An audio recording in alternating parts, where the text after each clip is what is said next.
Li Jun's encounter, Pan, DN0VL, C, M Origin Weapon Mountain. Chen Chen ended the formation, deep in thought. The past few years have not been kind to him. He did not show up in the early stages of this glorious age, waiting for the opportune time. During his time in hiding, Chen Chen was confident he was par with all the other Heaven Chosens. His competition with Tong Ruobing was proof of his prowess. Unfortunately, everything changed after she encountered a man named Wu Ming. Chen Chen did not know what she got from him. But after that encounter, she easily surpassed him, frustrating him beyond words. And things worsened when he encountered Heaven Chosens like Wang Wei, Feng Heng, Huofeng Huang, and others.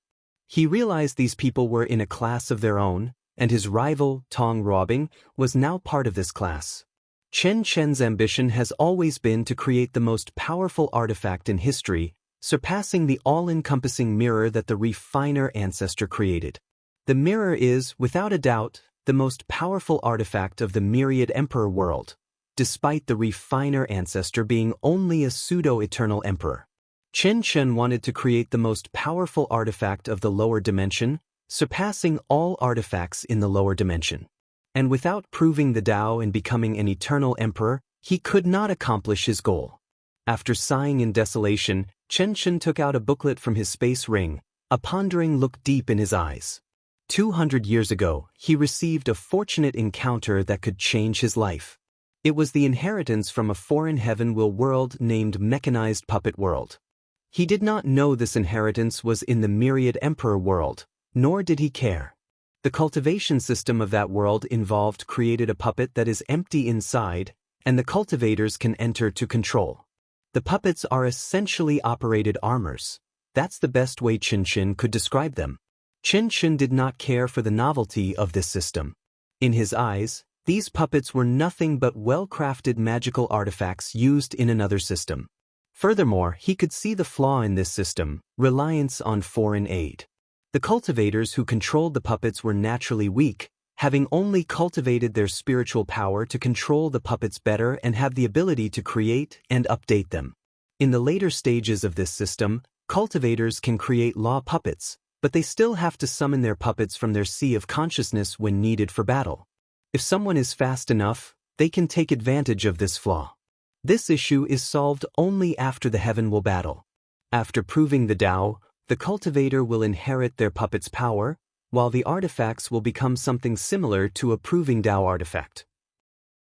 A technique considered forbidden in the mechanized puppet world allowed the cultivators to fuse with their mechanized puppets permanently, to eliminate the boundaries between flesh and metal, human and puppet, to eliminate the boundaries of self and tool. The moment Chen Chen read about this technique, he thought about fusing with an emperor-tier puppet. Of course, reasons told him that was impossible, but he still could do it for an immortal tier 1. However, this technique had a high failure rate, and the consequence was worse than death. He previously rejected taking such risks. But now, as he watched his peers surpass him, as he sensed the upcoming era, he hesitated. Was the risk worth it? That's all he could think about. Chen Chen spent the next few hours thinking to himself, asking not to be disturbed. Then, he gritted his teeth as he made a decision. Tell the elders I'm going to the Refiner Paradise world. Chen Chen believed that he had a higher chance of success if he refined the immortal tier puppet himself. And only in places like the Refiner Paradise world, where refining masters can prove the Tao only based on their skills, would grant him the skill to achieve such a feat. People reacted differently to the assembly. However, one consensus that every participant agreed upon: a new era of strife was upon the world, and the son of an era had a plan for that era. After finishing the negotiations, Wang Wei headed to Li Jun's mountain to meet the latter. It has been a while since they talked and interacted. After serving tea, the three reminisced about what had happened to them. Nothing exciting occurred for a while, explained Li Jun. After receiving the talisman from the ancestor, I went into retreat, even using the time formation. You must have gotten quite the result? Asked Wang Wei. Indeed. I realized how much ID underused my physique. As long as you learn. Liling, what about you? A lot occurred. I received the ancestor's talisman right after the automatic cauldron succeeded in producing heaven-grade pills. And with what I learned, Saint pills won't be a problem. That's good news, nodded Wang Wei. What about the acquired source rune physique I mentioned? I've succeeded, she replied before raising her hand, displaying as it turned into a hand made of runes. I've turned all the cells in my body into runes, as you suggested. But why do I feel you're not that excited? I am. It's just that pill refining talent also involved flame control, herbology, purification, and runes. This physique has drastically elevated the runes aspect but only slightly affected the others.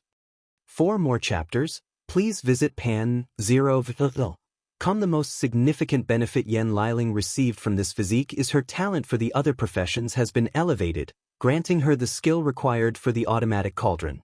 I'm more excited about your force control skill. It has helped me a lot in my refining methods. That's good. What about the Duyi realm? I've also succeeded. I've refined my divine sea into a spiritual herb garden. Yen Liling waved her hand to show inside her divine sea, where she planted various spiritual herbs. Her origin essence will nourish the herbs while some will produce spiritual qi similar to Wang Wei qi flow divine ability. Although it is only the first stage, I'm satisfied, she concluded. Wang Wei nodded before looking at Li Jun. Nothing yet, he replied, slightly embarrassed. It seems your cultivation talent is lacking a little, commented Wang Wei, and Li Jun agreed. His battle talent is on par with the likes of Feng Heng and other heaven-chosen that have broken the boundary of mortal and immortal. However, his talent for cultivation, as in going through realms and comprehension, was lacking to them. This might help, stated Wang Wei as he took 2 small purple orbs, 2 strings of chaos qi. Yes. After close to 100,000 years, I've condensed these 2 from innate qi, commented Wang Wei. After spending more than 90,000 years listening to his ancestors' preaching, his qi flower ability produced these 2 strings. Have one of the insurgent ancestors wash your body and soul with these qis. It should increase your cultivation talent. Li Jun was not hypocritical by rejecting something that he truly desired, especially since it came from his brother, so he calmly accepted the offer. I may have another way to help you, but I don't know if it will work. What is it? Wait until I know if it will work and I'll tell you. What's with all the mystery? Complained Li Jun before sipping his tea. I just don't want to give you false hope. Whatever. He could wait. Before I forget, announced Wang Wei. Don't forget to lend your talisman to the ancestors. It might be helpful to them. We were just thinking this, added Yen Liling. We've learned so much from the ancestors and hoped the entire sect would benefit. I'm sure they will. Wang Wei suspected the ancestors left something for the sect's insurgents. And when he started dealing with Origin 1 instead of Sword 1, he confirmed his theory. We also have something for you, said Li Jun before handing him a talisman containing a memory. Intrigued, Wang Wei activated it and saw a scene from a few days ago. Li Jun and Yen Liling were walking in a forest, traveling throughout the world while flirting with one another. The couple wanted to take this opportunity to have a vacation after spending so long not seeing each other. Then, out of nowhere, a flaming meteor came crashing from the sky, blocking their path. After the dust clouds blew out, a handsome young man dressed in flame-red robe appeared before them. He had soft skin, and a noble and elegant aura naturally emanated from him. However, deep in his eyes was a very well-hidden cunningness. You're Li Jun and Yen Liling, correct? Wang Wei's guard dogs? Li Jun calmly looked at him before answering with a smile. We are. And whom might you be? Yang Guowei. Am I supposed to know who that is? Continued Li Jun despite lying. He knew who this man was from the Fate Shadow Guards. From the Yang family, added Yang Guowei, his eyes twitching slightly. Oh, you're the Cheater Nine Sons Emperor's offspring. Li Jun versus Yang Guowei. Cheating, replied Yang Guowei with a sneer. Anything goes for the final throne. It's not my father's fault your elders were stupid enough to fall for such a trick. What did you say? Yen Liling asked, triggered by this comment. No one can badmouth her elders. Li Jun placed his hand on her shoulder, calming her nerves. He was also mad since the Nine-Sun Emperor basically destroyed the Tao heart of his brother's grandfathers. That heaven will was wasted on your father. Any of our elders could have become pseudo-eternals and even eternals. But your father barely became a first class. All I'm hearing are excuses from sore losers. Okay, I don't want to waste time with you, countered Li Jun. Every second looking at your ugly face, I feel my lifespan rapidly shrink. Veins appeared on Yang Guowei's forehead. He had to admit this comeback was a good one. What do you want? Continued Li Jun. I want the deceiving heaven longevity art. And what does it have to do with us? Li Jun suddenly thought of something. You want to kidnap us to blackmail Big Brother Wang Wei? I guess you're not as stupid as you look. Interesting, commented Li Jun as he took out his spear. I haven't had a good fight in a while. He did not hesitate to deploy his domain, turning the surrounding into a world of crimson red, the same as his hair. Meanwhile, Yan Liling flew out of the boundaries of this confrontation. The same for me, replied Yang Guowei as he also deployed his domain, turning his surroundings into a world of white. Looking from above, these clashes looked like two circles, one red and the other white, clashing, trying to overwhelm the other. Let's test the water first, thought Li Jun as he waved his spear. Then, an infinite number of weapons manifested in the sky: spears, swords, sabers, halberds, axes, bows, and others. Slaughter Dao includes weapon laws that are further divided into spear, sword, and saber laws on top of myriad other weapons. Yang Guowei calmly watched these infinite weapons descend upon him. He had no fear despite their powers to destroy countless middle thousand worlds. Numerous black circles appeared above him, and black holes came out from the circles. They easily swallowed the weapons. Then, the black holes turned into a black cloud that spread throughout Li Jun's domain, turning his side from red to black. Darkness has contributed to numerous acts of slaughter, stated Li Jun as he quickly dispelled the power of darkness. Before humans discovered fire, too many people died because of the species' inability to see in the dark. Countless military tactics involved using the darkness to commit acts of slaughter. So, darkness was one of the weapons of darkness. Li Jun placed the tip of his spear on the ground. The earth turned gray, the color of death. An army of dead soldiers, ghosts, and zombies rose from the soil. There were billions of dead, all ready to listen to their ruler's command. Li Jun took the battle maniac's advice and reforged his slaughter Dao. He included Yin law, judgment law, sovereign law, and a little bit of life and death, all in preparation for Wang Wei's plan. Of course, he only uses enough death law not to become an outlaw. As the Yin Legion rushed toward Yang Guowei, he activated the black holes to swallow them. Unfortunately, these soldiers were immune to the physical attacks of this black hole. And the devouring power of these black holes did not reach the conceptual level. Yang Guowei controlled the black circle to release a power associated with death and use it on the Legion. However, the attacks could only kill half the Legion, but Li Jun could also create an infinite number of the same amount that he could kill, making his attempt futile. So, he chose another tactic. The black circles turned red before releasing 9 suns. Then, pure yang flames emanated from each sun, evaporating the undead Legion into ashes. Black represents darkness and death and is also a color associated with black holes. Meanwhile, fire is always associated with the color red. A chromatic Dao analyzed Li Jun. He immediately could tell his opponent would be a versatile fighter since colors are associated with many things, some with physical things and others with concepts. Furthermore, colors are often associated with emotions, so Li Jun immediately prepared for this possibility. He used a new technique he learned called primordial spirit projection. Another illusory primordial spirit split from the one in his sea of consciousness. All spiritual attacks, including emotional control, will be directed at the projection, protecting the main one. Additionally, Li Jun can use this method to detect unnoticeable spiritual attacks like secretly affecting his emotions. As soon as he used this technique, he saw a slight red flash in the projection's eyes. Excitement? He wants me too excited and become careless? Analyzed Li Jun. Let's get serious. Death judgment. A scale appeared in the sky with the words, life and death, On each side then, it tilted to the death side. A brilliant golden light descended from the heavens, headed directly toward Yang Guowei with incredible speed. 4 more chapters, please visit Pan 0. Luckily, his white domain turned orange, representing slowness and drastically reducing the attack speed.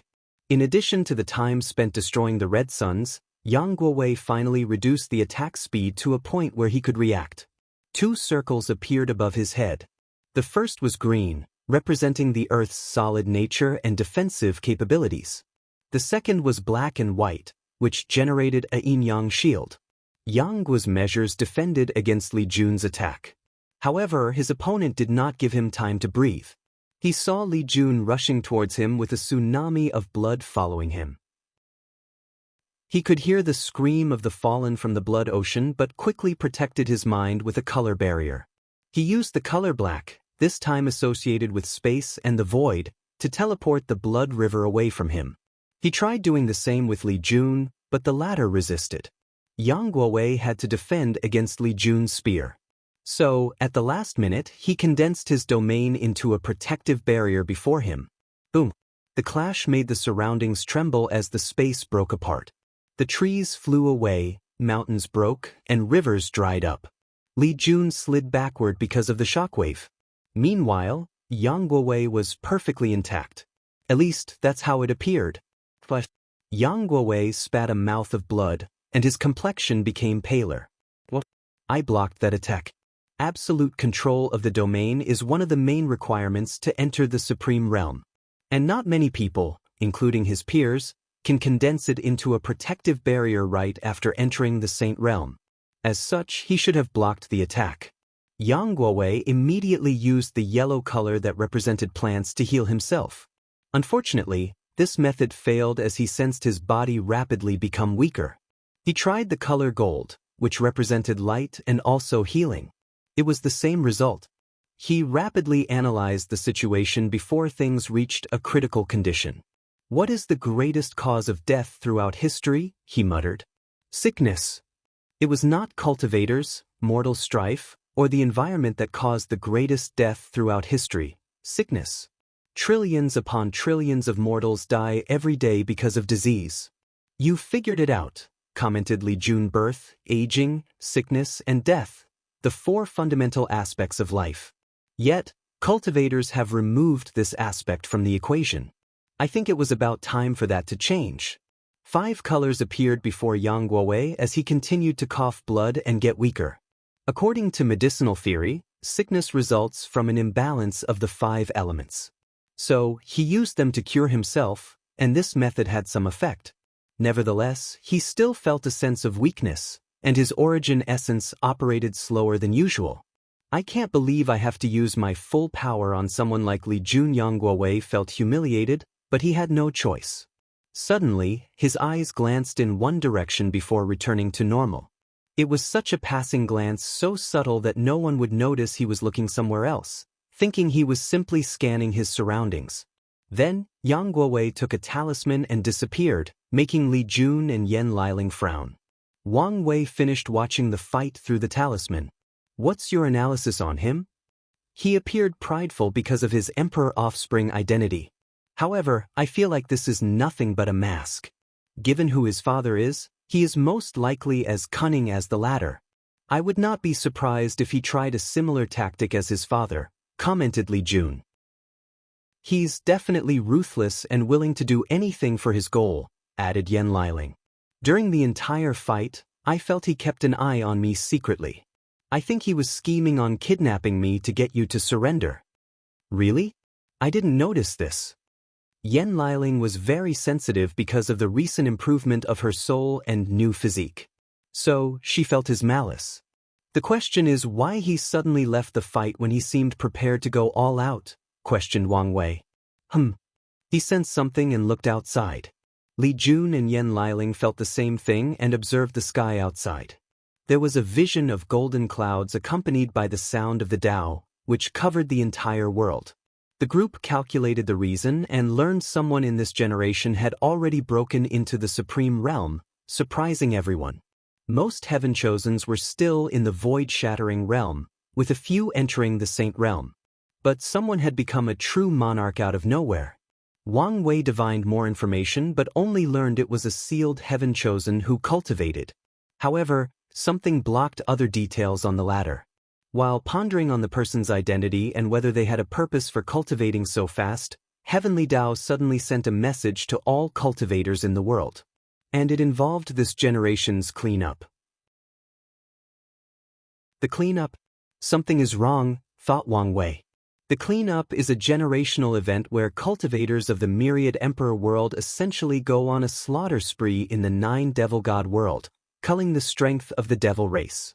The purpose is to prevent any possibility of rising. Although it was a generational event, not everyone participated. And sometimes only a few people do so, mainly loose cultivators, since it is an excellent opportunity to gather resources in another world. This event had the most significant after the Devil Era. Back then, cultivators were full of hatred and animosity and took it out on the surviving race. In the next few generations after the end of the era, the devil race was almost extinct because of how much people hunted them down. Typically, the cleanup should not be important in this generation, nor did it warrant an announcement from Heavenly Tao. But this has changed today because the cleanup involved the Heaven Will Battle. Heavenly Tao announced that participants needed an entry token to participate in this generation's Heaven Will Battle. The exact date will be after a certain number of Heaven Chosen enter the Supreme Realm. And the permit will be acquired based on the number of devils killed during this generation's cleanup. Wang Wei pondered for a moment. The system of entry tokens is not new regarding Heaven Will Battles. Most of the time, any individual can participate in the battle as long they are recognized citizens and do not have karma from the previous generation. However, Heavenly Tao sometimes uses the entry token system to weed out too many participants. There must be some anomaly with the 9 devil god world for Heavenly Tao to use this method. Furthermore, the token system might have lasting ramifications in this generation's battle. Wang Wei took a talisman to contact Wang Ju. A few minutes later, a massive shadow appeared in the room he was in, and a book manifested from the shadow, landing in his hand. After quickly reading it, he handed it to Li Jun and Yen Liling. According to the Sleeper's archive, near the end of the New Emperor era, something similar occurred where Heavenly Tao used the entry token to cause severe damage to the 9 devil gods world. And it was because an unparalleled genius had appeared in their race that needed to be eradicated. Interesting, thought Wang Wei. The devil invasion has some connection to a true devil in the upper dimension. So, he is interested in the devil race and their history. He chatted with the two for a while and set up an elder meeting to discuss sect matters. Wang Wei then flew home to see Wu Hong. Are you coming to ask me about the true devil responsible for the devil race's actions? She asked while drinking tea. She was not reading but painting. Yes. I don't know much since he was dealt with by the time I ascended. And my memories are incomplete, she continued. The situation has always been weird to her for some reason, and it was not just because of her missing memories. All I know is that event inspired Qiyuan to begin the second battle of origin and the ultimate taboo. Speaking of which, what is this ultimate taboo? I can't say much since you're too weak, but I'm sure you've put 2 and 2 together and have a pretty close guess. He did have some guesses, but he felt he was missing a lot. However, he did not continue to ask. Speaking of taboos, have you experienced all of them? Which one is the most terrifying? There are a few that I've only heard about, she replied while continuing to paint and not focusing on him. As for the most terrifying? Well, there is some nuance to this answer. The ultimate taboo should have been the most terrifying. But since everyone failed and died, it reduced its significance. So, the title goes to the 6 Cardinals Tribunal. Most cultivators believe them to be only rumors or whispers. Only during the ultimate taboo that they confirm their existence and how terrifying they are. Even the current Methria and Supreme Unity are only slightly bigger ants before the 6 cardinals. Wu Hong stopped her action and looked up at Wang Wei up and down. What is it?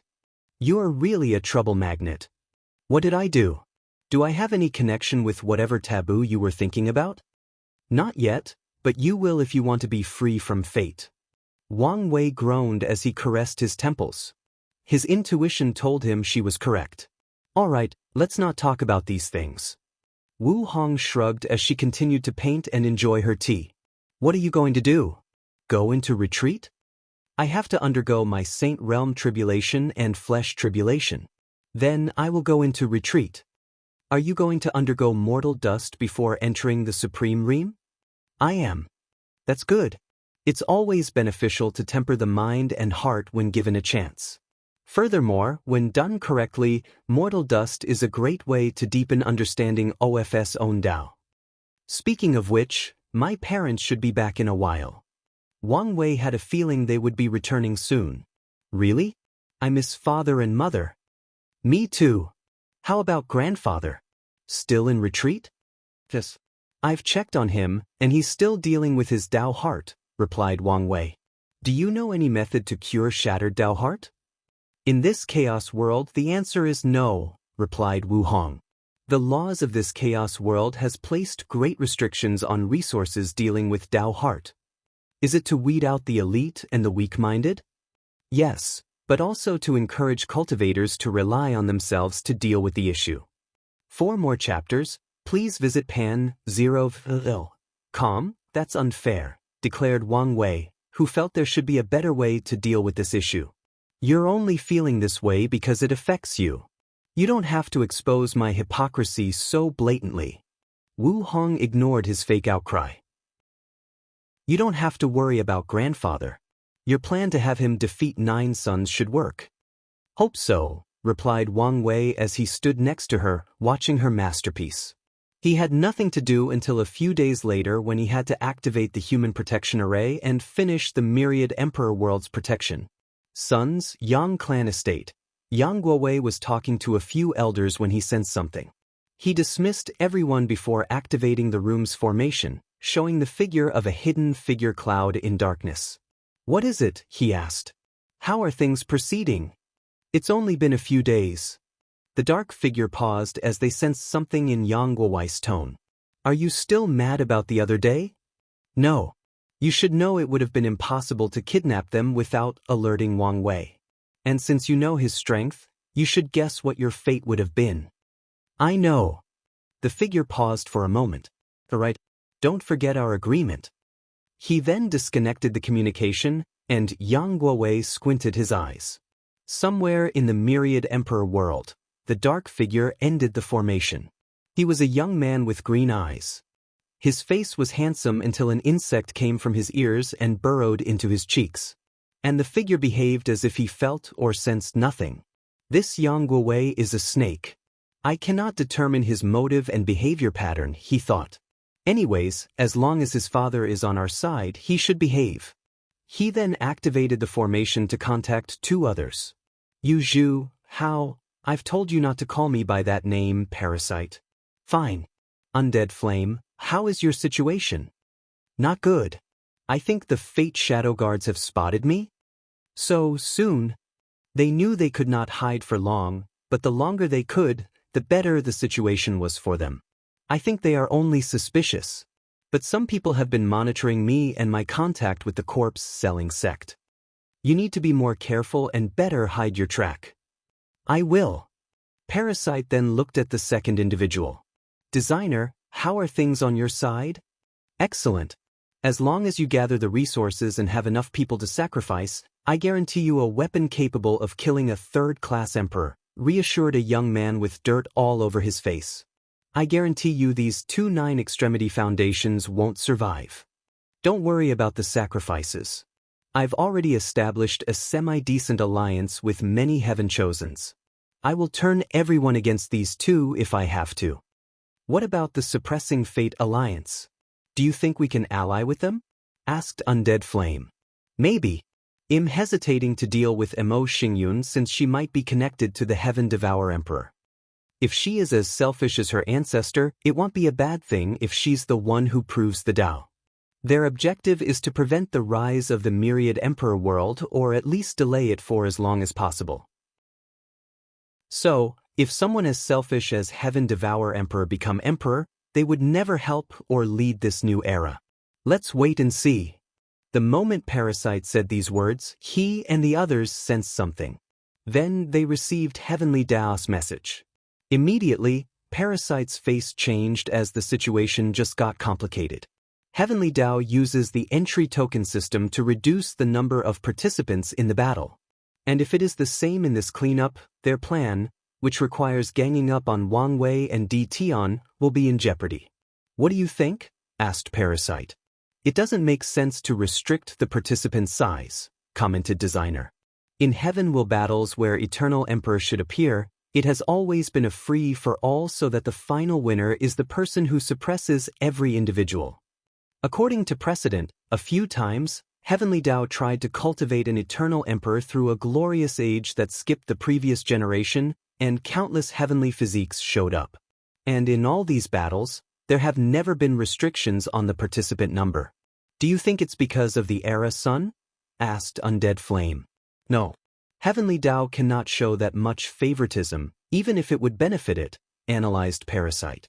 Let's just until the cleanup. This might be because of an unknown situation in the Devil God world. Saint Tribulation. Wang Wei held the human destiny sword in his hand. At the decided time, he activated it. A brilliant light rushed from the department of the Dao opening sect, shining over the entire world. And from that light appeared a golden formation made of countless circular runes with different designs. It covered most of the world. Subsequently, 3 more lights rushed to the sky. The silver one from the northern continent was from the demon race. The blue one from the eastern ocean, located between the central and eastern continent, came from the sea race. The last one was white, and it came from the eastern continent. The different color formations appeared above the heavens before fusing. The process was easier than expected, making Wang Wei believe that someone thought of this possibility and tempered these formations. His guess is Emperor Kong, since only an eternal emperor would have the means to detect these hidden formations. Of course, he had no proof.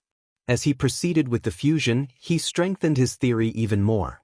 He discovered that it was not someone tempered with the other formations but the human protection array. They made it more compatible with fusing with different arrays. Focusing on the task at hand, he finished the fusion process before giving it 2 main directions. Firstly, watch any movement from the forbidden zones, especially the Dao burial ground. Secondly, be on the lookout for foreigners approaching and entering the myriad emperor world. Once everything finished, Wang Wei felt a sense of relief. The next step of this plan was the committee that ensures each faction pays its share of resources. He had already chosen a reliable delegate from the sectarian faction to send for the committee. While mortals, ordinary cultivators, and non-emperor lineages wondered what was happening in the world, Wang Wei had other stuff to do. Tai Gang had returned, and he wanted to chat with him. How did things go?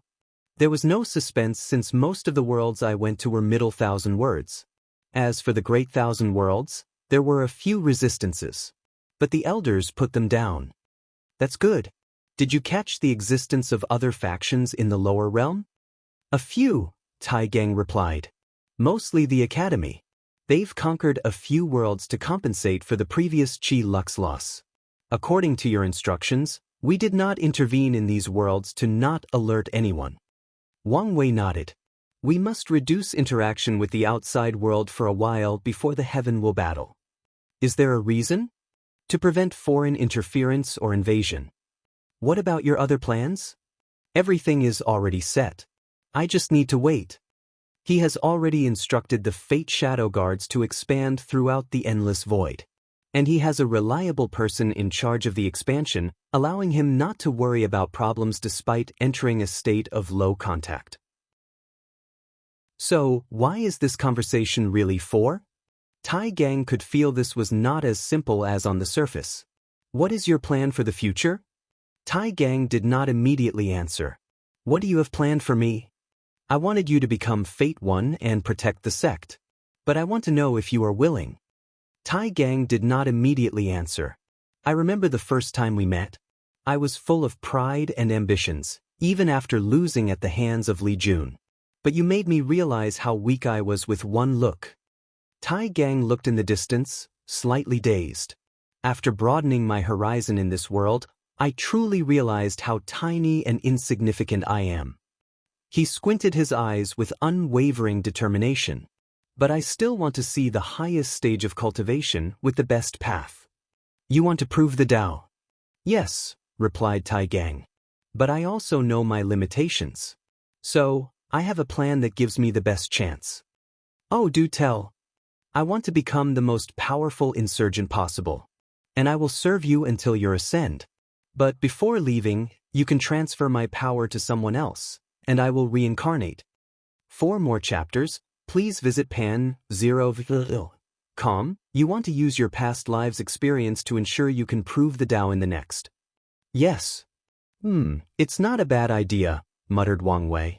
With Tai Gang's talent, he would need much luck to prove the Tao or hope that he is reincarnated into a more talented body with a better destiny. However, such a method is not guaranteed. However, if he was a powerful insurgent in his first life, he could use his experience to compensate for his talent. I will help you. But do you want to be karmically bonded with the sect during your reincarnation? No, I want to revive the Iron Fist Kingdom. Tai Gang knew the benefit of this karma and became one of the Tao opening sect's emperors. However, he wanted to have his own legacy. That's fine, agreed Wang Wei before talking with him for a while and dismissing him. I guess I need to find another Fate One. He had someone else in mind, but he did not know whether she would be a good fit. Soon afterward, he went to Tribulation Peak to upgrade the formations. He did not want to leave the sect for his tribulations, but he also knew it could be too powerful for the current formations. He improved them and ensured to hide the process from the outside world. However, he did allow the disciples to witness the whole thing, allowing them to experience how powerful their sect master was. After setting up everything, he released the suppressing technique he's been using the entire time. The sky then changed as fire, thunder, wind, and other elements descended on him with unimaginable power. This part of the tribulation lasted 7 straight days without stopping. Of course, this tribulation was a plaything to Wang Wei. He could not even temper his body because of how weak it was. However, he was interested in the second part of the tribulation. The energy in the clouds condensed into 2 individuals, a woman and a man, both looking very young. Wang Wei's mind rushed as he tried to recognize these two. The Yin Moon Emperor and the Sword-Casting Emperor. These two were the founders of the Yin Moon Palace and the Sword-Casting Villa. They were Jian Wushuang and Su Ya's ancestors. Both were pseudo-eternal emperors who have gone to become paragons and achieve great things. Wang Wei focused on the Sword-Casting Emperor since they technically had some karma. He is the man who defeated the Battle Maniac Emperor during his first Heaven Will battle. He once read some words Battle Maniac left in the sect's archive. According to the latter, this defeat was his greatest shame. And it was not because he lost, but because he lost to a swordsman he deemed inferior to his sister. Later on, after becoming a paragon, he went on to have a rematch and won by a slight margin, just as Sword-Casting Emperor did in their battle. A lot of information flashed in his mind, thinking about the life of these two. The Yin Moon Emperor grew up in a terrible environment as a mortal. She grew to hate men because her father abused her and her mother. One day, her mother forced her to leave before confronting their father and burning them inside their house. Yin Moon hated the feeling of weakness and actively searched for the world of cultivation. She suppressed her peers with the 7 emotions and 6 desires physique before proving the Tao. Unfortunately, she was short of becoming an eternal. Eventually, she created the Yin Moon Palace and only accepted women. The Sword-Casting Emperor lived in the 3rd generation of the Ancient Emperor era. Back then, the sleepers had just begun and could not gather much information about him. However, Wang Wei knew something about his name. Sword-casting implied he was a master of sword refining or his Tao was related to it. But that was not the case. He chose that title and named his faction as such to honor his passing father, who was a mortal blacksmith known for creating great swords. He elevated his father's legacy to a refiner and created the Sword-Casting Villa, who, to this day, is the best sword refiner in the world. Even Origin Weapon Mountain cannot compare to them in that category. Interesting lineup, commented Wang Wei. But that's not enough to stop me. Thunder flashed in the clouds, and they responded as if they heard his words. Then, 2 more people appeared, one woman and a man. The woman dressed plainly with a scholarly atmosphere around her. Meanwhile, the young man had heterochromatic eyes, red and blue. "The Void Emperor," stated Wang Wei as he looked at the woman before glancing at the man. "The Samsara Emperor. Two more pseudo-eternal emperors. Saint Tribulation Thel. Two interesting emperors, thought Wang Wei. The Void Emperor was once a student of the Emperor Enlightening Academy when they had cultivated 5 great emperors. Unfortunately, her experience in the academy was less than pleasant. She had one other competitor who was on par with her despite having the boundless void physique. However, the Void Emperor always felt the academy discriminated against her because of her gender. She received fewer resources from him, less support, fewer followers, and fewer opportunities. She would have understood if there was an overwhelming difference between the two, but they were relative to each other in most things. The last straw that made her leave was when one of the supreme teachers tried to force her to marry her competitor and give up on her goal of proving the Tao. She left in anger, trying to forge her way. Oddly, she began to strive during this period. Her strength drastically increased until she became known as the person most likely to prove the Tao. And she did.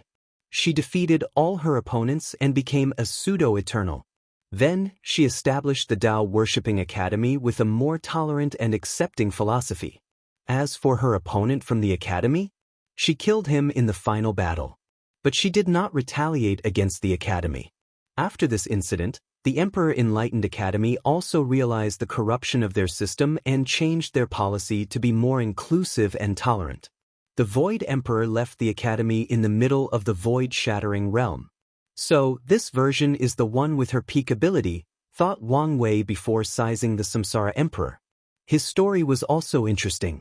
In his youth, the Samsara Emperor was a renowned thief. He would infiltrate different factions to steal important resources from them. When all Heaven Chosens participated in major fortunate events, he would sneak at the last moment to steal all the rewards from everyone before vanishing. He spent most of his life running away from numerous factions, including the Tao Opening Sect. Wang Wei knew 2 defining events in his life. The first one was he stole some treasure that allowed him to understand Samsara law. And the second was when he suddenly fled into the Nether Hell. After leaving the Nether Hall, the Samsara Emperor disappeared from the world. And even after proving the Tao, he did not stay nor preach to the world. He immediately ascended. Wang Wei analyzed his life and came up with a theory. He believes the Samsara Emperor somehow used the Nether Hall to pass his outlaw trial. Maybe through a deal with Old Man Nether. However, he ran away after proving Tao to escape his deal or stay away from him. From what he knew, the Samsara Emperor was one of the main paragons in the Second Origin battle, so he should not care about someone like Old Man Nether. "Let's get this over with," he said before deploying his domains, and the others did the same. Facing 4 domains from eventual pseudo-eternal emperors did not suppress him. On the contrary, he still had the advantage. The first to take action was the Een Moon Emperor. A figure suddenly condensed before her. It was Wang Wei with blood-red eyes. A manifestation of one of my deepest fears? Thought Wang Wei as he sensed this clone who actually had close to 80% of his ability. What was one of his biggest fears? Himself. He knew if he one day went crazy, he could do irreparable damage. Even the current sane version of himself was already dangerous to the world. He could not imagine an unrestrained, completely free and devoid of mortality version of himself. Wang Wei's desire to be free was not to be someone who kills and destroys as he pleases. He wanted the freedom to be able to do these things, to have the ability to choose without restraint, whether physically or morally. Although if you delve deeper into his goal, it was somewhat hypocritical, he did not mind. And this technique manifested the version of himself that removed that layer of hypocrisy. It was completely free, indulging in its desires and wants. Interesting technique, he muttered as he could see the flaw in this technique. It worked on an individual basis. The Een Moon Emperor can manifest his innermost fears and copy his strength. However, she cannot manifest Wang Wei to fight another person. Without him as the mirror, she cannot access so much of his power. "Lost lamb, you are a puppet because you lack a soul," commented Wang Wei. Then, he controlled the laws of souls in his domain to grant this fear manifestation a soul. And now that he had a soul and its own will, it was no longer under the control of Yin Moon. Out of anger for its past, the fear manifestation attacked its oppressor. It clenched its fist and punched her. Love protection. Love is one of the most powerful emotions in existence. And with this technique, the Yin Moon Emperor became the most beloved individual throughout all heaven myriad worlds. Trillions upon trillions of mortals, objects, non-living entities, and worlds loved and adored her, manifesting in the form of protection. Unfortunately, she was no match for a manifestation with nearly 80% of Wang Wei's power. Her technique and domain could not resist the attack, and she turned back into thunder and disappeared. For more chapters, please visit Pan 0. Wang Wei then gazed at the sword-casting emperor. The latter looked at him without moving. Wang Wei knew how this man's Daos operated, giving him an advantage, but he still tested it. He flicked his finger, generating enough force to destroy thousands of galaxies. The sword-casting emperor waved his sword, and the force returned to Wang Wei with an at least tenfold increase. Tao of parrying or the Tao of counter. He took one of the basic concepts of swordsmanship, parrying, and elevated it to the point it can counter anything, including concepts. Wang Wei created a spear of death and threw it toward swordcasting. The latter waved his sword to parry it, including the power of death. However, when his sword touched the spear, Wang Wei's domain activated the destiny ability of purpose manipulation. He forcefully changed sword-casting Emperor's Tao to be only able to counter physical objects. So, the latter countered his spear, but death's power killed him. Now, it was the Void Emperor's turn. She first reinforced the space around her domain to prevent teleportation and even made flying a struggle. Then, she created these void twisters, essentially infinite dimensions collapsing and twisting on each other. The space above the Tao opening sect became beyond chaotic. If not for the protective arrays, this would be a catastrophe that enveloped dozens of the surrounding sect's domains. Not bad, thought Wang Wei. As an expert in the laws of space, he could achieve the same feat, meaning this attack was useless. Instead, he was thinking about space and time Tao. In the world of science, space and time are basically the same, or in better words, interchangeable. However, they were two different concepts in the cultivation world, although with some relations. The space of this world is too easy to break. I should change that. Too many catastrophes originated from cultivators destructing power affecting space. As such, he decided to change the order of the world. Cultivators can still use their laws to teleport. But if they want to break the space itself, even a quasi-emperor would not have this ability. Not a bad technique, analyzed Wang Wei as he sensed the Void Emperor trying to teleport all his organs and even the origin essence inside his body. You can die with your own technique. He teleported her brain from her body, and she dispersed, returning to heaven and earth. At last, it was the Samsara Emperor's turn. The latter waved his hand to create a wheel with the power of decay, which is one of the subsidiary laws of death. Although, it can also be a law of its own, a potent one at that. Wang Wei waved his hand to create the same wheel, canceling the attack. How sneaky! Worthy of a thief. The wheel was a decoy. The real attack was trying to steal his lifespan and secretly kill him. He snapped his finger.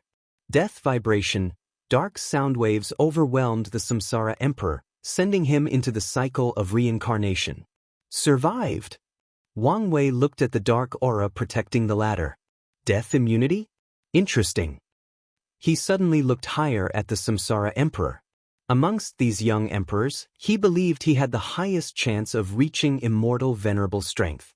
Although the others were talented, breaking the boundary between immortal and mortal sometimes requires opportunity and the right time.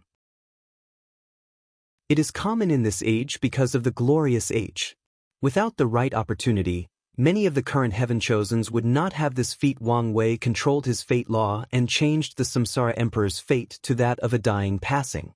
And unfortunately, fate triumphed over Samsara and bypassed his death immunity technique.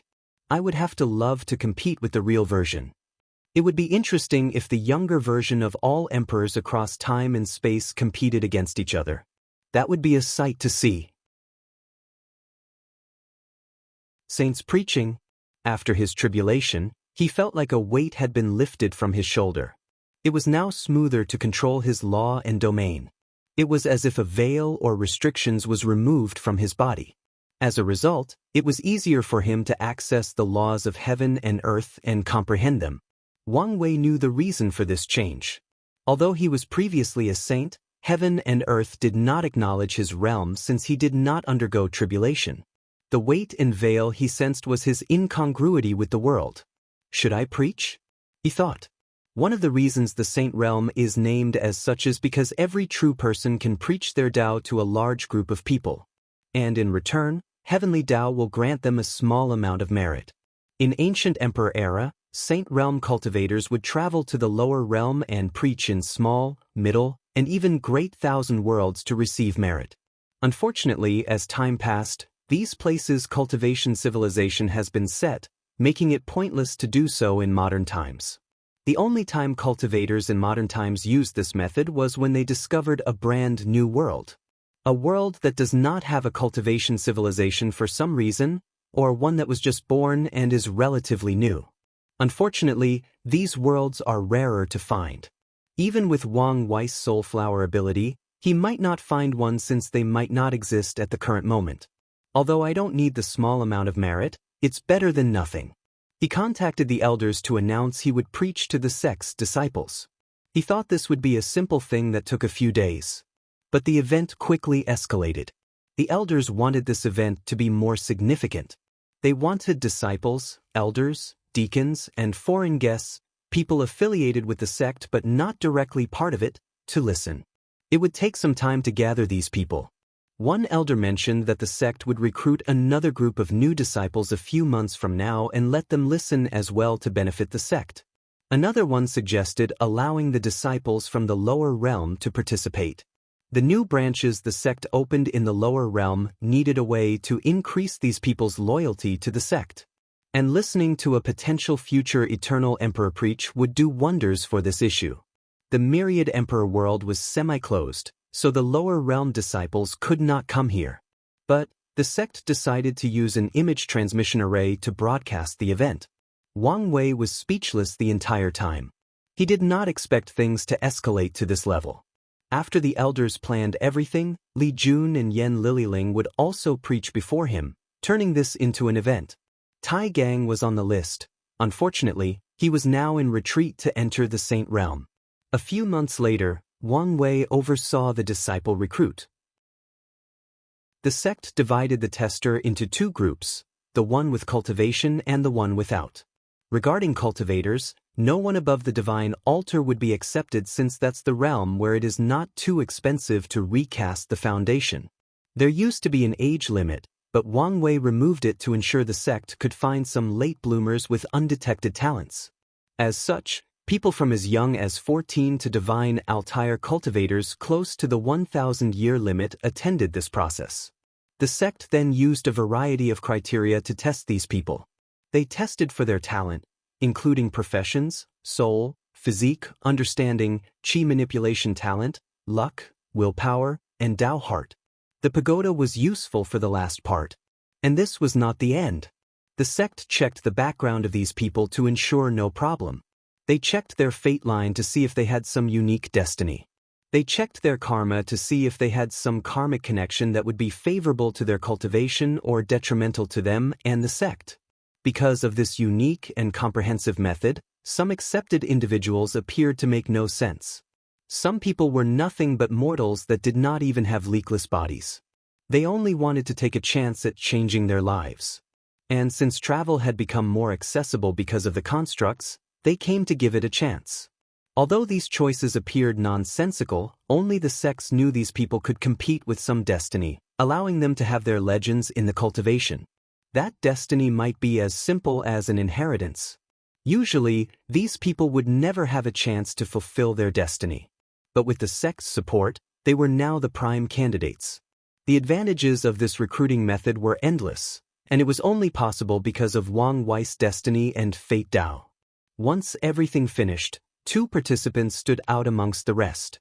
A girl named Kai Song, and she was a member of the spirit race. She is a child's toy who became sentient after being stuck in a high-spirit chi environment. After learning about the world, Kai Song had recently acquired her physical body and was on her way to Myriad Spirit Mountain. On her way, she heard about the sect's recruit and had a whim to come test. The sect discovered she had an extraordinary cultivation talent and a monster-level talent for puppets. She was on par with Yen Liling in her professions, if not even more talented. The second one was Jean Mengyao, the owner of the 25th Physique, Spear Overlord Physique. Sect Master, what do you think of these 2? Asked one of the elders through divine sense. For more chapters, please visit pan0th.com. Chao Song is quiet, introverted, and does not fear loneliness, perfect traits for professions that require years of study. However, we also have to train her social skills.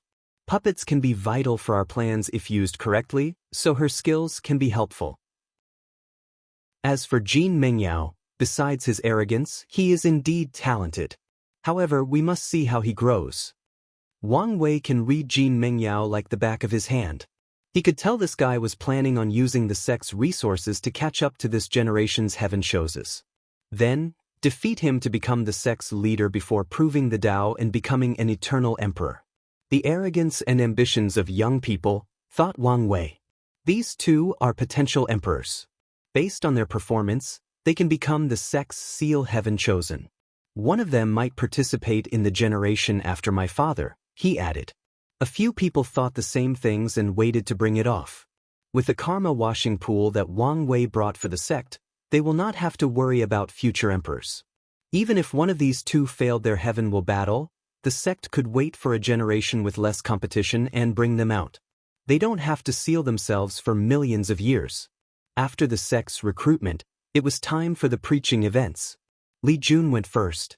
Most people gathered on the sect's largest mountain, sitting cross-legged on cushions. The rest stayed in other mountains and watched things through formations.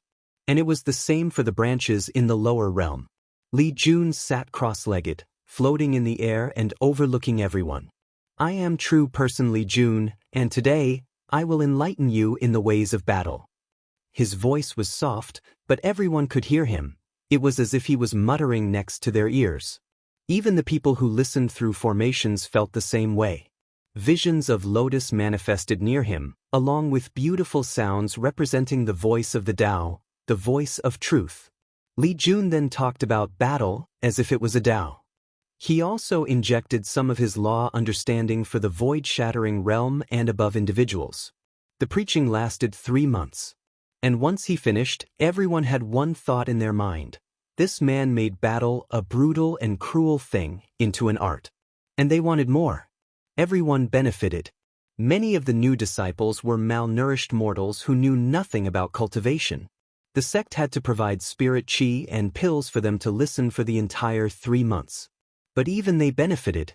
Li Jun's explanation of how to use the mortal body to exert the most power in battle, how to analyze the opponent and how to maximize the use of the environment targeted them.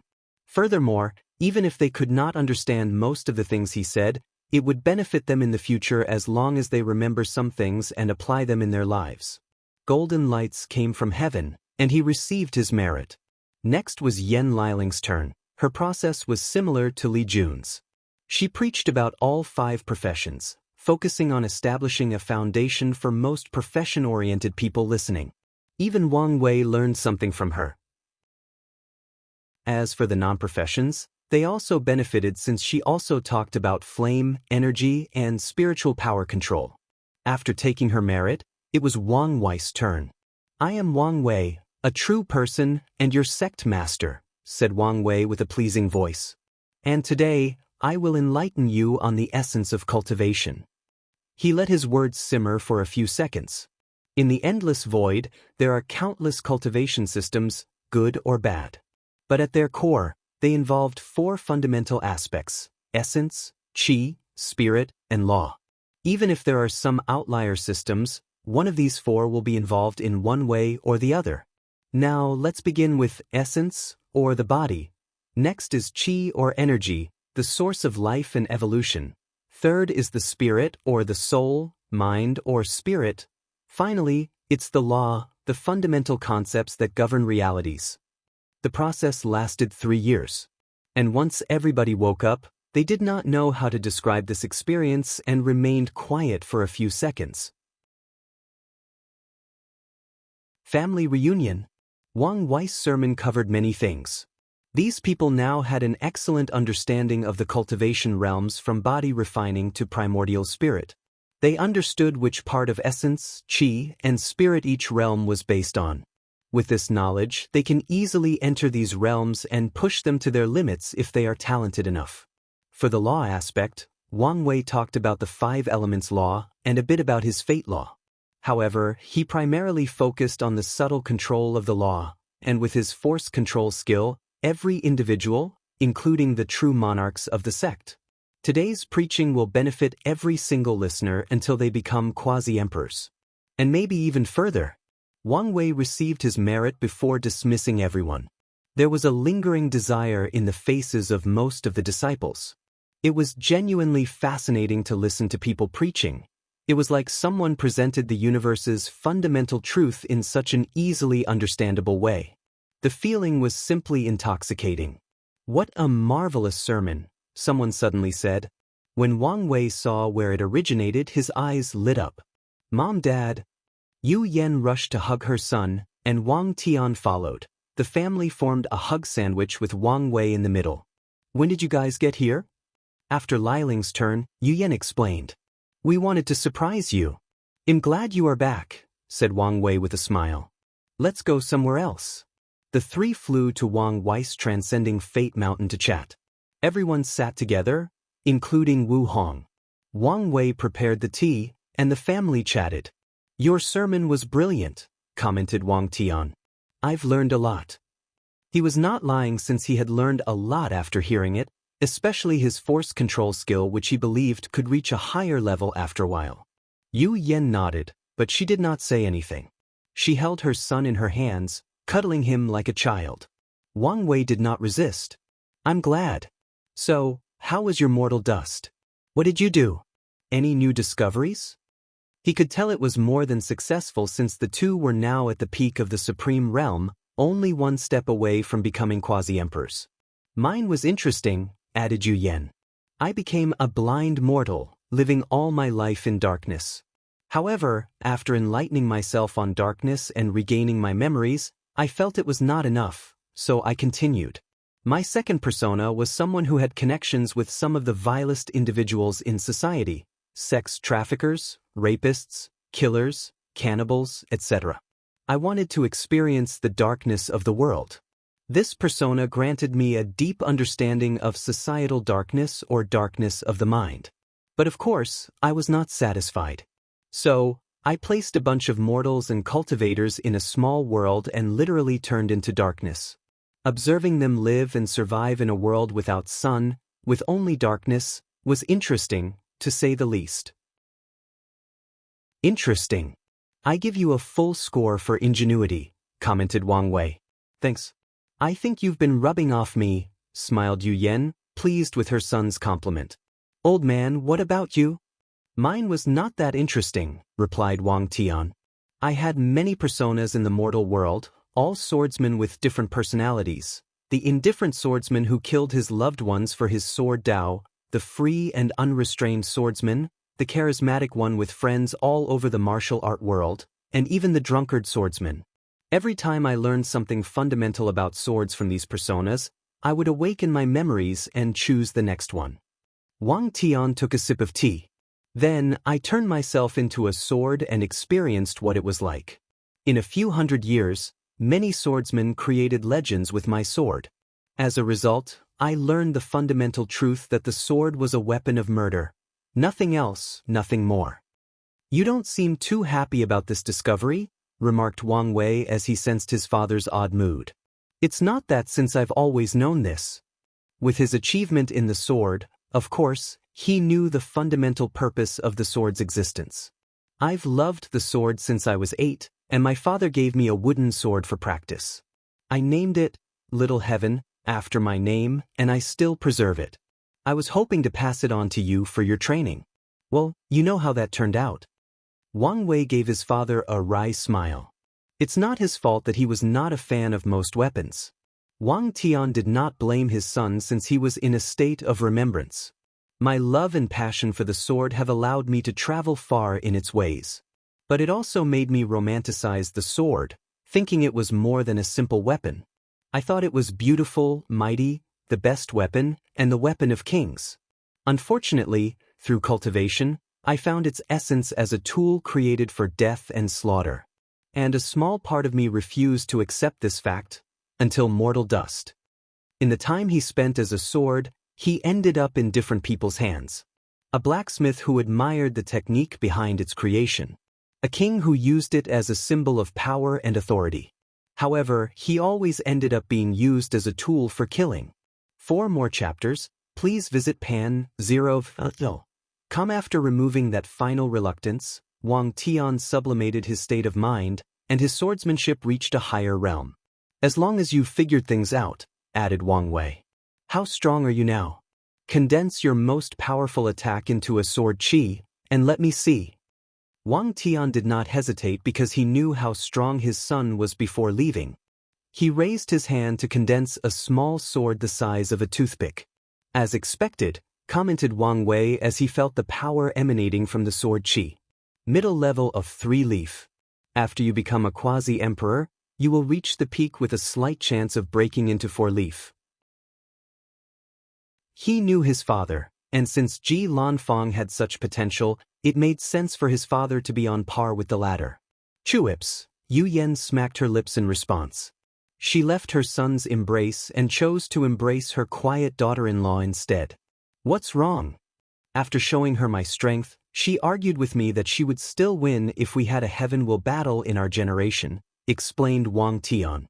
"Son, don't you think so?" "I do." "Oh, come on. How come you're on her side?" countered Wang Tian. "Firstly, it's not as challenging as you think to scheme against an immortal venerable. I'm sure Mom could do it given the right circumstances," said Wang Wei. "Secondly, the only reason you've broken the boundary between mortal and immortal has much to do with circumstances. Now you are just blatantly disrespecting me. There are 3 main reasons for your current success. The fact that you had to stay so long in the Saint Realm, forced to polish your foundation beyond anything you could have achieved if there was a battle in your generation. The others are the Duyi realm and my force control skill." Wang Tian pondered for a moment and realized it was the truth. These things contributed most to his current strength. Of course, there were other factors. For example, he pushed himself beyond his limits when he saw how fast his son grew. Competition and drive can motivate anyone to improve beyond their limits. Be that as it may, I still think I would have won. Wang Wei shrugged his shoulders and did not take a side. He believed his mother would win simply because his father had a soft spot for her. If she exploited that weakness, he would not be able to resist. Of course, given how much she loved him, she might not be willing to take it that far. "I have 2 things for you," said Wang Wei to change the topic. "The first is a talisman from our ancestor, the Sword Empress." Wang Tian immediately became excited. He had never met a swordsman compared to him, so he idolized the ones from the past, and his ancestor was his favorite. Whenever he needed guidance in his swordsmanship, he would comprehend her heaven-slashing scripture or the sword will she left in the sect. He took the talisman with a childlike smile. He could not imagine the benefit he would receive from direct guidance from her. "The second is the contact of a swordsman on par with you." Wang Wei then told him about his fight with Ji Lanfang. And Wang Tian became more excited. "I cannot wait to exchange experiences with another fellow Taoist." He felt his luck was on the rise after the mortal dust. "All right, let's not talk about these boring things," commented Yu Yan as she caressed Wu Hong's hair. "Daughter, when are you giving me my first grandson?" "Ask your son," she replied sheepishly. "He's the one who doesn't want children." Wang Wei wanted to roll his eyes. They've talked about this and agreed on the matter. But now she has placed the blame on him. Flesh tribulation. Wang Wei spent the next few months with his parents, postponing his seclusion. Then, he created a clone to socialize with him while his main body entered seclusion. Meanwhile, Wu Hong did the opposite as her main body entered seclusion while a clone spent time with Wang Wei's clone. The couple wanted to spend as much time together as possible. The first thing he did was Wang Just ceremony. The process required formations, a ritual, and other resources. After everything finished, his shadow connected to her shadow, transferring some of his power to her. A cocoon enveloped Wang Ju as she underwent a massive transformation. She will be a terrifying spy and assassin after inheriting 70% of Wang Wei's power and abilities, especially if she uses them correctly with her shadow law. Afterward, Wang Wei proceeded to condense his first black hole. With enough primordial star essence, he condensed a black hole countless times bigger than the observable universe back on Earth. He first checked whether there were any problems with his secondary artificial acupoints. Then, he checked whether there were any contradictions between the black holes in the 1962 main acupoints. After detecting no issue, he continued to condense black holes for a total of 10,000 second acupoints or a grand total of 19,962. After sensing that his body had reached saturation, Wang Wei stopped and clenched his fist to feel the power contained. 50 Primordial Dragon Force. He could now destroy 50% of a great thousand world with one attack. And that was not the only increase, but also overall defense, speed, regeneration, and survivability.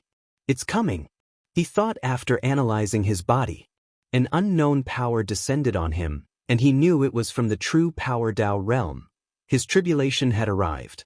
Wang Wei lay on the ground to prepare. He suddenly felt something munched on his skin, making him groan. With his pain resistance, he would not blink an eye if he swallowed an entire sun, feeling every sensation as the heat burned his throat, liquefied his intestine, or charred his bones. However, the pain intensity was nothing he's ever experienced. Ancient Desolate explained to him this was one of the aspects of the flesh tribulation. The test knew the highest threshold of anyone participating and inflicted a higher level. The severity of the pain is one of the many reasons people cannot open the gate of pain or continue on this path. I can't believe having a high pain tolerance would work against me, thought Wang Wei. However, this was not even the end. He received information or a request to take all the tests together and choose how many of them to take at once. Wang Wei decided on all of them. He wanted to finish the test for the third level in one swoop. Ancient Desolate gave him some tips. The tribulation is divided similarly to the Ancient Desolate body refining scripture: skin, bones, blood, muscles and meridians, organs and cells. There will also be special tests for individuals with unique body refining techniques that do not involve these categories. Typically, Wang Wei needed to take these tests one by one in the primordial dragon realm. However, the Ancient Desolate Emperor told him there would be some advantages if he took the tests together. He will receive a boost of strength afterward compared to if he took them individually. Meanwhile, the single test is to decide a body refiner's worthiness to continue walking on the true Power Tao realm. After the request, the tribulation continued. Wang Wei experienced horrendous pain as he watched his skin rapidly disappear from his body, as if a creature enjoyed a pleasant meal with his body. Suddenly, an intense fear overwhelms his mind. Here we go, thought Wang Wei, trying to control his emotions. Watching his skin vanish, the fear of dying overcame his mind. Wang Wei knew this part of the test. His powerful soul, immune to most spiritual attacks, was useless on this occasion. The unknown power of the true Power Tao realm did not care about his innate paragon soul. And his intuition told him that even if he removed his chains and accessed his spiritual strength, it would be pointless. Wang Wei had to rely on his willpower to bear the pain. His Tao heart and state of mind to fight this overwhelming fear. However, things became worse for him before getting better. After he turned into a macabre creature without skin, his muscles rapidly evaporated, exponentially increasing the pain and fear. Wang Wei was grunting and groaning, trying to keep the pain away. Meanwhile, he felt his mind was on the verge of cracking. I don't want to die, I don't want to die, I don't want to die, I don't want to die. He repeated these words over and over like an endless loop. However, things got worse for him since his organs were next. If Ancient Desolate were here, he would give Wang Wei a thumbs up for his crazy action. When he told the latter to take the test together, he meant 2 or 3 simultaneously, not everything at once. By the time Wang Wei was a creature with only bone, he was screaming despite having no vocal cords. His scream came deep from his soul. He watched the dissipation of his bones, and the fear intensified. With every cell that disappeared, he felt himself driving close to madness. And the pain did not help the situation. He could hear a whisper telling him to give up and abandon this path. And he desperately wanted to listen to it. How easy it would be to give up.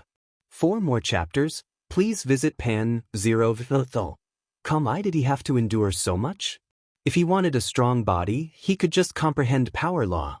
There was no need to inflict this level of cruelty onto himself. It was not worth it. I give you. No, I can't give up. In this strange state where he has no corporeal form but still exists, Wang Wei discovered he could use the full power of his willpower.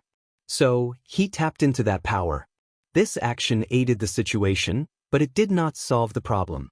He hung on to this feeling of unwillingness and defiance.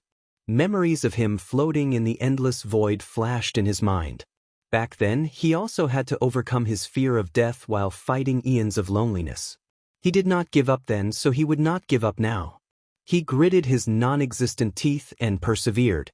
When only the last cell of his existence remained, his fear and pain reached an indescribable level. And when that cell also evaporated, he failed a crack in his spirit, pushing him to the verge of a mental breakdown. However, he drew on his experience of having his existence destroyed. He reined in all the fear and resisted the pain.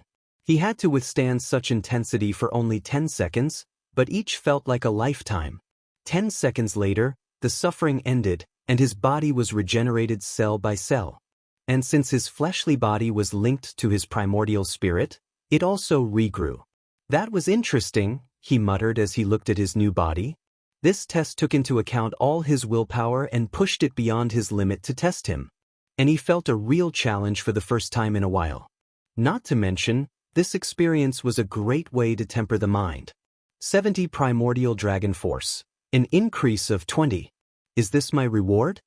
He muttered, satisfied given how difficult it is to advance in this realm. Not just this. He raised his hand, and the void trembled. He did not use any chi, law, or other aspects of his power. He materialized his willpower to achieve this feat. Wang Wei realized this experience had allowed him better control and access to his willpower. For the first time, he can use the strength of his willpower without damaging his body. Although it was only a portion, he always believed he needed to become a great emperor before taking that step. This is a good step, he muttered about his progress. Then, he exhaled deeply, thinking about the true Power Tao realm. He always knew it was not a simple cultivation path. But today's tribulation confirmed his guess. He has many theories about the true Power Tao realm.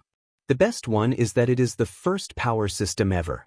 After the birth of the chaos universe, after the appearance of the first creatures, Wang Wei believed there were no innate life forms, at least not in a sense they were born powerful with innate laws. He believed these first creatures did not have a cultivation system but discovered the potential of the flesh in the form of the gate of power. The true Power Tao was the first way creatures achieved immortality and eternity. There is more to his theory. He believes that the history of the eternal ascension world can be divided into eras. And in the first eras, there were no lower dimension and heaven wills. So, the creatures from that time relied on the true Power Tao realm to cultivate. He once talked about this theory with Wu Hong, but she said she did not have memories of such history. But he was probably correct. Did you really take all the tests at once? P and a novel. Wang Wei turned to the sudden voice and saw his wife.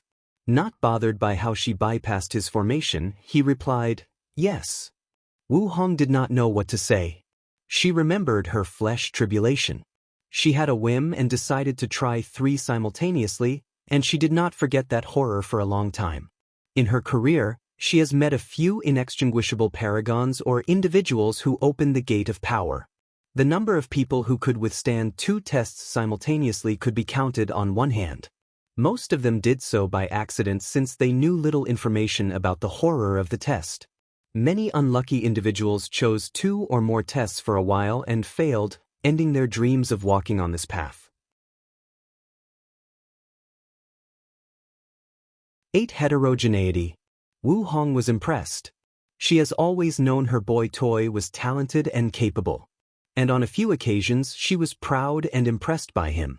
But today, for the first time, she was impressed beyond words. She looked at him, eyes sparkling while gently biting her lower lips. Wang Wei immediately recognized the look in his wife's eyes. He smiled before they jumped on each other like primates in a zoo doing the dirty with no shame or regard for the children's visitors. Moreover, he grew wilder when she even let him be on top. He went wild, losing himself in the embrace of passion and depravity. Wang Wei lay on the floor with Wu Hong on his arm. He was breathing heavily as if he had done the most intensive exercise. The bedroom is one of the few times he can experience mortal things like fatigue and lack of stamina. After taking a few minutes to regulate his breathing, he asked her, "I was wondering why my incarnations did not undergo the tribulations. There are already many restrictions on the unorthodox path, and it would be unfair if all the incarnations had to undergo the tribulation." "That makes sense," Wang Wei analyzed. "I guess the orthodox path only has to take once. They don't have to redoing it with each reincarnation." The two chatted for a moment before continuing to do their own things. Wang Wei had to test the limits of his body while getting acquainted with his new strength. He punched the formation before him. Boom. As expected, 7-leaf. His fleshly body only had this power, not considering his other source of power. And he could sense that he would have no problem increasing his power as long as he moved up in the true power Tao realm. Is this a way to remove the limit of 7-leaf? Or is this the result of my paragon soul and the incarnations? Wang Wei always suspected his soul was one of the reasons he barely had any bottlenecks in cultivation. He also suspected he would not have the immortal venerable limit that most cultivators have. However, he did not know the exact reason. Regardless, he knew that if people wanted to remove the limit, they could cultivate until the 3rd level of the true power Tao realm. He checked his body and smiled. In the early stages of his cultivation, his fleshly body has always been more powerful than his cultivation. However, the other aspects caught up after the void-shattering realm and the 9-extremity foundation. Now, his fleshly body was the most powerful aspect, at least for his main body. After admiring his perfect figure, he continued his seclusion, focusing on comprehending laws. Wang Wei had entered the mature Tao tree stage of the Saint Realm, and his domain was hundreds of times beyond the limit. Without the help of Gu Xian's pagoda, the process was extremely long, 20,000 years to be exact. And with the 360 future Buddha self, he spent 2 million years. He pushed the boundary of the Saint Realm with how deep of time he spent comprehending the law, especially with his talent. And yet, I still have a silver tree. He now understood achieving golden tree is now just about time spent comprehending laws. But also the mysterious baptism samsara Tao cultivators experience when they walk the path of 9-extremity. I still have to rely on the Fate Palace. He closed his eyes to sense the other incarnations. They had all finished their mission and tempered their bodies to the peak, including the Order incarnation. Wang Wei borrowed their power. 3 rupee. He did not achieve 4 root because the main body was still in the Saint Realm. He left seclusion to see his wife. Finish. Yes, he replied as he embraced her. Prepare to go through mortal dust before breaking through? Yeah. What was your mortal dust like? Mine? Let me remember, pausing for a moment. My early years were about proving my worth to the world. And by the Saint Realm, my state of mind had changed, but there was still a lingering flaw. For mortal dust, I became the only daughter of the most wealthy individual of a mortal kingdom, loved and cherished by everyone, a little princess. Then I was a princess adored by the kingdom, followed by a sovereign, the noblest individual in the kingdom. Afterward, I had some persona focused on my Tao. I was the best scholar in another kingdom. I remember these days arguing with these stinky scholars who could not accept a woman besting them. I was an artist focused on painting and sculpting. However, all my works were runes or patterns found in nature. Finally, my personas were people confined or sealed in different places. One spent her entire life in a house, never leaving its confine. The other was in prison. One of my personas spent a few days surviving inside a coffin. I learned a great deal about sealing in these experiences. For more chapters, please visit pan.0.com. How fascinating. Indeed, Wu Hong replied, reminiscing about the old days. Are you staying for a while or leaving now? I'm leaving. However, I have to go see Li Jun first. His parents were also in retreat. His father was receiving the Sword Empress guidance while his mother had to plan for the merit-proving method. He flew to Li Jun's mountains and the other was waiting for him with drinks. Where is Liling? She's refining pills. Wang Wei took the jar from him and took a sip. Since we now have karma washing water, why don't you unseal your wife and child? I want to see and spoil my nephew. Li Jun shook his head. Not until we become emperor, and I know for certain I can protect them. That's a good idea. He knew another reason was because of Yan Liling. It can cause trouble having the concubine with a wife present. And Li Jun is smart enough to understand how to navigate this kind of situation. After spending this generation with Liling and once they reached such a high realm in cultivation, many things will have different perspectives. This is for you, said Wang Wei as he handed him a book. What is it? I call it the 8 Heterogeneous Foundation, he explained. You will create 8 incarnations or clones since they are not connected to your existence. Anyway, you divide your soul into 8 perfect clones. Based on my previous sermon, 2 clones will cultivate a cultivation system based on essence, spirit, chi, and law. Then, you will fuse with them, boosting your foundation and achieving immortal strength. Li Jun scanned the book. There were 4 cultivation systems contained inside. Pure essence cultivation that focused on the body, pure chi cultivation, pure spirit, and law-based cultivation. The idea is that these clones would cultivate until the quasi-emperor realm. Then, Li Jun will fuse with them and use them to nourish his fleshly body, chi, soul, and law. As you can guess, this method has some flaws, continued Wang Wei. The fusion process will not be easy since the clones cultivate different cultivation systems, especially the chi clones. I've made it so they cultivate an energy compatible with the origin essence, but it could still cause trouble. He wanted a chi system that uses spirit chi. But he discovered spirit chi itself is a catalyst and cannot be directly used as an energy for a system. Or maybe, this is beyond Wang Wei's current ability. Lastly, I've discovered there will be a significant amount of impurities in the bodies due to fusing 2 different systems or Tao foundations. I've created an impurity-removing step, and you can use other resources. No, it's not a problem considering I don't have to comprehend existence for this method. True. As the first person who cultivates this method, you should not have a problem. However, Heavenly Tao might place some restrictions on it afterward. A cultivation method that allows individuals to break the barrier between mortal and immortal will definitely have some restrictions. However, Heavenly Tao operates similarly to a game master in a game. It can fix loopholes or bugs in a game, but the player who discovered it can keep the benefits.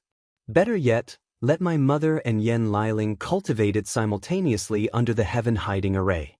Let's take advantage of the situation to get the most benefit. He also wanted to include Tai Gang, but with the latter's talent, he doubted he could cultivate this technique. What about the resources? Li Jun asked. Cultivating these clones into the quasi-emperor realm was not cheap. With your contributions, there should be no problem. However, he also had to talk to his mom. He contacted her through divine sense to ask. She told him that her Yu clan could raise 8 other true monarchs, and he did not have to worry. Wang Wei told her to ask if she needed, and she reassured him that she would not be polite with her own son. I just remember, suddenly said Li Jun, Did you contact Wang Ju? No, what's wrong? She's injured.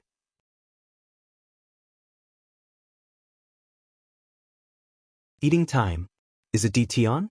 Was Wang Wei's first thought. He knew the latter had the sex lord's shadow technique and should have cultivated a powerful shadow on par with Wang Ju. However, he quickly denied this possibility since Wu Hong sealed him too early. The techniques have specific requirements, and he could not have met them when he was sealed. Despite eliminating this possibility, Wang Wei realized it was about time for DT on to be released. He has to participate in the cleanup to acquire a token and fight in the final battle. From now on, he can no longer be at ease when doing things since he has someone who can match in power and use experiences to compensate for the tactics department. I'll go see her. Do you want me to go with you? It's fine. Focus on cultivating. Wang Wei teleported to the small world where Wang Ju was recuperating. When he saw her, he squinted. A part of her body was disappearing while the other half tried to prevent this from happening. She was too focused on saving her life that she could not respond to his presence. Luckily, he had access to the formations and did not have to use force. Someone or something has erased her time, analyzed Wang Wei. He could tell someone hit her with an attack that erased part of her past. And if Wang Ju did not have access to some of his time laws, she would have ceased to exist by now. No, not erase but ate. Wang Wei came closer to analyze the situation. If Wang Ju's time could be represented by a line similar to the fate line, the attack took a bit out of her timeline. The attack's purpose could only erase certain events in her life, or it could wipe her out of existence. Wang Wei raised his hand to manifest his time law, trying to fix the gap in Wang Ju's timeline and save her. He failed. He tried again after borrowing the power of his incarnations. No response. Wang Wei instantly deployed his domain to surround her and boost his strength. This attempt was also of no use. He then accessed the River of Time, which should contain records of Wang Ju's timeline. He used the records to recreate her timeline and fix the gap. What level of time Dao is this? His attempt at even using the River of Time failed. This is not something even he can do. Fate surpasses time, so let's try that. He connected to the River of Fate and found Wang Ju's fate line. Using the record of her life in the fate line, he fixed the part that was eating. There was great resistance, but he succeeded in the end. Wang Ju stopped disappearing from reality and opened her eyes. Sect Master, thank you for saving me. This experience was horrifying.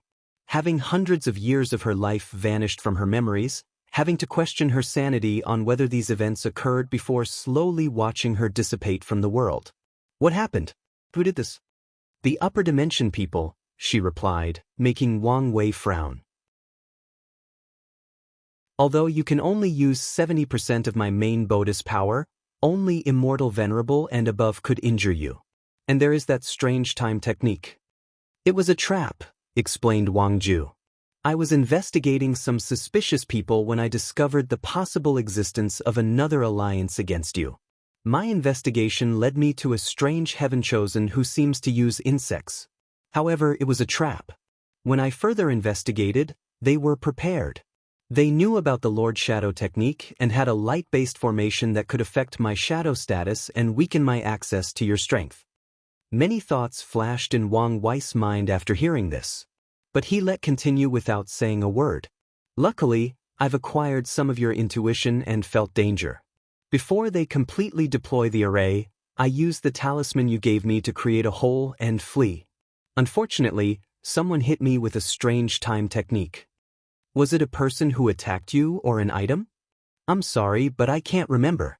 Everything proceeded too quickly, and I did not have time to detect the surroundings. It's fine, Wang Wei replied. What's your analysis on this event? These people knew the Lord Shadow technique quite well, most likely from the Upper Dimension Dao opening sect. They came prepared with the knowledge, ready to deal with you through eliminating me. You are probably correct. Wang Wei thought deeper about the situation. Time Eater is involved. Wang Ju's attack suits perfectly for the latter's name. Furthermore, he is one of the paragons who did not participate in the ultimate taboo and knew and interacted with his ancestors. There is a high chance that he knew the Shadow Ruler, interacted with him, and even competed with the latter. You need to be more careful from now on. I will. Wang Ju also realized she was too intoxicated with her newfound power and was slightly careless. I have to go through mortal dust. When I'm done, I will refine a talisman for you to access all my powers. Wang Wei was slightly annoyed as he kept discovering the flaws of the unorthodox way of the Nine Extremity Dao Foundation. For more chapters, please visit pan0.com. Thank you, Sect Master. But do you need the Fate Shadow Guards to protect you secretly? Mortal dust is a moment of weakness for many cultivators since they usually seal their memories and strength. Although they can instantly regain it when attacked, it is still a moment of vulnerability that can be exploited. No, Shadow One is in charge of protecting me. I see. Wang Ju was slightly disappointed but felt relieved since her young master's safety was what truly mattered. I wonder if I can become Shadow 1 instead of Shadow 3? She quickly removed this intrusive thought from her mind since she knew such a request would cause a seniority issue that could lead to real problems. Do you remember what the runes of the formation looked like? Asked Wang Wei, not knowing her inner turmoil about being called Shadow 3 in the future despite being the most powerful shadow. I do remember some of them. She did not see the entire thing, but she saw a good portion of it after he saw the light emanating from the runes. Write them down and have the sect analyze them. Since you said it was light-based, they can consult my mother. As you wish. Do you know where Yuzhou is? Wang Wei decided to eliminate him even if there was no evidence to prove he was innocent. Anyway, since he is a heaven chosen, he is his enemy, and if he were a spy from the upper dimension, he would have eliminated an unstable factor of the world. And he could still kill a few heaven chosens without affecting his son of era title. Wang Ju did not immediately explain but checked the Fate Shadow's headquarters for information. He disappeared after the trap. We currently do not have his location. He's not in the Soul Race's small world? No. That was more suspicious. Forget it. He has to show up for the cleanup. Wang Wei ordered her to keep up her work before going to say his goodbyes. Then, he headed to a mortal world for his mortal dust. Primordial chaos, outside the Eternal Ascension world. 7 people fought an enormous creature with dark red skin and 2 horizontal black horns that almost met before his forehead. Its body was muscular, displaying its developed muscle. It has leather pants and boots on, and these items shone with magical light, indicating their value. Primordial laws flowed out of his body as he fought all 7s. The battle lasted a few days, with at least 6 of the others slightly injured. But the creature was perfectly intact. Even his skin was not broken. The creature looked at one of the 7 and then at the Eternal Ascension before leaving. He treated primordial chaos as its home as it navigated its endlessness like a pool in his backyard. That's the 7th attack in the past 100 years, commented Undead Phoenix. More should be coming. They could tell these attacks were nothing but testing the situation. We need to do something, added Earth Emperor. The 2 sons seemed occupied and told them to deal with the situation. Do what? This should just be the beginning, added Blood Dragon. Damn Chiuan, snarked 5 Feather Phoenix. The current situation is because of the all-seeing temple's predictions. Many people in the Chaos universe believe the Eternal Ascension world will be responsible for the upcoming chaos and want to either deal with them or enter to prepare. There is no point in complaining. We need solutions, reiterated Earth Emperor. What about the previous recruitment plan? As long as some potential paragons side with us, we can increase our power. Most of them do not want to associate with us, replied Blood Dragon. He tried to entice Qin Tong and a few other people in Limbo, but they all looked at him in disdain. I still do not agree with this method, countered 5 Feather Phoenix. We do not need to share our power and resources. I don't believe him going to say this, but I agree with her, added Undead Phoenix. Then, what do we do once the situation is beyond our control? Asked Twin Flower. Don't we have the sons? They can protect the Eternal Ascension world with their power.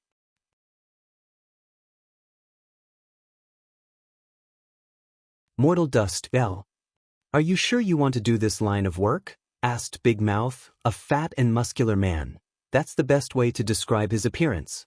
His arms were muscular and well-defined, his legs thicker than a tree, but his belly might mistake him for a pregnant woman. Of course, there was his oddly shaped big mouth. "Yes, sir," replied a slightly thin young man dressed in coarse clothes. However, despite his social status, indicated by his clothes and seeking employment, he had an odd charm around him that caught people's attention. However, they could never pinpoint or describe what his appeal was. "It takes guts to do this job. Can you handle it?" "No problem, sir." Grunted Big Mouth. "You're a little too skinny. Don't look at my appearance. But I have divine strength." The young man looked around and easily picked up a large saber weighing a few hundred genes with one hand. Big Mouth's eyes lit up. He initially accepted this lad Yenwei because one of his acquaintances called for a favor and because not many people were willing to do this dirty job. However, he became convinced after meeting the latter and seeing his respectful nature and strength. "Good. Come tomorrow at dawn. I'll begin your training." Yenwei immediately bowed and profusely thanked him for this opportunity. He rushed home with excitement. The next day he arrived an hour before dawn, when night still loomed over the world. Big Mouth also arrived an hour early, and he was surprised when he saw the young lad waiting for him before the prison. "The cocks haven't even crowed yet. Why are you here?" "I didn't want to be late. I like spunky people like you. I hope you can last long." So far, he was satisfied with the new employee. Discipline is one of the key traits to succeed in anything. Big Mouth took the keys hanging on his side and opened the door, leading Yenwei through the corridor. The young lad looked at the cells and people imprisoned. The majority looked miserable and dressed poorly. But a few looked like nobles, so he guessed they were either corrupt ministers or people who offended even more powerful individuals. Big Mouth did not say much as he walked to 3 different cells and walked out with a prisoner. Then he led them to another section of the prison. "Normally, I don't have this kind of authority. But since I need to train you, I can do this." Big Mouth led the prisoners to a platform and placed the first one in a device where his neck is shown and his hands tied behind his back. He took a blade and raised it above his head. The key is to have no hesitation, aim for the neck, and use all your strength, or the head won't fall. Yenwei watched with horror as blood spilled on the ground. Although he already knew what job he was applying for, it was completely different to experience it personally. Suddenly, he felt his breakfast rushing to his throat, and he swallowed it back. "So, you didn't throw up? Better than the previous guy," commented Big Mouth after seeing the young lad's pale complexion. "Let's see how you do when it's your turn." He changed to another prisoner and handed Yenwei the blade. He took the blade with trembling hands. "Breathe in and out," instructed Big Mouth. "The first time is usually the hardest." Yenwei followed his direction and breathed in and out. He effortlessly raised the blade above his head. But as he glanced at the prisoner's neck, he could not find the strength to drop it. Big Mouth did not give him any motivational words like this person was the most heinous criminal. He waited to see the young lad's capabilities. Yenwei hesitated for more than a minute. Then he gritted his teeth and dropped the blade, cutting the head off cleanly. As he watched the result of his actions, he rushed to the side of the platform and hurled everything inside his stomach. He did not stop after an entire minute of vomiting. "Well, at least it was not messy," said Big Mouth as he patted the latter's shoulder. "How can it get messy?" The last guy did not use enough strength. The head was not cleanly cut off, showing the inside. Plus, the prisoner was screaming and had to chop more than 3 times before things ended. Yenwei felt like throwing up again. "Don't be such a wuss. Anyway, this is the easiest part of the job. How can it get worse? You'll see." For more chapters, please visit Pan 0. Yenwei did not wait long to know what his superior said. A week later, after participating in a few public executions, he began to become acquainted with this job. He still felt squeezy at the fact he had killed people, but he had begun to become numb to the sensation. Then, everything worsens after that execution. Big Mouth had to travel to another city, and he was the only one left. And a big case occurred. Some ministers committed treason or something, and the governor ordered the execution of his entire family. Ch, ch, ch. At first, everything proceeded smoothly. The only issue Yen Wei had was how he had to kill so many people consecutively, which was a first for him, especially without big mouth supports. However, the subsequent executions hunted him. "Please spare us. Our family is innocent," screamed a woman, one of the many concubines of the treacherous minister. Yen Wei had to wear a mask that only showed his eyes, and they trembled after hearing this. He gritted his teeth and prepared the woman. "I'm begging you, please don't do this. Our family did nothing wrong. We were wrongly accused." The woman screamed and argued with him during the process. Yen Wei raised his blade, but when he saw the pleading look in her eyes, his body once again quivered. He questioned himself, but as the supervisor of the execution asked him if there was a problem, he only shook his head before dropping the blade. It took every ounce of the strength of Yen Wei's body to prevent himself from violently reacting. However, his heart palpitations did not stop no matter what he did. Amidst people's screams calling for their innocence, he mindlessly chopped people's heads. However, he was in a daze after killing that woman. His body moved, but his mind was elsewhere. It was like he watched himself from a three-dimensional point of view, observing the actions of a stranger. However, something brought his spirit back to reality. The last people to execute were children. The youngest was only 8 years old. When Yen Wei dropped that blade, something in him broke. He could not forget that child's eyes, full of fear, ignorance, and innocence. In her eyes, he saw a future that could have been. She could have become a great scholar, mother, healer, artisan, poet, and so many possibilities. But his blade ended these futures. In the prison, Yen Wei drank non-stop while sitting beside his execution blade. He did not know how long he drank until he heard footsteps. "How are you doing?" asked Big Mouth, but he received no response. The veteran executor knew how to deal with this situation, so he left before returning with some food. He sat next to the youngling and drank with him. "People should not be able to kill each other," Yen Wei suddenly said. "What do you mean?" "No one should have the power to end someone else's fate. Such power should not be in the hands of mortals. No, even immortals should not have such power." "A world where people cannot be killed? That would be interesting. Unfortunately, this is not possible. And even if it was, I'm sure there would be some other trouble," commented Big Mouth. "Like what? Do you think there wouldn't be any problem if everyone were immortal? Society would collapse in a very short time." "ND. A novel, I don't mean for everybody to be immortal. I mean that people should not be able to kill others.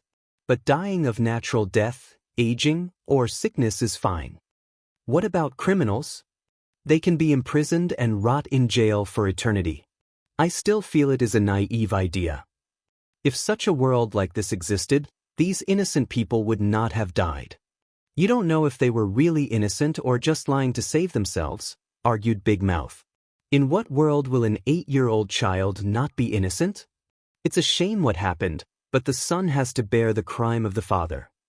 "What a stupid thing to say," replied Yen Wei before spitting on the ground, disdain all over his face. Big Mouth sighed and ignored his disrespect, knowing what the young lad was going through. He experienced the cruelty of this job. But after so many years, he was now used to it. He patted Yen Wei on the shoulder. "Don't drink on an empty stomach. Go to bed, and tomorrow, decide whether you want to continue this line of work."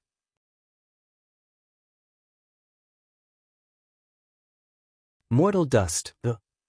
Big Mouth watched a young man with a cold and emotionless face casually chop the head of 2 noble women. The latter did not bat an eye, there was no change in his expression, and he did not even care to hide his face. This kid changed so much in just 2 years. Big Mouth was worried since this was the first time he had to deal with this situation. Most people would become numb to the constant killing and take things like drinking and visiting brothels to deal with the guilt. However, the new hire, Yen Wei, became cold and emotionless, worrying him that something terrible would happen to the young lad. "Yen Wei, come here." The lad calmly walked before his employer, staring directly into Big Mouth's eyes. "I'm going to Red Tree City. Come with me. Big Mouth did not give him the time to reject it and stated it was an order. The next day, the Big Belly Man took the young lad to Red Tree City, a place known for its vibrant lifestyle and the red light district. He hoped Yen Wei could get out of whatever headspace the latter was on and meet some new people. Regrettably, Yen Wei remained quiet during the entire journey. The only time he reacted was after arriving. Numerous people surrounded two people, a fat youngster dressed in embroidery clothes and another malnourished youngster in coarse garments. The fat noble constantly kicked the other on the floor, swearing at the latter for dirtying his clothes. Everybody watched with empathy in their eyes, but no one dared do anything. They can only pray that the noble has enough and leave the youngster alone. "Don't look," said Big Mouth as he dragged Yen Wei from the large crowd. "Who is that?" asked Yen Wei. "The Lai family's third young master. The Lai family is the richest family in the surrounding prefecture. Don't mess with them." Yen Wei did not say anything. He followed Big Mouth around the city with the same blank look. They stayed at an inn for the night, and Big Mouth prepared to continue the tour tomorrow. He did not want to give up so easily. However, the following day he walked inside Yen Wei's room, trying to control his trembling body. "Third young master is dead." "Who's third young master?" asked Yen Wei. "Lai family. His head was chopped off in a back alley." "Oh." Big Mouth clenched his hands as he stared directly at the youngster. "Did you have something with his death?" "No." He could not tell whether this was the truth or not. In the end, he took a deep breath to calm down. "The entire city is on lockdown by the Lai clan. You better hope you had nothing to do with this murder." For the next week, no one could enter and leave Red Tree City. The Lai clan searched every nook and cranny to find the killer. At first, nothing proceeded smoothly until the last day when they found a man with the blade that killed their third young master. The person tried to deny it, but the evidence was in his possession. However, the clan still wanted to interrogate him to find the motive behind his actions. Unfortunately, the man died due to poisoning. The conclusion was that someone hired him for the job and eliminated him to prevent him from talking. The Lai clan had many enemies, and they concluded this was an attack on them. During the entire week, Big Mouth was on edge, fearing someone would barge into their inn and arrest the two of them. But after the Lai clan lifted the lockdown, he left in relief. Nevertheless, part of him still believed the youngster Yen Wei had something to do with that murder. Soon after returning to their city, Yen Wei began to learn martial arts. And soon, the latter displayed his incredible talent. He could learn most techniques after seeing them once. Yen Wei even acquired a breathing technique that absorbed spiritual qi between heaven and earth to strengthen the body. Adding his natural divine strength, he was a born martial art genius. All these improvements should have been positive, but Big Mouth could not stop remembering what occurred in Red Tree City and feared something would happen. Part of him hoped Yen Wei would quit his job and use his newfound strength to make a living. Regrettably, 3 years passed, and Yen Wei was the same. His face was cold and emotionless, always doing his job without any expression, remorse, or guilt, no matter who the prisoner was. At first, Big Mouth thought he maybe was being too sensitive, and things would return to a certain level of normalcy. However, he soon began to notice the disappearance of people in Droplet City, where they lived. First, it was nothing but criminals the law did not catch. Then, it was corrupt government officials, nobles, martial artists, and wealthy merchants. Then, bang! Hundreds of armed soldiers barged into the prison, surrounding Yen Wei. "What is the meaning of this?" Yen Wei asked before he saw someone in the middle of the soldiers. "Big Mouth. I can't allow you to continue your rampage," said Big Mouth with a slight pain in his voice. He always blamed him for allowing this youngster with a bright future to fall down this rabbit hole. "Don't try to deny it. The government has gathered enough evidence that leads to you." "Why are you doing this?" "I am an emissary of fate, delivering their final judgment to these scums," Yen Wei replied coldly. "Scums? I can understand your actions for the criminals. But what about the innocent people you killed?" "That's only because of their poor luck. I put the name of every person in this city in a bowl and chose one at random. The selected person will receive a final judgment from fate, from me." "Who are you to decide people's fate?" roared Big Mouth. Who is a nobleman to decide the fate of a poor countryman? Rebutted Yen Wei. He does it because he has the strength to. Big Mouth looked at this youngster with red eyes. He knew the person he knew was long gone. And nothing he did would change that fact. Get him. The soldiers rushed with their weapons to arrest or permanently eliminate Yen Wei. Unfortunately, his martial art was truly superb. He used the room or environment to his benefit and ran away with severe injuries. A few months later, the Fate Killer struck again by stealing names from the magistrate, selecting them randomly, and massacring everyone chosen. And from now, this became his M.O., modus operandi. Whenever he traveled, he would repeat the same things. Unfortunately, his actions offended countless martial arts sects and the government, leading to an alliance to eradicate him. Yen Wei fought a legendary battle for 3 days against the coalition of martial artists and the government. Unfortunately, his ultimate end was being stabbed by dozens, if not more, weapons. Wang Wei dug himself out from his grave. Being corrupt by the power of fate? I've never thought about that, he muttered. His goal has always been to control fate, but he never thought about the possible side effects of his actions.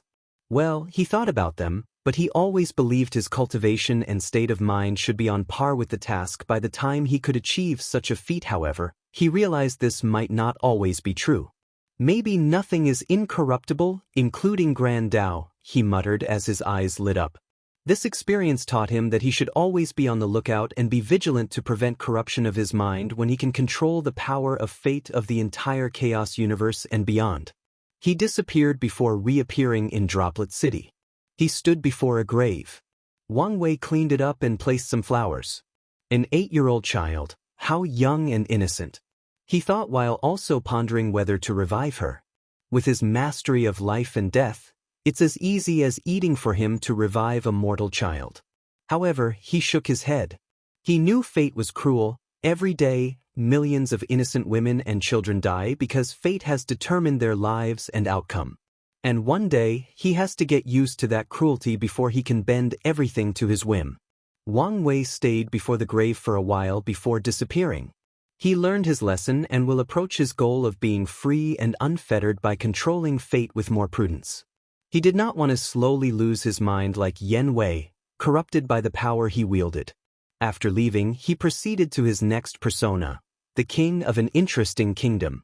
Wang Wei hoped he could also learn something valuable from this experience. He hoped to learn something from all his persona for this mortal dust.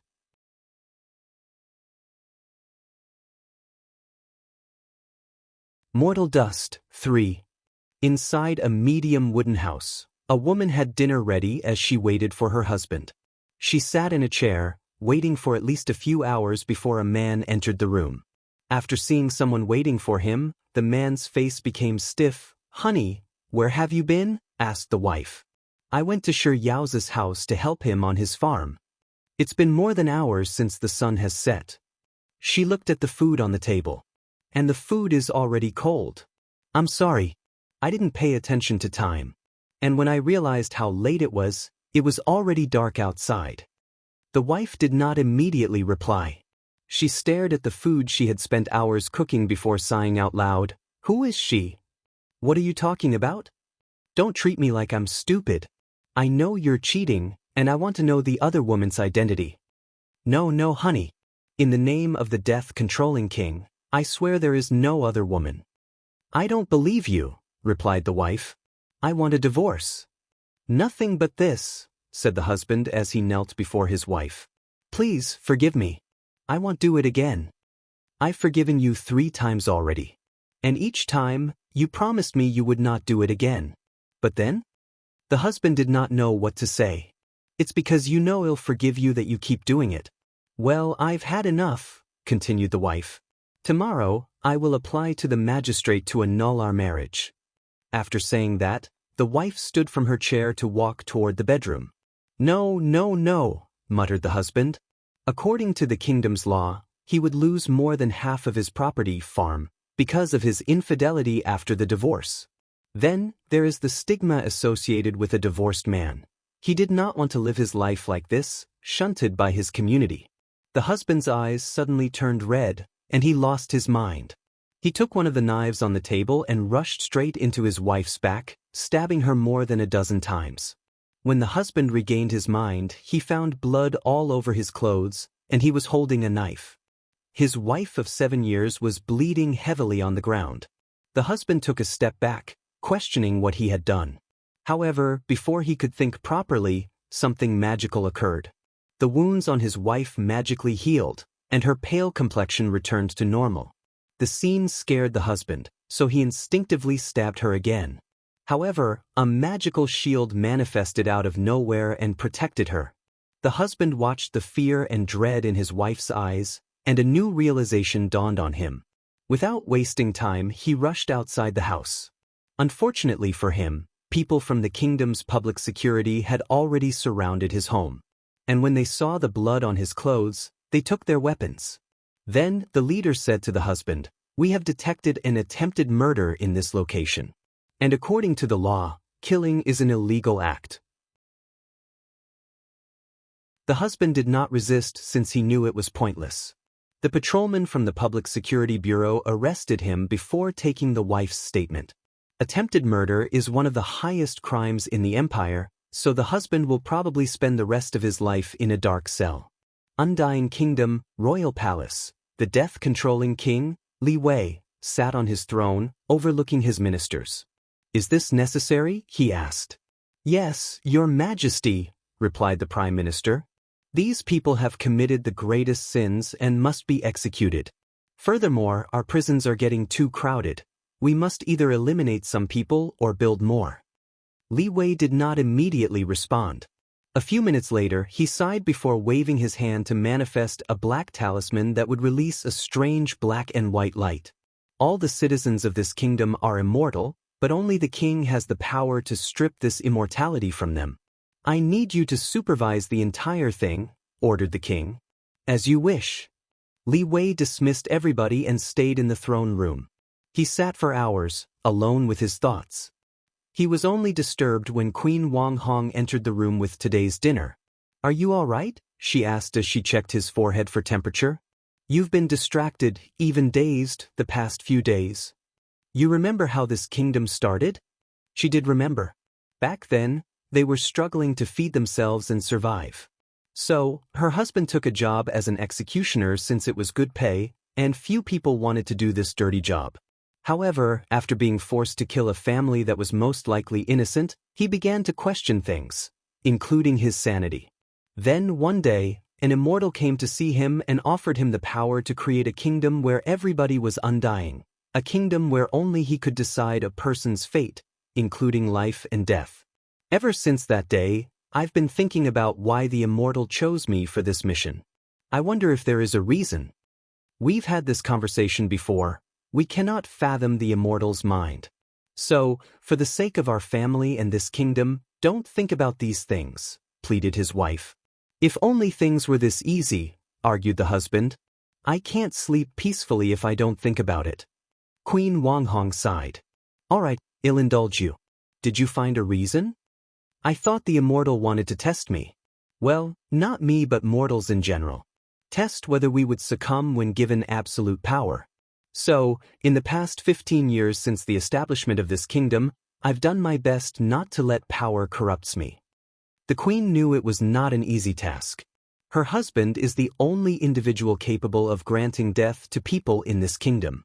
And with such power, he has done an excellent job of not abusing his power and becoming a ruler dedicated to serving the people. When things do not go his way, when he loses control of his emotions, or when confronted with the vilest part of the human mind, it takes a lot of willpower not to abuse such power. Im sensing a but? Asked the queen. Yes. I feel that this is not the correct conclusion. What exactly do you expect to achieve? Asked the queen. You yourself are nothing but a mortal with no real power. So, how would you be able to identify the purpose of such an unfathomable being as the immortal? The king did not reply. I understand how you feel, continued the queen. I also want answers. But I care more about our survival. So, please think twice before you do anything stupid. The king followed her advice throughout his entire reign. Whenever he had to make any decisions, especially regarding his powers, he would think twice. Nevertheless, he never stopped trying to figure out the purpose of his existence, why he had such power. At 93 years old, the king lay in bed, death approaching him. The old queen stood by his side, also ready to journey into the afterlife with him. I figured it out. Well, I figured something out. What is it? What if fate wanted something from me, just like the immortal wanted something from the king? What if my desire to become free and unfettered was an objective granted to me by fate because it wanted something from me? Wanted what? Someone to control it, or someone to create it. After all, time is not linear. I believe you called such phenomenon temporal causality loop, added the queen. Yes. Fate created me so I can create it, muttered Wang Wei as his eyes became more brilliant.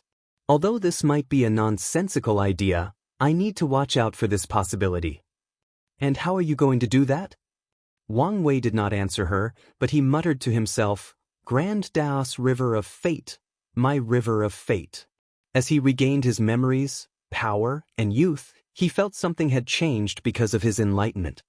He raised his hand to manifest 9 small magnificent buildings in the palm of his hand.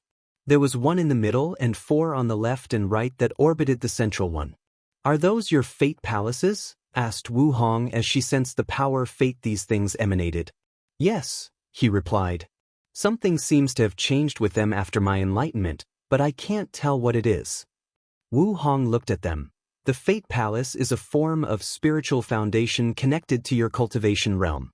The reason you only have 9 is that you are still immortal. After proving the Tao, you can condense the 10th and know what the change is. Do you know something? No, but I have some guesses. Wang Wei did not continue asking, but his intuition told him the Fate Palaces became more than tools he used to achieve 5 root strength in his 9-extremity Tao foundation. He dispersed the Fate Palaces before looking at his wife. Couldn't you let me have a harem during my mortal dust? If you want to lose access to Little Wei, you can try. I won't argue with you. I'm better than that. Wang Wei then left for his other persona. He became an assassin tasked with dealing with corrupt officials. This person involved the concept of being the sword of fate. After spending his life as an assassin, the king ordered his execution once he was no longer helpful. He learned of his possible eventual fate if he was not careful in his path of controlling fate, especially if his theory was correct. The following persona was a person who controlled a kingdom from the shadow. Despite not being the sovereign of that dynasty, that person could control the fate of every individual in the kingdom, including the sovereign and other royal family members. Ultimately, he died after someone close to him betrayed him. Wang Wei learned how fickle fate could be. A person might think they are controlling or playing with fate, but fate is also playing with them. Finally, Wang Wei decided to use the science and technology world for the remaining of his mortal dust.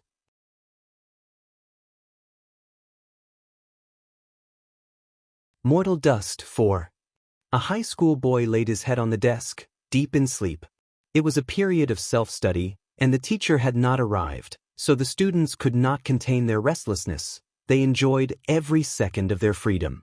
And despite the noise and chaos, the student sleeping next to the window did not wake up. Fatty June, his best friend, knew the teacher was fast approaching and he would get in trouble if caught sleeping. So he walked to his best friend, Wang Wei, to try to wake him up. Before he succeeded, the latter suddenly stood up from his desk with a look of shock followed by confusion. Fate Nexus, my death, muttered Wang Wei before becoming even more confused. He did not know what these words meant. He just had a vivid dream that told him he would die at a very young age. Typically, he would ignore such a thing as nothing but a dream. But for some reason, he believed in that dream. Are you all right? Asked Fatty June. I'm fine. Just drowsy from the nap. Well, Teacher Long is on his way, so be presentable, especially since he doesn't like you very much. Wang Wei nodded before removing a bottle of water from his backpack and washing his face. He did not want the teacher to use his appearance to cause trouble for him. During the entire self-study class, Wang Wei pretended to be studying, but he was distracted, thinking about that dream. Luckily for him, this class was today's last, and he rushed home as soon as school ended. He called his chauffeur to take him home. And as soon as he arrived, his mother asked him why he did not stay for after-school activities or attend his private lessons. "Mom, I think I'm dying." Yu Yen stopped cooking and looked up and down at his son. If he did not know his son was usually a good student, she would have used the spatula to teach him a lesson for saying something so ominous. "Boy, what are you talking about?" After hearing her son's explanation, she really wanted to beat him up. "It's just a dream," she reassured him. "But it's not." Yu Yen wanted to rebut him, but she stopped herself when she saw the determination in his eyes. For some reason, she believed him, or at the very least, decided to indulge him. "What do you want me to do?" Wang Wei was shocked since he did not think that far. After pausing for a moment, "Let's go to the hospital. Maybe there is something wrong with my body." "Fine," replied Yu Yen as she contacted their primary physician. Their family can be considered wealthy elites, so it was not a big deal to use the most extensive and expansive medical tests to reassure his son. An hour later, Yu Yen had already texted her husband about the situation while taking Wang Wei to the nearest hospital.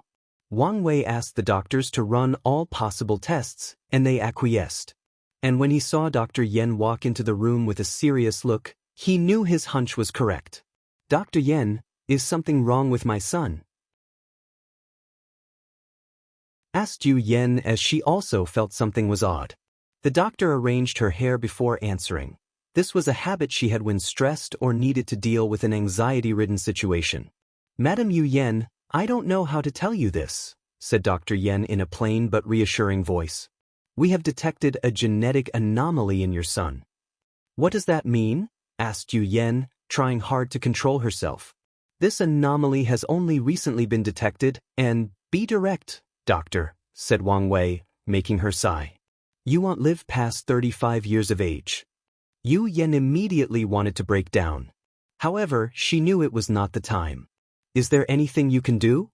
This anomaly has only been recently detected. And with our technology, there is nothing that can be done." "What about genetic warriors?" she hurriedly asked. "His father is one of the few third-level genetic warriors in the world. Maybe he can do something." Dr. Yen was slightly surprised.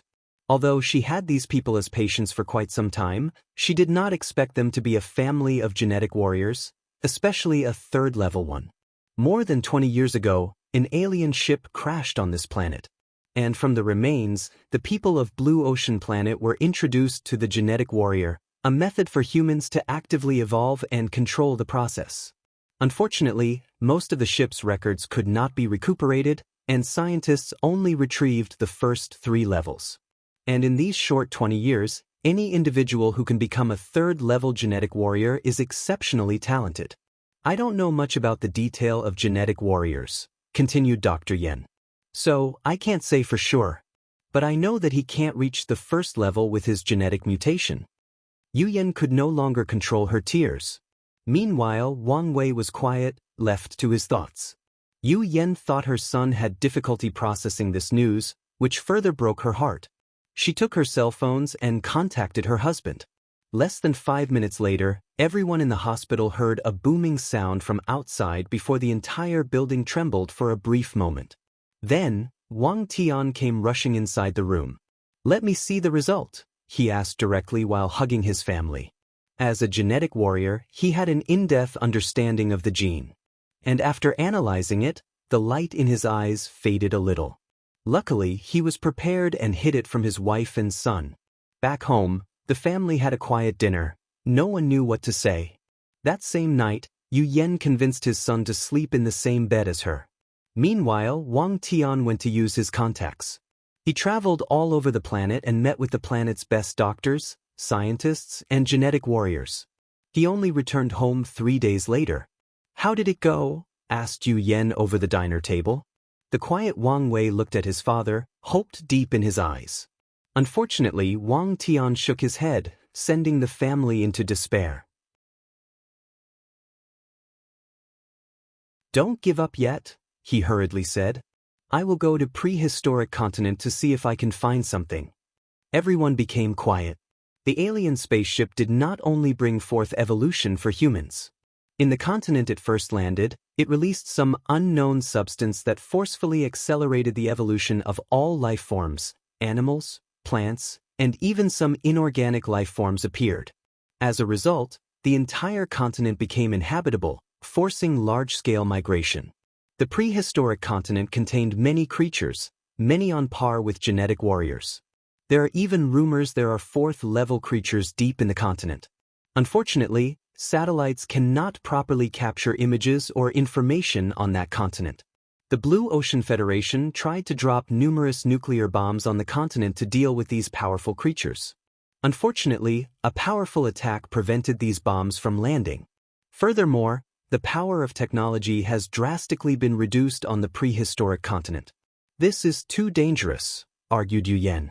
It's worth it to save our son's life. Yu Yen choked her counterargument. She could not disagree with this sentiment. In that case, I'll start training as well.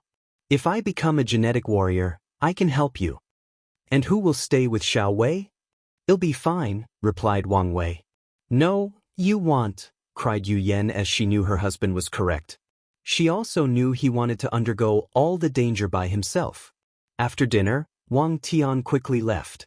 Wang Wei asked his mother for some time alone to think. While sitting on his bed, Wang Wei thought about his life. He had a bright future ahead of him, a good brother in the shape of Fatty June, and he hoped to declare his love for the school's flower, Wu Hong. Unfortunately, everything changed after one nap. I must take matters into my hands, he muttered before going to sleep. The next day, Wang Wei began to focus on his studies. He usually was in the top 5 of the school.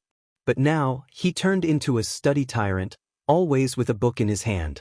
He ignored all other after-school activities. He forwent socializing or even interacting with people. He only studied. In just 1 year, at 16, he graduated high school and scored in the top percentile on the planet during the college exam. Wang Wei applied to Blue United University, the best university on the planet, sponsored by the Federation. His major was biology with a focus on genetics. He completed a 6-year course in just 3 years, graduating at the young age of 19. In a lab, Wang Wei looked at a recent blood test result. I've already started to decline. The numbers looked slightly off, but he knew this was the beginning of his decline. Suddenly, his phone rang and he answered, Xiao Wei, when are you coming home? I haven't seen you in 3 years. Mom, I also want to see you, replied Wang Wei with a sigh. But I don't have time. Yu Yen became quiet on the other side. She could not blame her son for trying to save himself. But as a mother, she had to watch her family slowly fall apart as her husband kept adventuring in that dangerous place, and her son tried to beat the clock. How about I come live with you? No, replied Wang Wei. He did not want to be cold, but he already theorized how alarming his decline would be. And he did not want his mother to watch him slowly die. Where are the things I asked for? He changed the topic. Your father has paid for a top-of-the-line research facility for you. However, according to him, you have to recruit personnel yourself. Wang Wei did not mind since he knew geneticists are extremely valuable in this age of genetic warrior. Everyone, from the government to private corporations, will do anything to recuperate, even a mediocre one, because of the hope of finding a way to create a 4th-level genetic warrior. Wang Wei knew he would not have as much problem recruiting people since he had made a slight name for himself in the community with some of the papers he released in the past 3 years.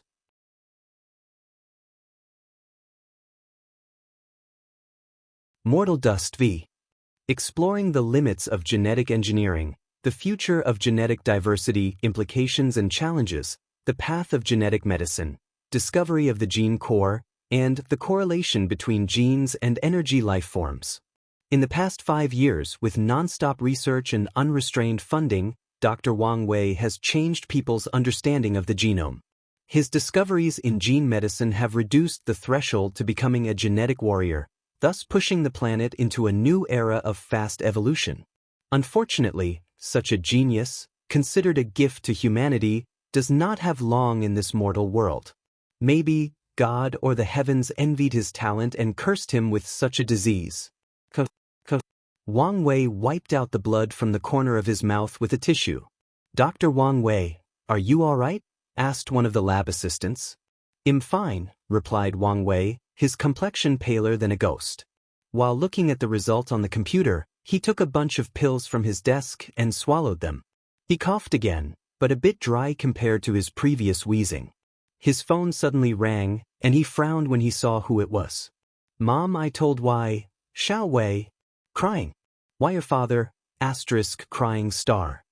"What's wrong with father?" he hurriedly asked. "Your father, crying star. Calm down, take a deep breath and tell what happened. I promise everything will be all right." "Your father is missing." "What do you mean he's missing?" "He went deep into the prehistoric continent since he heard there was a flower that could cure your disease. However, a fourth-level creature appeared in the same location he headed, and no one has heard of him since then." Wang Wei became quiet. One of the main reasons for all his success is the odd things his father brought back from that hell of a place. And as he learned of its mystery, a part of him believed that there might really be something from that place that could cure his condition. But now, his hope was gone, and he might have lost his father in the process. "All right, I'm taking a plane home." "I'll wait for you." Wang Wei stood up from his chair, prepared to tell his assistant to get his private jet ready. Unfortunately, before opening his mouth, he suddenly felt lightheaded, and everything went black. When he opened his eyes, he was attached to a bunch of machines, and someone was resting next to his bed. "Xiao Wei, you're awake," cried Yu Yan after hearing the sounds of the machines. She hurriedly called the doctor. "What happened to me?" asked Wang Wei, still dazed and groggy. It was a terrible feeling since he felt his mind was not in the right place, no matter how hard he tried. "I'm sorry, Profession Wang," said the doctor. "Your gene collapse has accelerated. Is this why I cannot feel my legs?" The doctor nodded. How long do I have?" 2, maybe 3 years. Yu Yan could not control her tears. "So, I was not guaranteed to live to 35. I just won't live past that," thought Wang Wei. He never forgot that dream that foretold his death. He looked at his mother, and he could not recognize her. And it was not because he rarely went home in the past 8 years, but also because the woman before him was not the mother she knew. She was thin, her skin was dull, and she had heavy bags as she had never slept a wink for years. The most significant difference was her eyes. They were listless, full of sadness and despair. "Get me my phone," said Wang Wei. He did not waste time using all his contacts to ask people for help to find his father. He offered many of his cutting-edge research, especially the gene medicines that genetic warriors sought after, as a prize for anyone who could find his father. After doing all this in front of his mother, he finally looked at his medical records. "I have no hope." That's the conclusion Wang Wei came up with. His fate was sealed, and there was nothing he could do about it. So, he decided to spend the rest of his life with his mother. He left home when he was 16 and rarely interacted with his family. And in his final moment, he decided to change that fact. Sadly, Wang Wei soon regretted that decision. As his mother watched him rapidly die before her, and with his father's disappearance, Yu Yan was simply inconsolable. Many times, Wang Wei wanted to end his existence in this mortal coil. At the very least, he can go on his own terms or have some control over his fate. But he never dared to do as he feared his mother would follow him. So, 2 years and 3 months later, he died in the hospital bed. And the world mourned the passing of such a brilliant mind. "Where am I?" muttered Wang Wei as he stood up, looking at all the chairs and students next to him. He looked at his youthful and powerful hand, feeling his healthy body. "Big brother, are you all right?" asked Fatty June. "You better stop sleeping before the teacher arrives." Wang Wei mindlessly nodded before sitting back in his seat, processing everything that had happened to him. Am I stuck in some sort of loop? Or was it just a dream? After school, he rushed to the hospital to take a whole-body test. And as expected, he had the same disease. His parents reacted the same way as his dream or first life. However, Wang Wei was different. Something ruthless awakened deep inside him, and he decided to test his theory. He did not try to cure his disease, nor did he allow his father to venture into the prehistoric continent to try to save him. When Wang Tian tried to argue, Wang Wei would be ruthless and threatened to take his own life if his father left him alone. As such, he spent the next 4 years of his life with his parents before dying a second time at the hospital.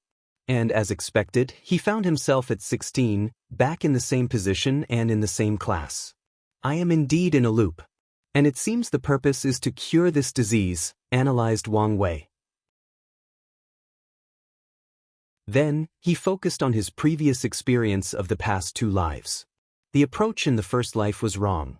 I should not have focused on curing the disease, but managing the symptoms and ensuring I live to the limit of 35 years old.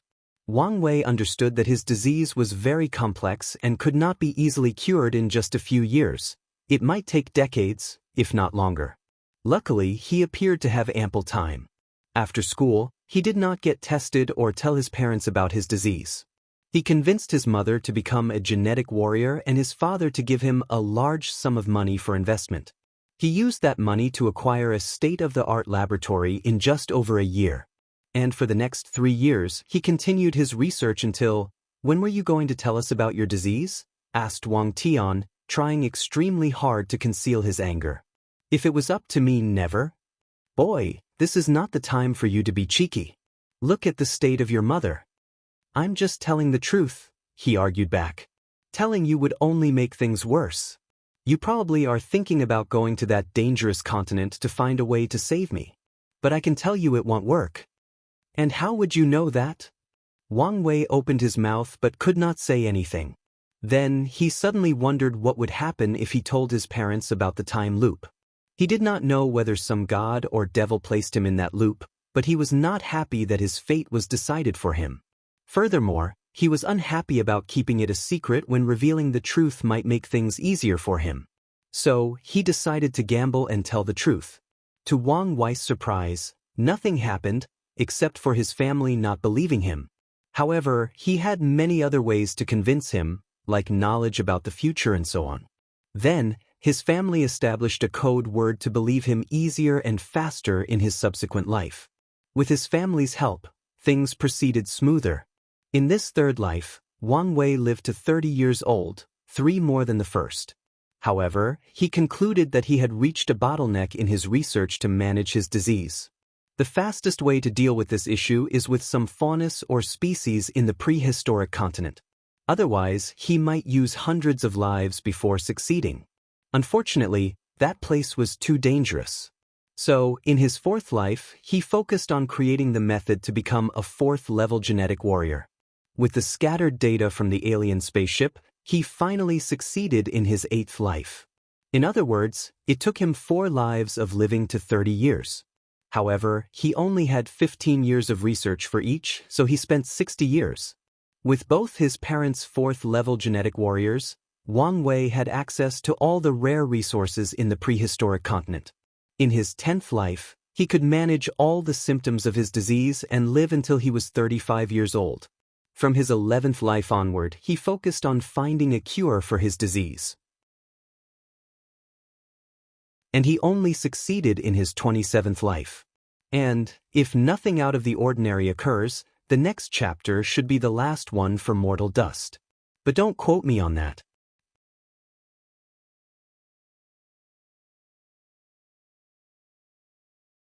Mortal Dust 6. Wang Wei's 28th life. He opened his eyes in the same classroom with the same fatty June looking at him with concern. However, the difference was that he had a joyous smile. In his previous life, he finally created a cure for his disease in his late 20s. As such, Wang Wei decided to start fresh in this life, starting from his youth to make up for his regrets. "Fatty, I'm fine," reassured Wang Wei. "That's good. Hey, I just had an excellent idea. Why don't you ask Schoolflower Yen Liling out, and I will do the same for Wu Hong." Fatty June looked at him as if he was an idiot. He raised his hand to touch his big brother's forehead. "Are you sure you're okay?" "Better than I've been." "Then, why are you spouting this nonsense?" "I just think we are only young once, so why not take risks?" "So, what's the worst that could happen? Rejection?" "Well, them humiliating us in public is probably the worst that can happen. But if that is the case, then that's only because of their poor characters. So, why would we want to be associated with these kinds of people? Fatty June felt these words made sense. At the same time, he felt something was wrong but could not find the words to argue back. Do you really think I should declare my love for her? Why not? Fatty June frowned for a moment. How about I wait until I lose some weight? Maybe my chances would be higher then. He knew many handsome and rich men in this school who lusted after the school flowers. Although his family did indeed have money, he lost considerably in the look department. If she cares about your appearance, then she does not deserve you. Wang Wei lied. He knew most women had a preference for physiques when choosing a partner, and that was perfectly fine. After all, some do prefer Fatty's type, and some men also prefer bigger women. However, he needed to build the little fat man's confidence. Plus, if you ever wanted to lose weight, you should do it for yourself, not to please someone else. You know what, you're right, said Fatty June, his voice a little too loud and catching the attention of the other students. The two had to continue their conversation with lowered voices. That afternoon, a piece of shocking news traveled throughout the school. 2 students asked the school flower Wu Hong and Yen Liling out, and they accepted. When the men discovered 2 of the top 5 school flowers were no longer available, they almost lost their marbles, especially when they realized they lost one to Fatty June. The next 4 years became interesting, to say the least. After returning home, Wang Wei once again convinced his parents of the loop. Then, he used their financial means to set up a lab and acquire a few things from the prehistoric continent. Finally, he concocted a cure for his genetic disease. Finally free, muttered Wang Wei. Without the burden of death, he decided to enjoy his life normally despite his high mental age. He wanted to experience the hormonal years of high school or the freedom of university. And he had all these experiences he missed. His love life blossomed with Wu Hong. He and his close brother, who was no longer a fatty by the second year, were now the envious couple in both high school and university. Everyone wanted to be them. The only downside to his life was his terrible talent for the genetic warrior path because of his illness. Nevertheless, he did not mind since he had plenty of experience, knowledge, resources, and time. He would achieve something on this path. He became a first-level warrior at 32 when his wife and close friends were already third levels. However, Wang Wei did not care about this. His life was considered successful because of the few revolutionary papers he released, forever changing the scientific world. Today, he was celebrating his 35th birthday, a special year for him.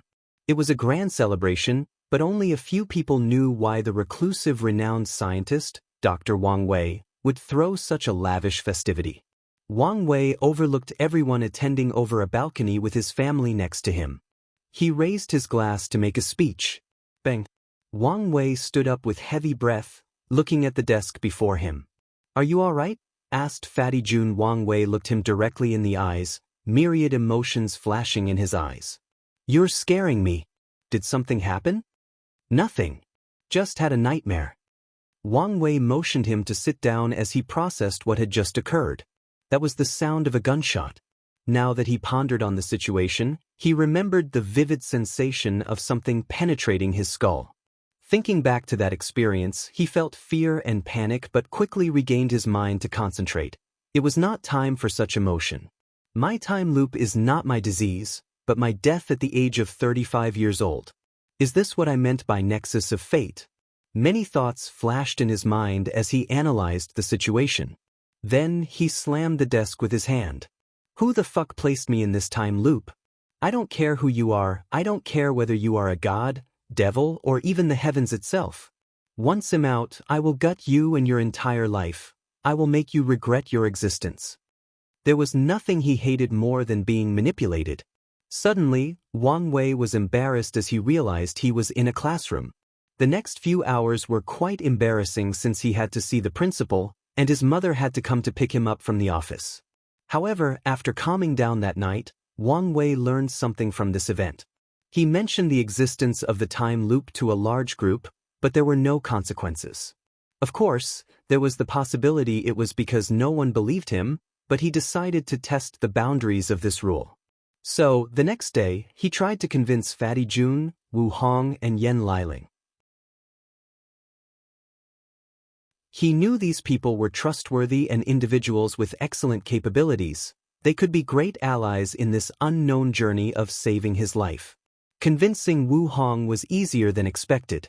After telling her a few intimate details that no one should know, she easily told him she believed him. Fatty Jun was loyal to a fault and told him he would believe him if he said the world they lived in was nothing but an illusion. The real issue was Yen Liling. However, after more than a month of predicting future events, she had no choice but to believe. So, the next step was establishing a way to come together faster in the next life. Then, the group began to work together to save Wang Wei's life. Wu Hong was in charge of figuring out the cause of the time loop. Li Jun had to create a powerful military force to protect Wang Wei. Yen Liling was tasked with finding a way for Wang Wei to transfer knowledge of their future self to their younger self, making it easier for them to work together and be efficient. As for Wang Wei, he worked to change his talent in this life to become a powerful genetic warrior. And since the others' tasks were not simple things that could easily be achieved, they would also help. He died in this life because one of his researchers accidentally brought a dangerous plant from the prehistoric continent. The plant looked like an average office plant, and she used it as decoration. Unfortunately, it released a dangerous and undetectable toxin that is deadly to all first-level below genetic warriors.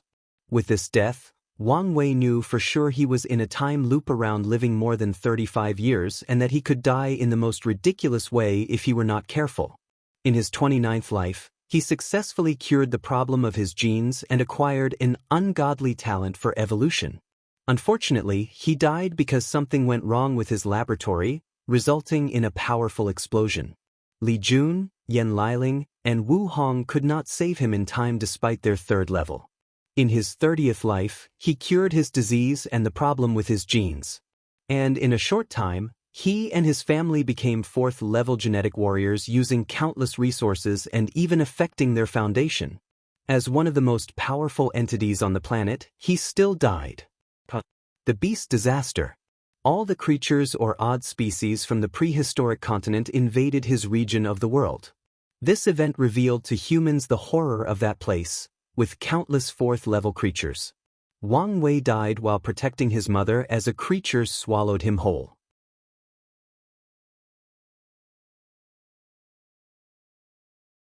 Mortal Dust Finale. Wang Wei sat on his school desk, breathing in and out. He placed his elbows on the desk and supported his head with his hands. 30 times. That's how many times he had to experience death. And each time, the experience was not pleasant. He ignored the noise around him as he took a deep breath. He concentrated on the sound of his beating heart, slowly alienating all the noise in his surrounding. And when he could only hear the soothing rhythmic thumping of his heart, he felt calm, peaceful, and composed. Let's see if it works.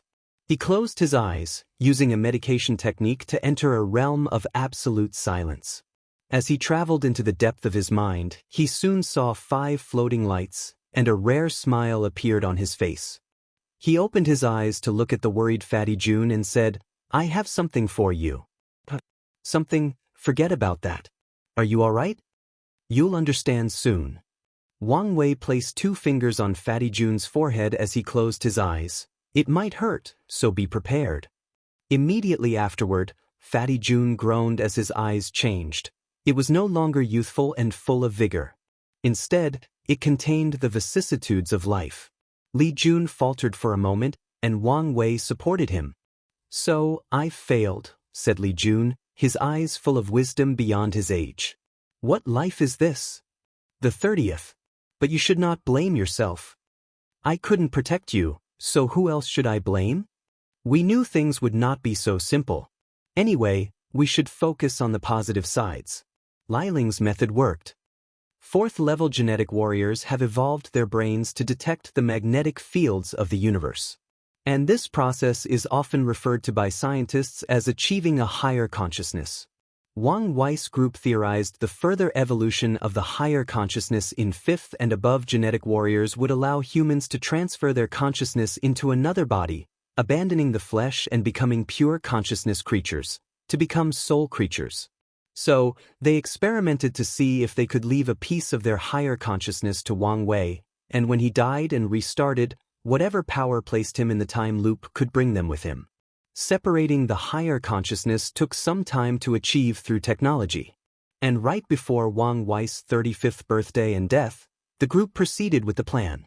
"Let's go get the others," said Wang Wei before meeting with Wu Hong, Liling, and his parents.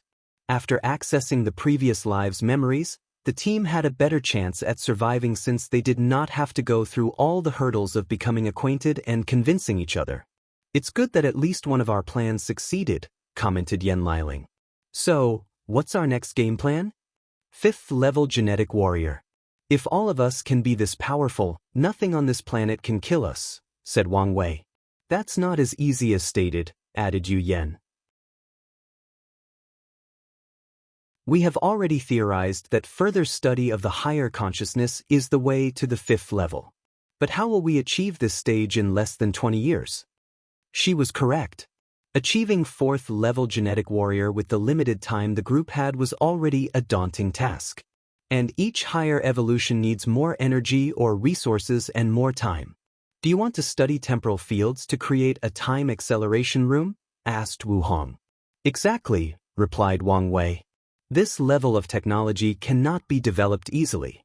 "Yes, but we have time." They did have time, but at what cost? Wang Tian patted his son's shoulder while Yu Yen tried not to cry. Then the group got into action. Wu Hong and Wang Wei worked on the temporal field, while Yen Liling and Yu Yen worked on the 5th level genetic warrior path. Li Jun and Wang Tian were in charge of calculating all possible dangers that could lead to Wang Wei's death and preventing it. The group also did not give up trying to survive in this life.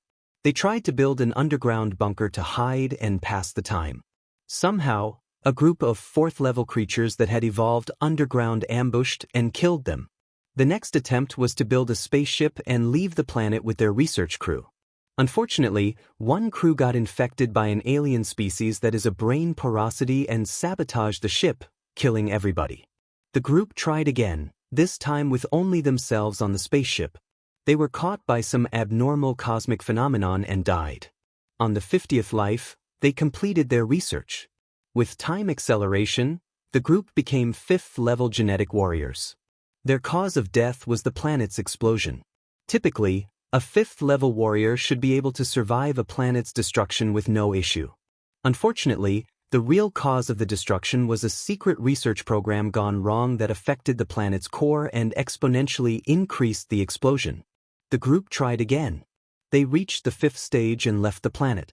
With their strength, they should have been able to survive in the universe. Unfortunately, they encountered a 6th level cosmic creature. On the 59th life, they pushed the boundaries of the temporal field and created the method to achieve the 6th level. An alien empire discovered their planet, and they died fighting off an invasion composed of too many 6th level powerhouses. From the 60th life, the group focused on using the power of time to deal with the situation. They concentrated on mastering its power to escape the time loop. Unfortunately, they could not comprehend how it operated. So they tried a different strategy: escape into the past or the future. The travel to the past was to see whether they could find any information on how Wang Wei became entangled in that time loop. Furthermore, they wanted to know what would happen if the two of them existed. For more chapters, please visit Pan, DN0vel. C. Oh, unfortunately, this attempt was futile. They did not find any new information, nor did anything change after Wang Wei met his younger self. When his future body turned 35, an accident occurred, and he died. Then they proceeded on their voyage to the future. The year that Wang Wei always died was 2136. So, the group wanted to know what would happen if they traveled beyond that year. Nothing occurred. And when his biological age reached 35, Wang Wei died. Then, the group realized an anomaly. If they counted the time acceleration, Wang Wei had lived longer than 35 years old. And yet, previously he always died in the year 2136. But now, after traveling to the future, They cannot understand how exactly his death time is calculated. They tried to use this information to their advantage. However, they soon gave up on this idea since they no longer knew the rules and regulations. Without knowing the exact time Wang Wei would die, the number of variables that needed to be considered dramatically increased. 100th life. Wang Wei walked on a beach, lost in his thoughts. He stopped and turned around. Why are you guys following me? We are afraid you'll give up. Give up? Sigh. He turned around and continued walking. Is this what I need for this to stop? Accept my fate and give up? Thought Wang Wei as he looked at the sand. He spat on the ground with disdain in his eyes. He refused to just give up.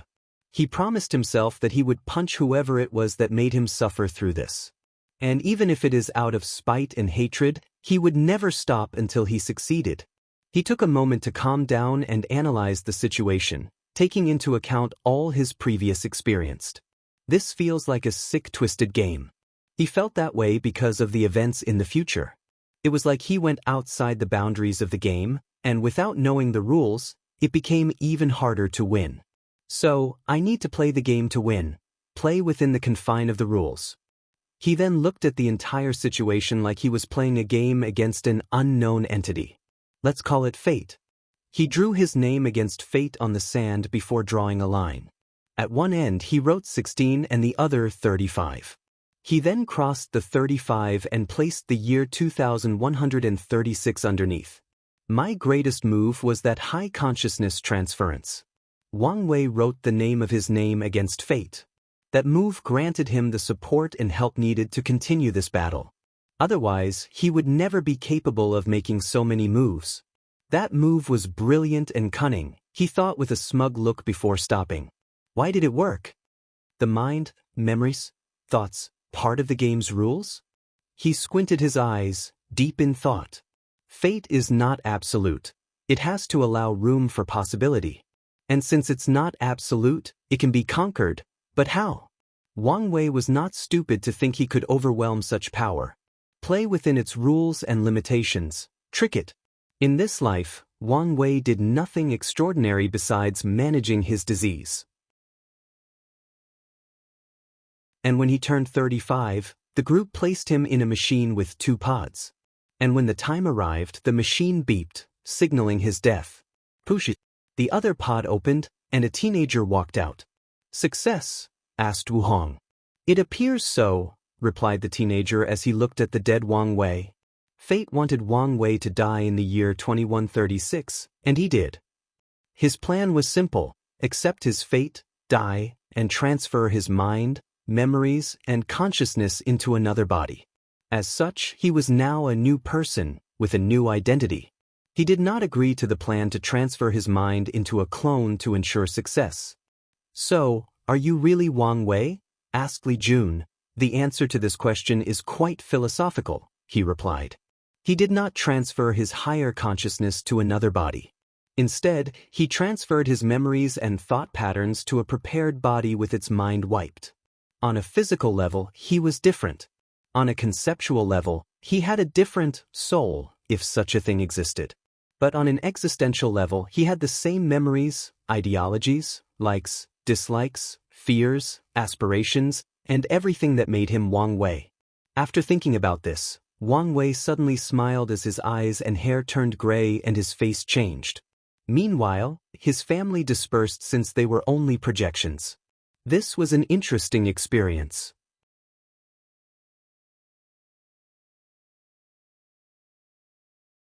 The game. The discordance of fate, thought Wang Wei, which is one of the most important things he learned from this experience. Fate is all about determinism, it deals with the absolute. Yet, it yearned for the people under its control to have unlimited possibilities and escape its shackles. Wang Wei raised his head to condense a silver-gray star and looked deeply at it. Cultivation is a process of slowly escaping the control of fate. The higher the strength, the more choice an individual has, the more capable they have of becoming responsible for their actions. Then there are the fateless, people born outside the control of fate. They are the blessed few. A better way to describe them is that the river of fate does not register them. Finally, there is another group of people that he just learned of, people who have condensed their fate star. When a mortal break free from their fate without outside influence. The influence includes finding a cultivation technique and becoming powerful. To condense a fate star, they have to be similar to the mortal dust Wang Wei, using their intelligence, resourcefulness, and willpower to fundamentally alter the course of their life or a specific event. This is not as easy as it appears, thought Wang Wei as he looked at the planet he created in a corner of the science and technology world for this mortal dust. I can control the fate of everyone present to a scary level, he thought before looking at two couples walking in the street. If he wanted, he could determine the very genetic components of this couple's descendants 100 million years from now. He could control the air particle their descendant 234,987 years from this exact moment would breathe.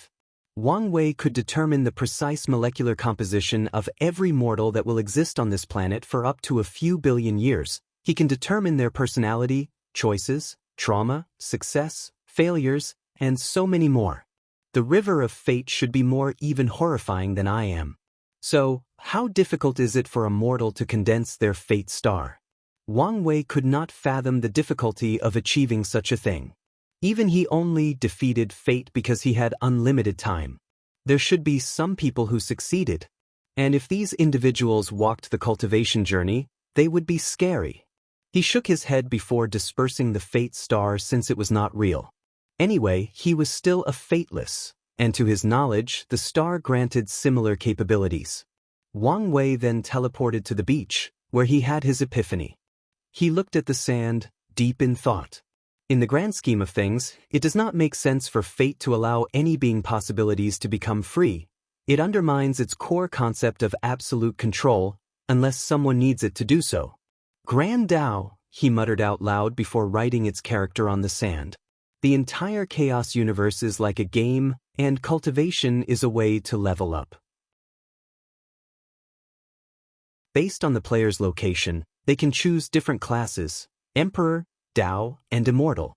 In some locations, the Emperor class is not available. Wang Wei felt his understanding of fate, especially order-disorder laws, increase at an alarming rate. In this game, there are technically 12 levels. There are many rules and regulations reinforced by game masters, Heavenly Tao. Once a player does something outside the game's cognition or becomes too broken, the game master will place limitations on them. At the same time, the higher a player's level, the more rules they can learn and break. Nevertheless, the highest level player does not come close to the ultimate game master, Grand Tao. Wang Wei's eyes became more brilliant. Not everyone in the game can be a player. Some people have to be NPCs. And when an NPC becomes a player, those are the people who give birth to their fate star. Meanwhile, fateless are people born with some small bugs. Maybe there is a better analogy for them. Wang Wei placed a pin on the fateless analogy before continuing with his train of thought. After level 12, there is no way to move forward. No, some players have gone beyond that level. And in that realm, they seem to be able to compete with the ultimate game master. Wang Wei remembered when Han Jun protected him from Grand Tao and allowed him to break one of the game's rules, a taboo. From level 12 to 13, there is no path. Players have to create their own method. And upon success, the players will acquire some of the powers of game masters to bend the rules of the game or even establish them themselves. His mind became clearer as he understood his next step after becoming a peak paragon. The ultimate game master wants players to level up and maybe even challenge it.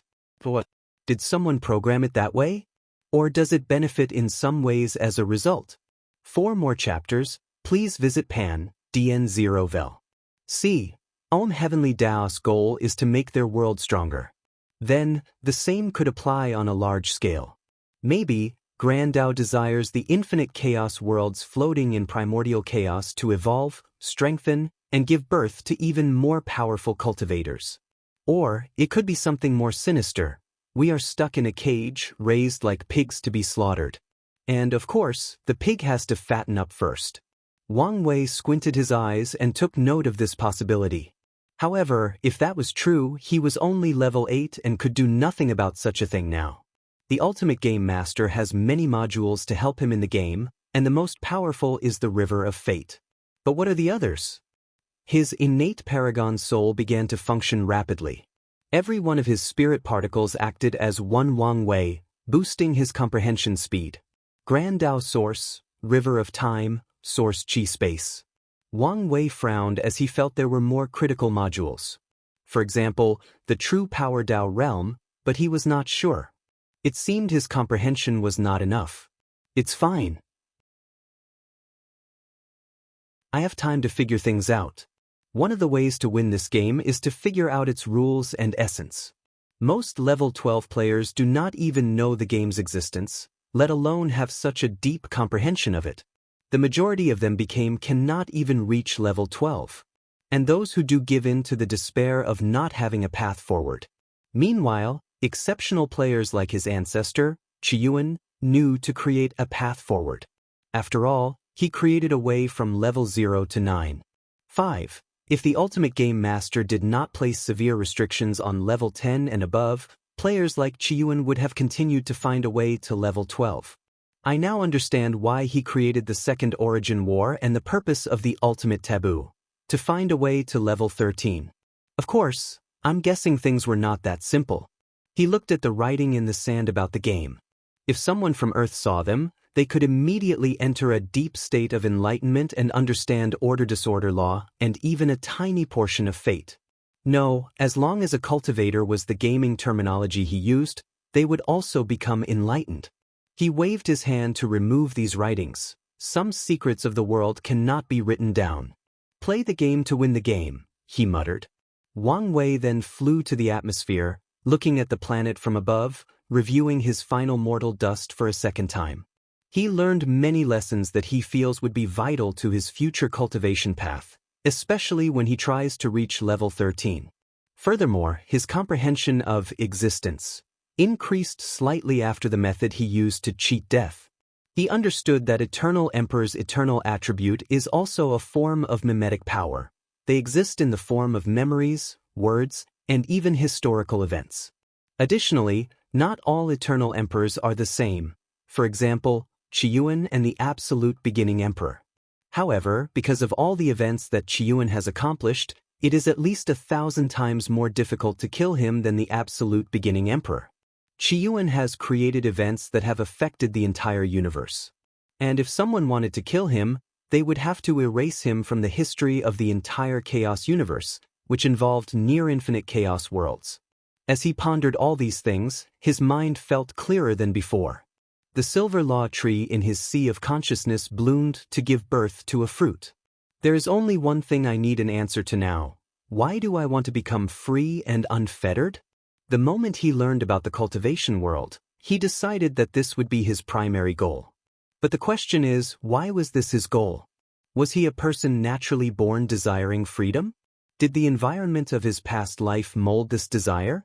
Or was there another sinister reason he was obsessed with becoming free and unfettered? I just need to find the answer before proving the Tao. Wang Wei connected this planet to the rest of the science and technology world before leaving to enter the Supreme Realm.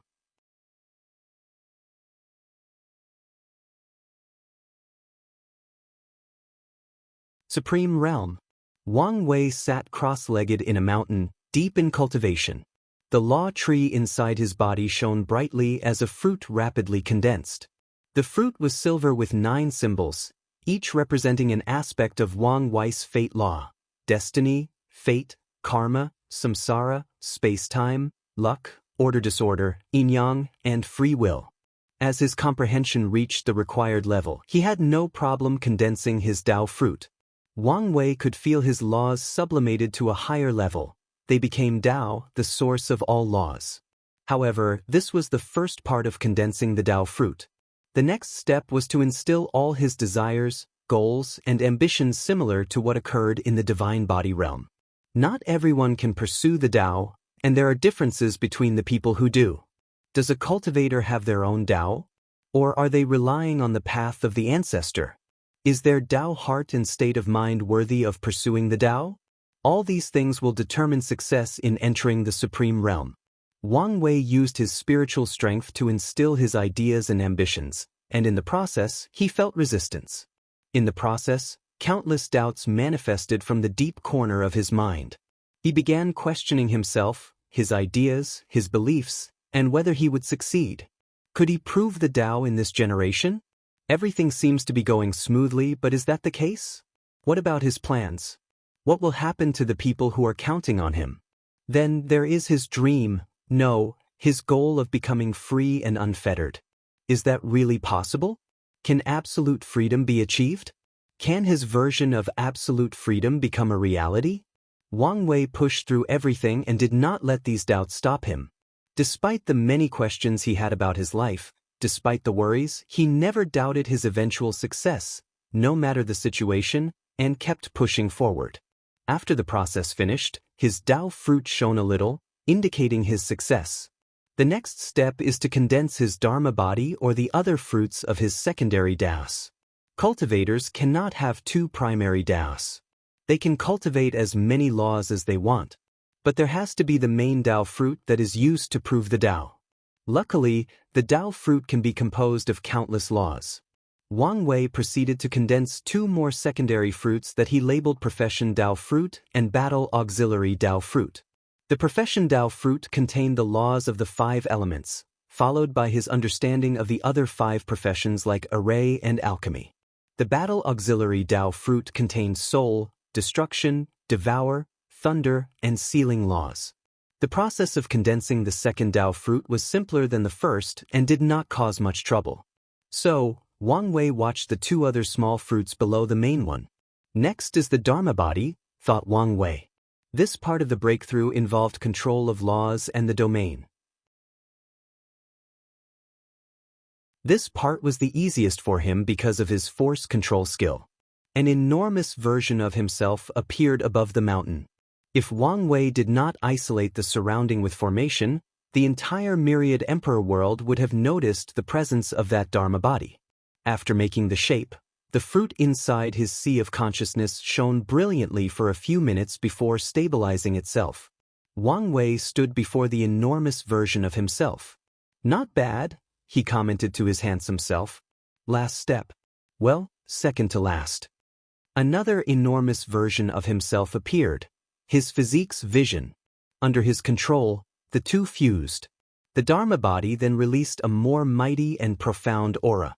As expected, the power of River of Fate gave me a small boost. He fused his physique's vision with the River of Fate from the heavenly abode realm. And now, it benefited his Dharma body. Wang Wei looked at the giant and dispersed it before summoning it. Dharma body, the Tao manifesting in a physical body. It's both real and unreal. When he dispersed it, Wang Wei felt this thing did not exist. But upon wishing it, the Dharma body reappeared again. Furthermore, he felt if it were severely damaged, he would also suffer. 8-leaf strength, Wang Wei muttered as he calculated the devastation he could unleash with the Dharma body. Not as much of an increase as I hoped for. He understood that he was rapidly approaching a plateau that his main body could reach. He then focused on how he will cultivate this realm. There are 2 stages in the Supreme Realm, and they are cultivated at the same time. Technically speaking, there are 2 stages for some people. The first stage and only stage is the fruit ripening stage. As the name implies, it is to continue ripening the Tao fruit until perfection and reaching the peak of the Supreme Realm. The second stage is the Tao Tribulation Realm, where cultivators without their own Tao will undergo numerous tribulations to prove they are worthy of keeping their power. An example would be someone like Yan Chen, Wang Wei's previous Tao protector, whose Tao is partly himself and partly the Sword Empress. He has to pass Tao tribulations in the Supreme Realm. Of course, some geniuses use secret techniques to call upon artificial Tao tribulation to help temper their Tao fruit. The Supreme Realm is too easy for these heaven-chosens, muttered Wang Wei. This is probably one of the reasons there have been so many pseudo-emperors. In this realm, it should be mandatory for them to undergo Tao heart tribulations at the very least. He felt the heart road was not enough. A cultivator should never stop tempering their Tao heart. For more chapters, please visit Pan, DN0vel. C. I'll change the order of heaven and earth after I prove the Tao. It'll also add a Tao heart-tempering stage. Wang Wei waved his hand to disperse the small world he had created and the formations. Then he waited for the tribulation. Wang Wei was not in the mood to experience tribulation, so he swallowed everything that came for him and used it as nutrients for his body. Finally, the tribulation condensed the projection of a past heaven chosen. A young man full of confidence and ambitions, dressed in fur coats, pants, and boots. The heaven-opening emperor. The heaven-opening emperor did not waste time and rushed toward Wang Wei, punching him with unimaginable force. The law of power and strength on par with 10 primordial dragon force, commented with a slight surprise. He was not amazed by the latter's strength since he expected as much from the heaven-opening emperor. After all, he was one of the critical reasons acquired lifeforms won the war during the Null Era. However, Wang Wei was surprised the latter cultivated power law and did not enter the true power Tao realm. The heaven-opening emperor seems like an ambitious person to me. So, I assume he would try to open that gate. He shook his head before deciding to end this charade. He wanted to prepare for the cleanup and did not want to waste any more time. So, he slapped his opponent into oblivion. However, the thunder recondensed instead of disappearing. Immediately, Wang Wei knew what was happening after seeing the clarity and wisdom in the new lightning projections. The heaven-opening emperor. Shouldn't you call me ancestor? Qiyuan is my ancestor. I see that young lad has tarnished my name, the heaven-opening emperor commented. Has he? History is not always as it seems, said the emperor as he looked into the distance. They say the primordial god fell in love with me, and I used this opportunity to study her body and create the ancient cultivation. But is that what happened? No. That bitch treated me like a toy, torturing me for her sick pleasure. I had to have a strong body to survive. The emperor paused as he reminisced. My original intention was not as noble as history said. Of course, after acquiring strength and seeing the plight of the human race, I tried to help by perfecting and spreading the system. But during that time, how many times I came close to death by her hunting me. She almost destroyed the Wang tribe. The emperor sighed before shaking his head. I'm sure your life was not easy. Not one who lived in that era had a good life. That does not change your action, commented Wang Wei. The bloodline imprint was common in my era, argued the emperor. Great emperors were the cornerstones that prevented the extension of the human race. So, having a fast way to revive was a common tactic. I have no problem with what you did back then. Heaven-opening emperor was slightly surprised. He thought this descendant was similar to Qiyuan, a little too righteous. But maybe he was wrong. My issue with you is that you did not remove your method before you ascended, which could have affected me. Wang Wei suspected this man killed 2 aristocratic Wang clan emperors to prepare for his resurrection from limbo. Interesting, commented the emperor. He could tell this kid inherited some characteristics from Qiyuan and him. Well, it was nice meeting you. I guess we will see each other very soon.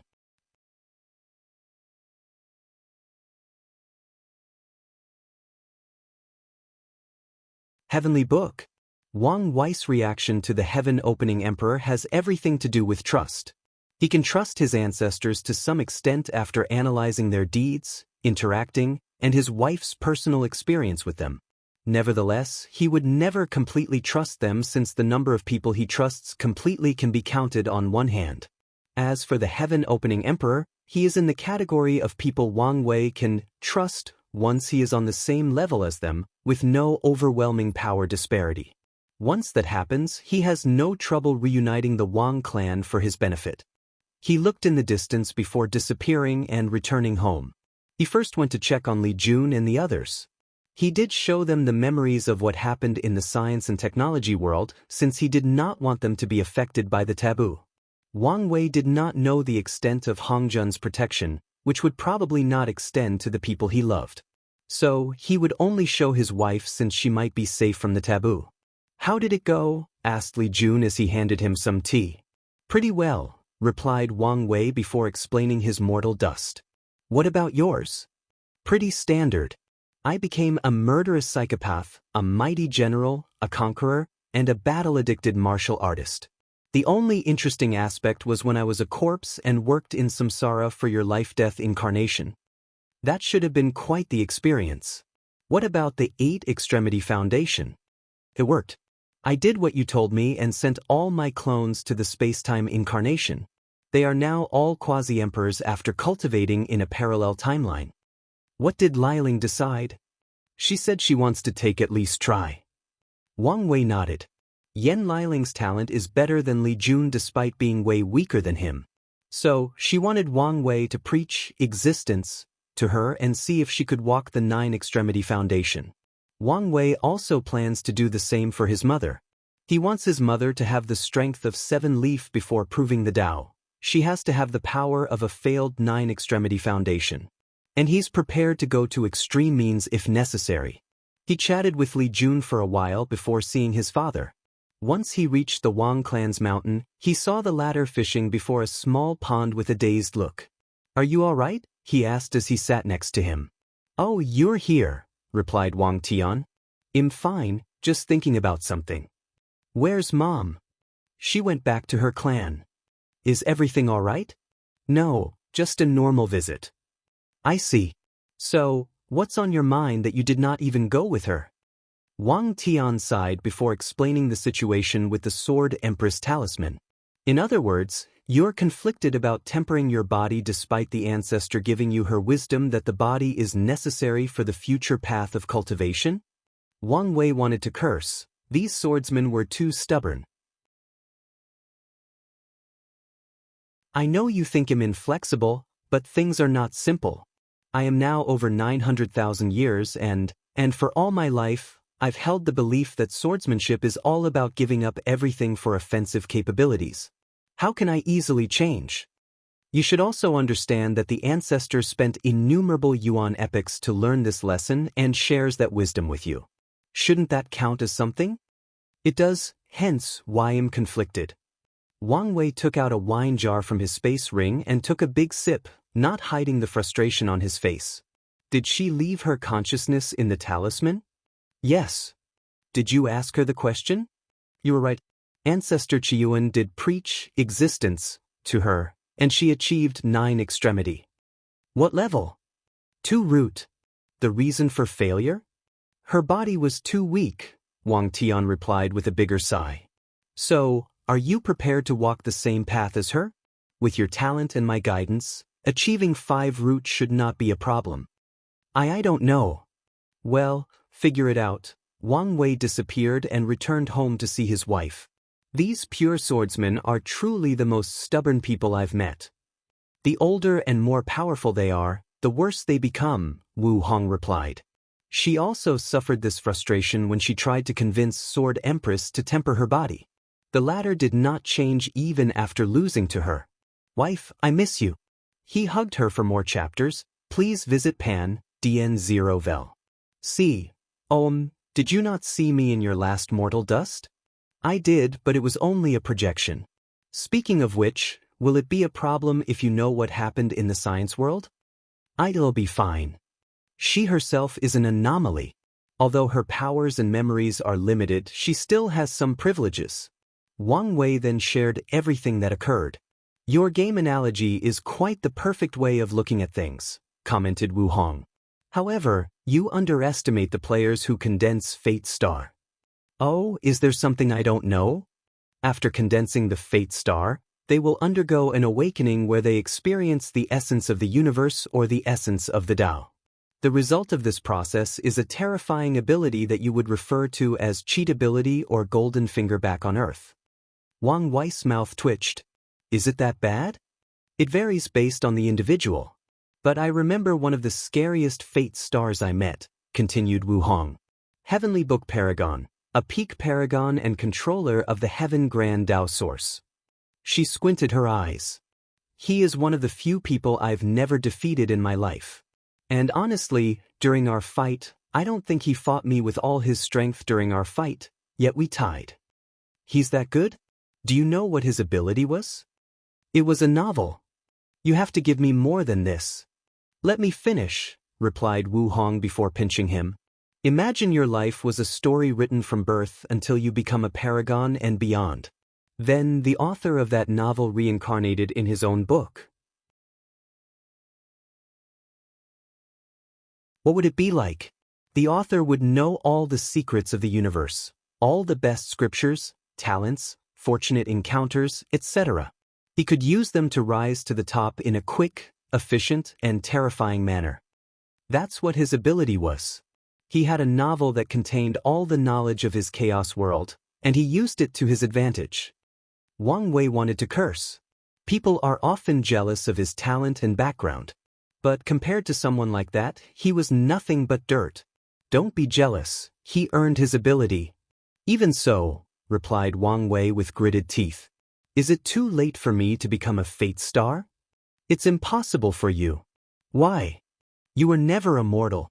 What does that mean? Think about it for a moment. The moment you were born, you had many great destinies, including becoming a cultivator. That means the moment I was born, I was destined to slowly lose the tethers of fate. Yes.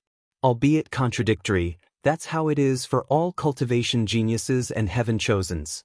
They were never truly mortals. Meanwhile, fate stars are true NPCs, people essentially created to embellish the game and make it more realistic. Then, they successfully escaped the restriction of the source code and became players. No destiny, no luck or help. So, if I wanted to condense a fate star, I would have to abandon everything. All my luck, destinies, and karma, including my family and you, turn from a player into an NPC. Then, I would have one opportunity to succeed without any aid. Exactly. Okay, it's not worth it. I have pretty decent stats for this game. I'll use what I have.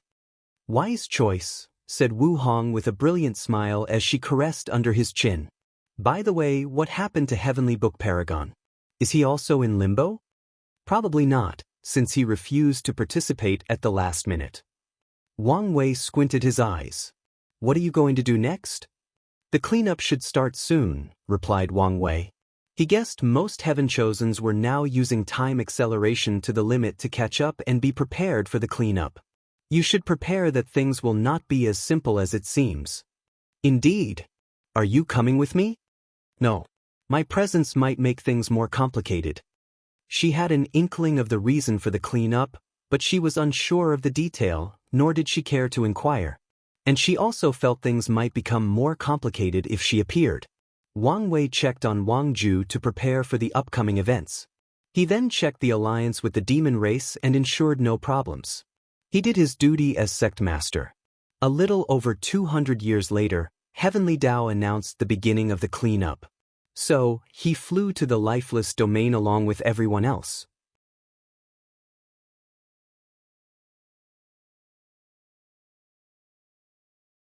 The lifeless domain. Wang Wei was in the midst of teleporting outside of the lifeless domain when he sensed something. So he told the team to go ahead and that he will be late. More than half an hour later, he arrived. Did something happen? Asked Li Jun. No. I sensed an opportunity that would accelerate the rate I condensed my black holes, so I went to get it, replied Wang Wei as he looked around. The clouds were red, and the soil was a death gray. He could sense a terrifying baleful aura in the surroundings that could easily corrode the body and soul. The laws of heaven and earth were chaotic, making void-shattering realm and saints almost useless in this place. The space was chaotic, thus preventing teleportation through normal means.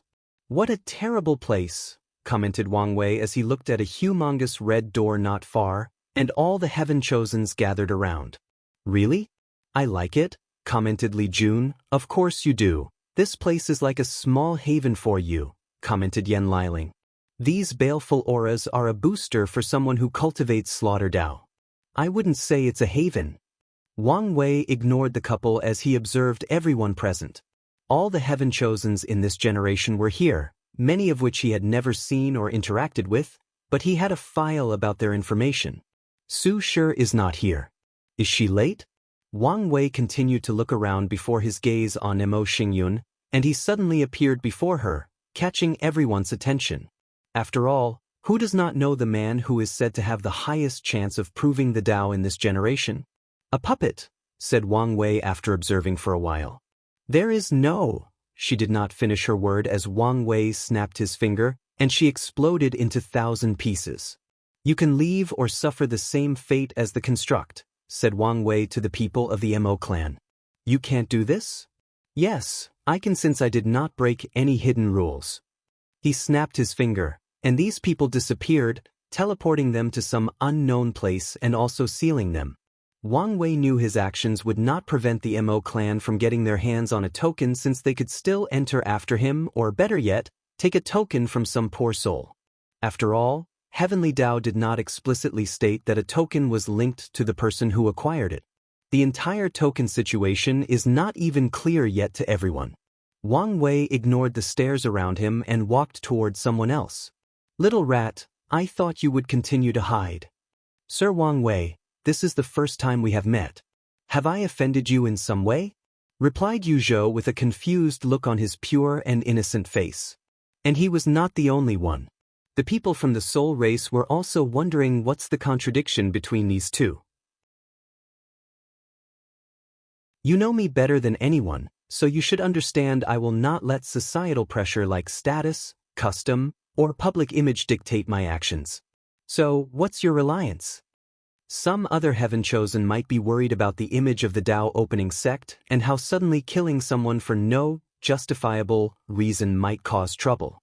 However, Wang Wei only cares about these things when necessary. However, since he placed Yu Zhou in his kill on sight list, I guess we'll see. Boom. Before anyone could react, he punched Yu Zhou into oblivion. The latter could not resist even a tiny bit as his opponent left nothing of him. Meanwhile, Wang Wei waited, and as expected, a flame suddenly came into the position he was and Yu Zhou's body suddenly regenerated. The undead phoenix scroll, he said. So, you're really one of the traitors. Everyone looked at him, wondering what he meant by traitors. Traitor to whom? Most people were confused. And even the top heaven chosens only analyzed that he might be talking to traitors to other worlds that wanted to interfere in the myriad emperor worlds heaven will battle. Traitor? What are you talking about? Asked Yu Zhou with a frown. Yes. You can explain your ability to a fortunate encounter and receiving the undead Phonexus inheritance, commented Wang Wei before punching him again into oblivion. A few seconds later, the other revived. I've obliterated every atom in your body along with your soul. Yet, you're completely okay? That's because I'm immortal, replied Yu Zhou with confidence. Although I don't know why you're bent on killing me, it does not matter in the end. For more chapters, please visit Pan.dn0vel. See, Wang Wei did not continue attacking but instead observed Yu Zhou for a moment. I see. You're connected to a powerful entity. Nothing between heaven and earthy can kill you as long as that entity is alive. Yu Zhou's heart skipped a beat. However, his facial expression remained the same. That's the wonder of the undead phoenix scroll. That's the wonder of the one from the upper dimension, not the one he left before ascension, commented Wang Wei, making Yu Zhou's eyes almost twitch. Interacting with this man was scary. He released a natural aura of authority and power that can easily pressure the weak-minded. But the scariest part is how his eyes seem to penetrate all secrets. On top of everything, his mind is so sharp that he can infer the tiniest information. Once again, I don't know what you're talking about. If Undead Phoenix's dog is so hard to deal with, what about the others? Wang Wei tilted his head slightly as he looked at Yu Zhou. The word dog irks you? Isn't the price to achieve such immortality to become someone's doormat? Shouldn't you have adapted to being called a dog by now? Young Master Wang Wei, even a Buddha can be angered, said Yu Zhou with gritted teeth. Whatever. Let's see how you deal with being sealed. Rune appeared around Yu Zhou, and he tried to resist. Unfortunately, he turned into a small orb that contained a small world where he was sealed. Wang Wei waited a moment before a flame came out from one of the soul races before Yu Zhou materialized. Killing yourself and using talismans located in different locations to materialize again. Not a bad method to avoid sealing. Wang Wei looked at the sky for a moment. You even used some means to hide the karma threat connected to the other talismans. Your means can even hide from me, Is that your soul race ability or someone else? Wang Wei looked at the people behind Yuzhou. From your reaction, it's from your race. So, you told them everything to ensure your identity remains legit. I would be stupid not to take preventive measures against the only weakness of my immortality. Muttered Wang Wei as he looked directly into Yuzhou's eyes. I don't like the hidden cockiness in your eyes. It doesn't matter how you feel, there is nothing you can do about it, he replied with his shoulders straighter than before. You are only partially correct. Partially? Wang Wei slowly raised his hand toward Yuzhou's head. The latter tried to move and respond. But once again he was powerless. Wang Wei held him by his skull. You should understand there are scarier things than death. Oh! Yuzhou's scream echoed between heaven and earth. The pain was so much that he instantly felt his mind on the verge of breaking. He immediately tried to commit suicide to escape. Unfortunately, the power of law in Wang Wei's hands made that impossible. Only this small amount of pain almost broke you, Wang Wei said in disappointment. He has not created a way to transfer his pain in the flesh tribulation to his opponent. But with the slight evolution of his pain talent after the tribulation, Yuzhou could not withstand it. After the latter destroyed his vocal cords screaming for a few minutes, Wang Wei dropped him on the floor. The heavenly will battle does not allow interference, even by an existence on par with the undead Phoenix Emperor. So, who will give you your immortality by then? Yuzhou exploded himself in an attempt to use death to remove the pain. But even then, he still felt, leading to killing himself a dozen times in just a few seconds. He then looked at Wang Wei with fear. Yes, those are the eyes that traitors like you should have. He then looked at the soul race members. Your race should probably close your gate again before the final battle. Why would we do that? This idiot just revealed that he has a method of being immortal. You can imagine how many people would do anything to get their hands on it, even if they must become someone's dog.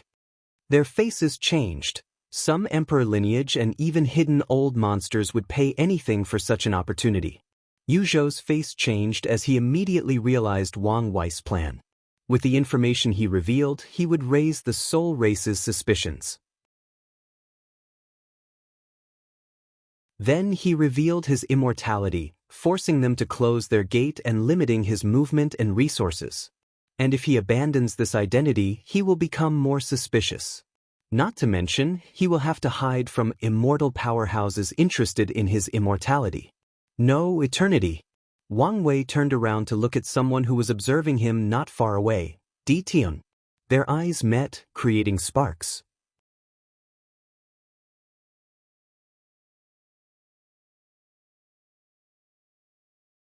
Clash of the Titans? As they gazed at each other, standing a few dozen meters from each other, they suddenly released their auras. Bang! A terrifying wind generated from their clash, sending some of the weaker geniuses in the surrounding away in the process. But this was the beginning. The clouds over the entire lifeless domain were divided into two. The baleful aura pushed to the corner of the domain, making space for the clash of these two titans. Lightning and thunder flashed, showing that even the heavens acknowledged the power of these two. At this point in the clash, only heaven-chosens like Feng Lijuan, Zhen Biu, Huang Yuan, and people on that level could remain to watch this clash. Then, on Wang Wei's side, a projection of the river of fate manifested, making the spectators instantly feel despair because someone controlled every second of their life. On Di Tian's side, the wheel of samsara manifested, allowing everyone to have visions of their life from birth to path and even experience some memories from their past lives. During this clash of aura, only a few people remained close to those two: Tong Ruobing, Huofeng Huang, Feng Heng, Li Jun, Ao Xin, Jingwu Hua, and two others, one man and one woman. The clash lasted for a few more seconds before another vision occurred of a golden throne situated between the two. As a result, the intensity of their auras suddenly increased. Boom! The standing top heaven-chosens were pushed away by the clash. At this point, they could not resist the confrontation with only their aura and would need to use their powers. However, doing so would imply they lost or cheated, so they just flew away. How could they be so strong? Thought Tong Ruobing, biting her lower lip as she flew away. Should I accept these people's invitation? A while ago, a group of geniuses invited her to an allowance against Di Tian and Wang Wei. She rejected them but is now considering this as an option. Feng Heng squinted his eyes as he flew away. Typically, he would have laid low-key as it was his normal mode of operation. However, he also needed to show his fangs once in a while. After all, the battle is one of the best ways to temper the mind. Of course, the main reason for his actions was because his situation was not the best in the Tai Profound Gate since the deception trial. Many of the upper echelons were suspicious of him. If it were not for another secret group inside the gate and his own power, he would have been discovered and forced to run away. As for that secret group, he could guess who it belonged to.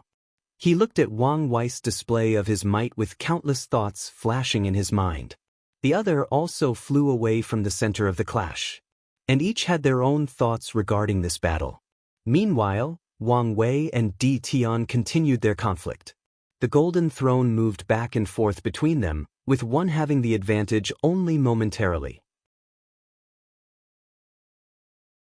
Then, they suddenly stopped simultaneously, and everything returned to normal. They looked at each other for a moment before walking away. As expected, thought Di Tian as he regrouped with the Di clan. He found a way to make up the gap between us, most likely with the unorthodox way of 9 extremity.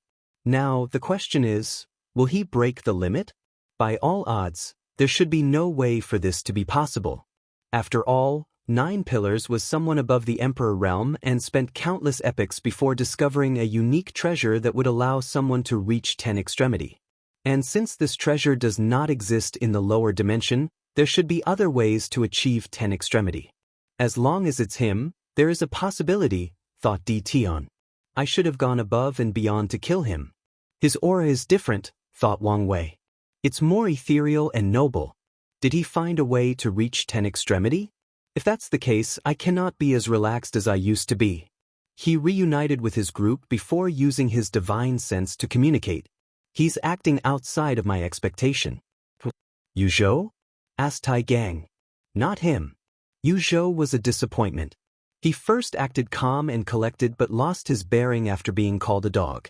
Wang Wei did not know why that word was triggering for him or whether the latter's pride as someone from the upper dimension made it so easy to play with.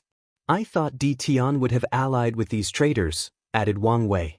I thought the first he would do after his release would be to go on a rampage and kill all the Heaven Chosens before the battle, commented Li Jun. The sleepers are gone, so it's harder for him to assassinate anyone, said Yan Liling. He could still do it himself, added Tai Gang. Maybe he's waiting for the appropriate time. Maybe, said Wang Wei. After Di Tian reunited with his family, he looked in the direction where Yu Zhou secretly escaped with the soul race. He experienced the mental beating Wang Wei gave that man. Are those the people Little Seven talked about? A couple of thousands of years ago, the Western continent. Di Tian suddenly opened his as he sensed someone inside his formation. He saw a young man smiling at him with a scar on his chin. Little Seven, Di Tian muttered, joy flashing in his eyes. He did not know how long since he experienced that emotion, but it appeared today. No, I should call you Five-Finger Emperor now. 4 more chapters, please visit Pan, DN0vel. See? It's Five-Finger Paragon. However, you can call me Little Seven. So, you've reached such height. Di Tian reminisced about where he created Little Seven. He used the best 5-element materials to create someone perfectly in harmony with heaven and earth. Later, he learned from history that he became the Five-Finger Emperor, a pseudo-eternal emperor on par with Eternals who used 5 elements sealing Tao. His trademark sealing method was a mountain with 5 peaks that resembled fingers, hence his emperor title. Now, that young body has reached heights he cannot imagine, making Di Tian feel a little complicated. It was great to see remnants of his past and his creation that he considered like his children. Simultaneously, too much time passed, and none of them were the same. Why are you here? Can you free me? Unfortunately, I'm dead and have little power left, replied Five-Finger, who did not want to deal with a seal that had the power of Empress Wu. I'm here to give you a few warnings. Warnings? A few people might come to ask you for an alliance against Wang Wei. Don't do it. Oh, and why not? These people are traitors and spies from the upper dimension. Five Fingers explained some basic knowledge about the 2 suns and 7 moons, the closing of the lower dimension, and the meaning of the upcoming era of the Myriad Emperor world. Now I understand why Heavenly Tao gave him a complete Son of Era position. So, you still haven't explained why I should not ally with them? He would work the devil itself if it could assure his victory. Five Fingers sighed, a little frustrated on the inside despite expecting this outcome. There are factions amongst the people who participated in the ultimate taboo. And their factions, composed mainly of people from the Null era, wanted their people to lead the new era instead of Qiyuan's faction. However, this was very unlikely, given Di Tian's personality and obsession. The era of the 7 moons is coming to an end, and anyone associated with them will be eliminated once that happens. If you work with these people, when that day arrives, we will not be able to protect you or the Revive Madam. Di Tian frowned. He did not want to do anything to would affect his life after reviving Ninger. If working with these people placed a target on his back, then he might be forced to hide in the lower dimension for the rest of his life. And even then, they might not be safe. Alright, I'll listen to you. Lastly, be wary of Heavenly Tao. If you go on a killing spree of this era's Heaven Chosen, it won't ignore you anymore. I know. Di Tian knew that if Wang Wei did not rise, Heavenly Tao would accept him taking the throne because of his overwhelming strength. However, with the current situation, if he began to affect this golden age, the latter would again scheme his downfall. Is there anything else? No, replied Five Fingers. I wanted to help you more, but my situation is not good. Are you and the others all right? Di Tian created 12 humans that he considered his children before creating Ningya. Of the 12, 5 became great emperors, 3 became primarchs, and the other 4 became insurgent Dao monarchs. Little 3, Little 4, and Little 9 all died, said Five Finger with some sadness. As in complete death? Yes. Di Tian sighed as he remembered these kids. Little 3 was a great emperor, and Little 4 and 9 were primarchs. Did they die in the war? Although he had some knowledge before the Null era, they were incomplete. Little 3 and 9 died in the war. Little 4 died in the upper dimension. Although I'm used to life and death, it saddens me to hear of their departure. I'll make a grave for them that I can worship. They would be pleased, replied Five Fingers as he began to fade. He looked at his body before cupping his hand and bowed politely. Father, it was nice to see you again. Di Tian smiled before nodding his head. As he watched his son disappear, he looked dazed for a few minutes before sitting down and continuing his cultivation.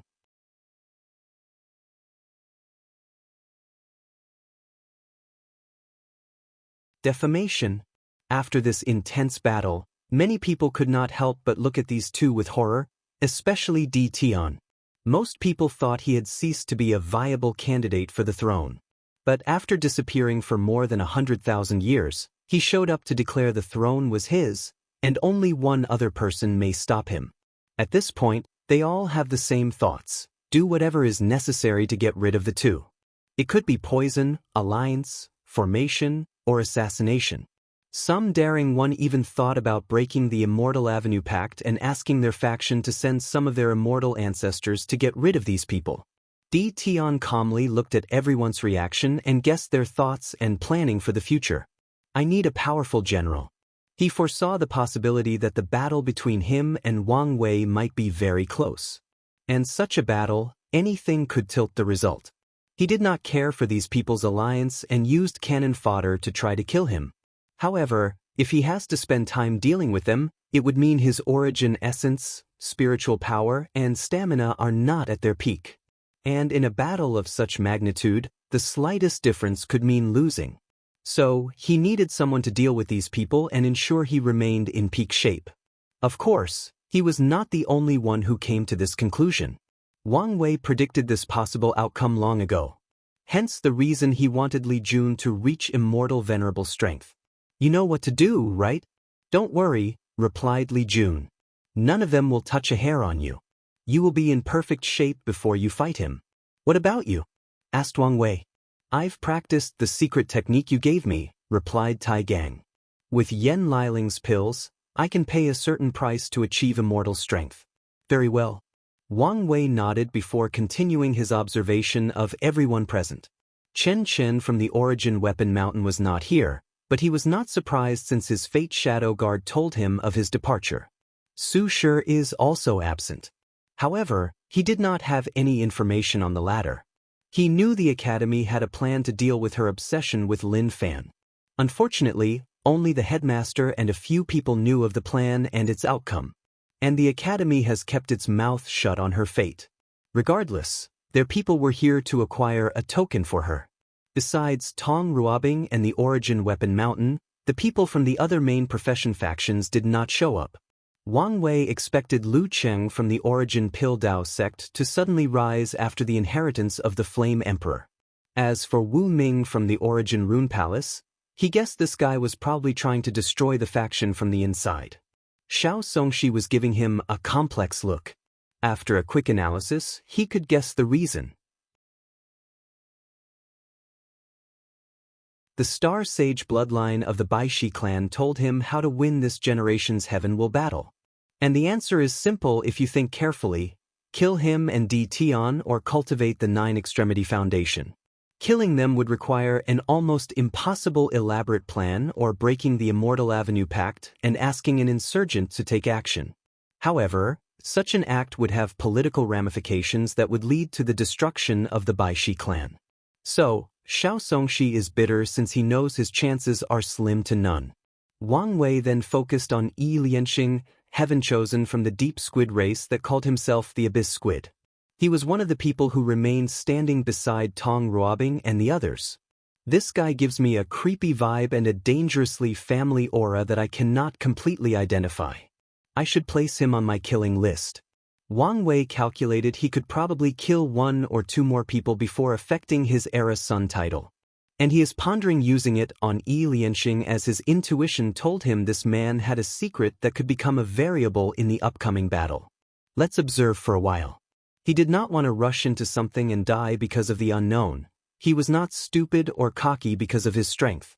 Wang Wei looked at Ao Shen and frowned. He sensed a powerful treasure that hid the latter's real body. Nevertheless, he felt some sense of familiarity with his aura. Where did the demon race find such a treasure? And where did they get such a powerful Heaven Chosen? The Sleepers or the Fate Shadow Guard have not infiltrated the core of the demon race. Countless thoughts flashed inside his mind as he pondered the information he had. He remembered reading about a secret project of the demon race ages ago to create the ultimate bloodline. Ultimate bloodline? Atavism? Did they want to create an innate creature? Or maybe a creature that contains all the demon race's bloodline? That would be interesting. He moved his eyes, making everybody's heart skip a beat. Every time he focused on someone, everyone else became tense and worried they would suffer the same fate as Yuzhou. Wang Wei glanced at Yang Guowei from the Yang family before moving his eyes. Then he sensed some tension between Jingwu Hua and Ao Shen. While he observed things, someone walked toward him. It was a man with gray skin and yellow eyes. Wang Wei recognized him since he was one of the few who stood next to Li Jun and the other top Heaven Chosens. For more chapters, please visit Pan, DN0 Vel. See, you're Wang Chang's descendant, aren't you? And you are. Yin Zhen from the Body Dao Cave. Wang Wei frowned. He knew about the Body Dao Cave since they were an emperor lineage that dated back to the ancient emperor era with 4 great emperors. The founder of that lineage was a body refining fanatic and was the first pure body refiner who proved the Dao in that era. He called himself the Body Ancestor and wanted to spread a complementary body refining technique to the Origin system. Unfortunately, body refining was too painful, arduous, and required too many resources. Most cultivators were satisfied with the minimum tempering they had to do for the Origin system, resulting in his dream being crushed. Over time, the Body Dao Cave became the place with the best body refining techniques. Well, maybe not the best, but they have the most extensive collection and the most variety. Yin Zhen? Where have I heard this name? Said Wang Wei, who took a moment to remember. You're the man who lost to my ancestor, Ancient Desolate. He remembered reading about Ancient Desolate's greatest competitor after the Buddhist emperor removed his karma for him. I did not lose to him. Back then, my heavenly zombie art was not completed yet. Whatever helps you sleep at night. So, what do you want with me? Yin Zhen's mouth twitched slightly as he understood how easily this kid could get under people's skin. Nevertheless, he refused to argue with a junior. I have some conflict with your family. I can guess as much. What a rude brat, he muttered. I have accepted my loss to Wang Chong. But tell me why, after I woke up from my seal, I learned the ancient desolate body refining scripture is known as the most powerful body refining scripture. And the reason for such a title is that it grants the cultivator the ability to fight great emperors in the quasi-emperor realm. What a load of bullshit. He only lost to Wang Chong because he did not finish his heavenly zombie art. But now, after sealing himself in a Yin grotto heaven for countless eras, he not only managed to temper his will to a high level but also perfected his technique. It is indeed bullshit. But what can I say? Some things, people, and events are mythified due to time. Brat, are you saying Wang Chong did not spread these lies? Quite the accusations, Lord Yin Zhen, said Wang Wei with squinted eyes. Does your body Dao cave have proof? Otherwise, you're defaming one of our ancestors. And our sect will not take lightly to false accusations. Yin Zhen's yellow eyes shone. Kid, I'm not here for a war of tongues. I only care about proving him the best with body refining. Alright, let's settle this. Wang Wei raised his hand, and Yin Zhen followed. They grasped each other's hands before squeezing. They controlled their strength to prevent affecting the surroundings. Bang! A few seconds later, Yin Zhen's hand exploded, and he looked on in shock. He did not say anything and walked away. There is still a chance, he thought. How is it? Asked Li Jun. 54 Primordial Dragon Force, Peak 5 Leaf, and Room for Growth? Li Jun squinted his eyes. It seems I have work cut out for me. Before everyone could process the situation, a vision occurred above the red gate in the middle of the domain. Heavenly Dao finally appeared.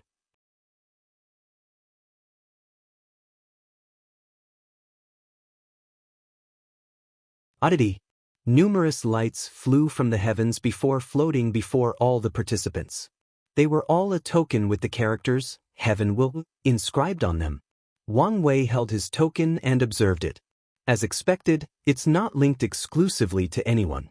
If someone lost the token, they would lose their position to fight for the Heaven Will. And as everyone figured out this truth, this thing immediately became the most valuable thing to everyone present. Wang Wei instilled his divine sense and received a message on how it functioned. The current token is inactive and requires sacrifices of the devil race's blood to become active. After Heavenly Dao distributed the tokens, the door to the 9 devil gods began slowly opening, and the process took a few minutes. Hey, what happened to the 2 talents the sect got? Kai Song is doing excellent. She's been absorbing some of the miscellaneous emperor's inheritance and developing her talent for puppetry and constructs. She is now preparing to create her own scripture, replied Yen Liling. ND1, what about that arrogant little guy? He's suffering from heart devil, said Li Jun. Oh, what happened? In just a short 20,000 years, he reached the primordial spirit realm, showing his talent. However, the first thing he did afterward was challenging your projection in the battle tower. And as you can expect, he was abused. Wang Wei left his projection in the battle tower and often used it to fight himself to learn and grow. How come the elders let him do this? Especially in the primordial spirit realm? I guess they wanted to give him a wake-up call and quell his arrogance. But no one expected him to become obsessed with defeating you and creating heart demon. They need to fix it as soon as possible. These 2 are the future of the sect. Wang Wei wanted the sect to have more talent and be more prosperous. So, he is prepared to chat with the young lad if necessary to help him deal with his heart devil. The gate finally opened, and he and Di Tian were the first to enter. Wang Wei felt like he had passed through a resistant film, and when he opened his eyes, he was alone and in a different place. We're all scattered? He did not mind as he scanned the surroundings and located the nearest habitat with living creatures. He teleported to a small village full of flame devils. They were a species with a head made of fire with a human body. Wang Wei snapped his finger and killed the nearest devil before checking his token. Then he frowned since nothing had happened. He snapped his finger again, killing all hundreds of people in this village. Nothing happened to his token. What's going on? He looked thousands of meters in the distance to the nearest city. He saw one of the Heaven Chosen waving his hand to instantly massacre a city of billions. However, the latter also frowned as he looked at his token since nothing had changed. There was no indication he had completed a kill or that his token was activating. Wang Wei checked the other place and it was the same. Things are not simple as expected. He prepared to leave when someone flew from the distance and floated before him, looking at him with intense hatred. People from the myriad emperor world, have you not enough?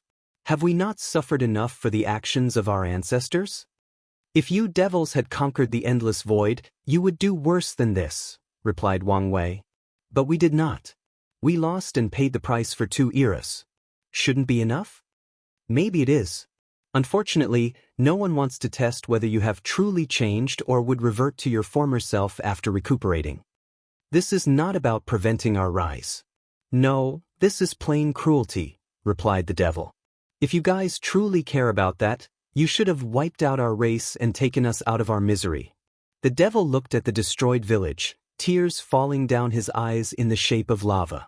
His father, mother, younger brother, and sister lived in that village. He knew the cleanup was coming and left to find a way for them to survive. And when he returned, it was too late. The devil did say anything. He looked at Wang Wei with piercing hatred before falling to the ground. He destroyed his soul. 4 more chapters, please visit Pand N0vel. See, I agree with you on that, muttered Wang Wei before leaving. He did not create a tombstone for this unknown devil or the village. That would be too hypocritical even for him. He came here as a conqueror and destroyer and accepted that his hands would be full of blood before he came here. He teleported far away to where he sensed Li Jun and the others. What's going on? Asked Li Jun, confused like everyone. I don't know, but am prepared to find the answer. Wang Wei floated in the air in a cross-legged position, closing his eyes as the power of fate and yin-yang manifested in him. The others protected him and waited. Find something, he said a few minutes later. There is a subcontinent of this world that seemed its own world. Maybe it has something to do with this. Wang Wei waved his hand to create a passage to that continent, but he did not enter himself since he did not know the danger. A gigantic hand appeared above most of the 9 devil gods' world and instantly caught 90% of the Heaven Chosens before pushing them into that tunnel. Wang Wei and the group waited. They could not see beyond the tunnel, but they could sense the life signs of these people. While waiting, everybody else's Wang Wei did not catch soon arrive around them, looking at the channel and figuring out what had happened. After 15 minutes, the group decided it was worth trying but took out their life-saving talismans, just in case. Wang Wei found himself in a regular place. The only anomaly was a protective film that rose to the heavens. He walked to it and touched it. What is it? Asked Li Jun. We can't enter the 9 devil god until we fulfill some condition. Wang Wei could feel the power of this film was terrifying. It reminded him of the time he asked Wu Hong to show him the power of an eternal emperor. But how is that possible?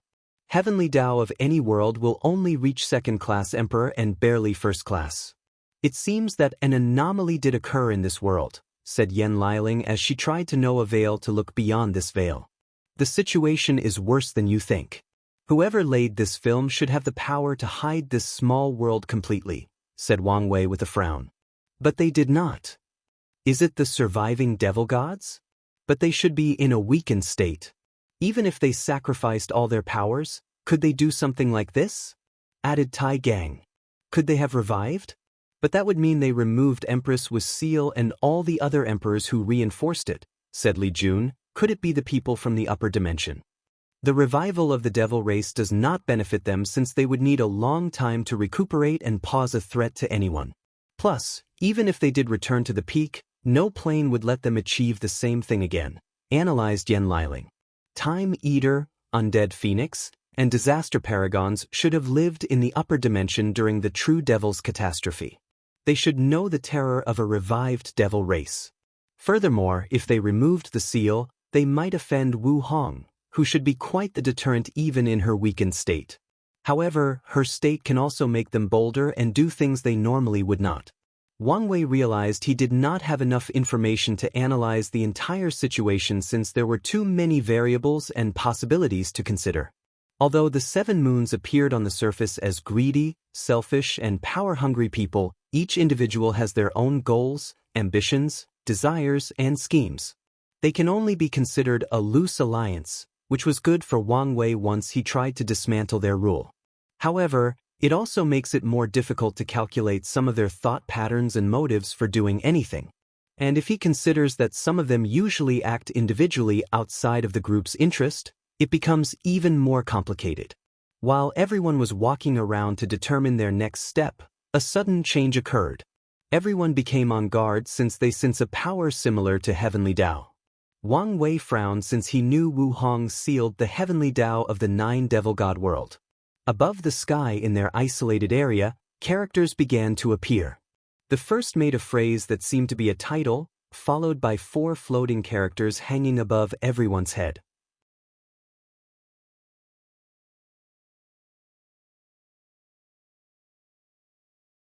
The Game of King. The Game of King. King, advisor, general, soldier. Everyone looked at the character and the message to choose a position. These heaven-chosen quickly analyzed they had to participate in some chess game to enter the 9 Devil God world. But what was the point of this? And why would they need to choose which pieces they are? Wang Wei had similar thoughts as these people, but he saw more than them. He detected an absolutely terrifying and brilliant use of order Dao from these characters. Order is about balance and cannot exist without disorder, said Wang Wei out loud to the heavens. Since we must participate in the game, we also must know the rules. A multicolored light appeared above the sky before a book descended in Wang Wei's palm. A few people wanted to rush to get it but remembered who this book belonged to. Meanwhile, Di Tian also wanted to rush but decided to better observe the situation and not make rash decisions. Heavens, please grant this lowly one a rule book, quickly screamed a fast-minded individual. Unfortunately, nothing happened. So, he and many others tried saying the same thing differently. Suddenly, someone rushed toward Wang Wei to grab the book. He did not even look at who it was. Before the person could react, Li Jun kicked the man's head, popping it like a balloon, killing this man's ambitions of achieving immortality and sitting on the throne. Li Jun looked at everyone with bloodlust in his eyes. With his flowing red hair, he looked like a god of slaughter who reveled in the act of killing. And when he licked the blood on his face, he was genuinely menacing. You look disgusting, said Yen Liling, destroying the atmosphere. She took out a silk cloth to wipe his face. Common, honey, I'm trying to be intimidating, said Li Jun with a smile. The atmosphere was not destroyed. Seeing Li Jun instantly kill such a genius and smiling casually like it was nothing was scarier as it indicated this man's unhinged mind. Some people did not care about what occurred and were only concerned with getting a rule book. Di Tian took out an artifact in the shape of a chessboard and activated it. The artifact exuded the power of order, and after a few minutes, he took out a peak quasi-emperor ore and said to heaven, "This is my offering." As soon as he finished, another book descended from the sky and landed on him. However, he squinted his eyes when he noticed the book in Wang Wei's hand was different than his. However, he did not say anything. He was not stupid and guessed this was intentional to sow conflict. Other people tried Di Tian's method, which worked, so more took their treasure to exchange. Pan, DN0VE1, C, M. Excuse me, ladies and gentlemen, you can also buy the rules from me, said Wang Wei. And I only need a supernatural tier as exchange. People then gave him a look that said we would never believe in your integrity, especially after how you treated Yin Zhen and Yu Zhou. A cruel and cunning person like you is the least trusted person here. am offended by the looks on your faces, but I promise to sign the most restrictive contract that I will not change anything from the rules. This statement did increase his credibility. But people were still on guard. Think of it that way. Would you prefer to fund me or the devil race? This was indeed something worth thinking about. If they exchange with this world's heavenly Tao, the one who will benefit is the devil race. On the other hand, they also did not want to increase the foundation of the Tao opening sect. We don't have to buy from you. True. But it's obvious my book is the original and probably has some hidden secrets not found in the others, countered Wang Wei.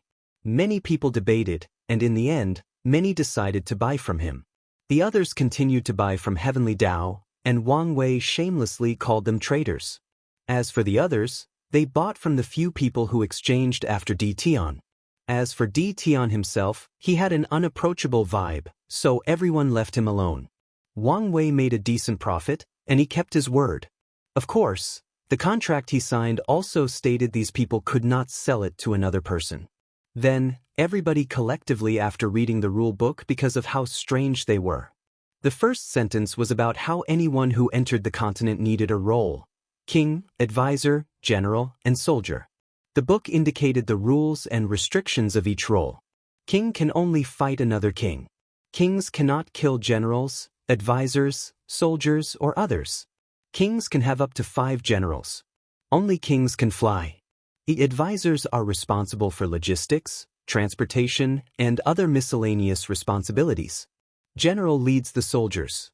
Only generals can use summoning techniques with a limit on the number. Soldiers can only kill soldiers. Everyone wondered about the meaning of these rules, to be precise, the deeper meanings and implications. I choose general, suddenly said Di Tian. The character trembled a little, but nothing occurred. In that case, I want to be an advisor. The character trembled again, but it was the same result. Soldier. Nothing happened. King. Then, the character of king floated above his head.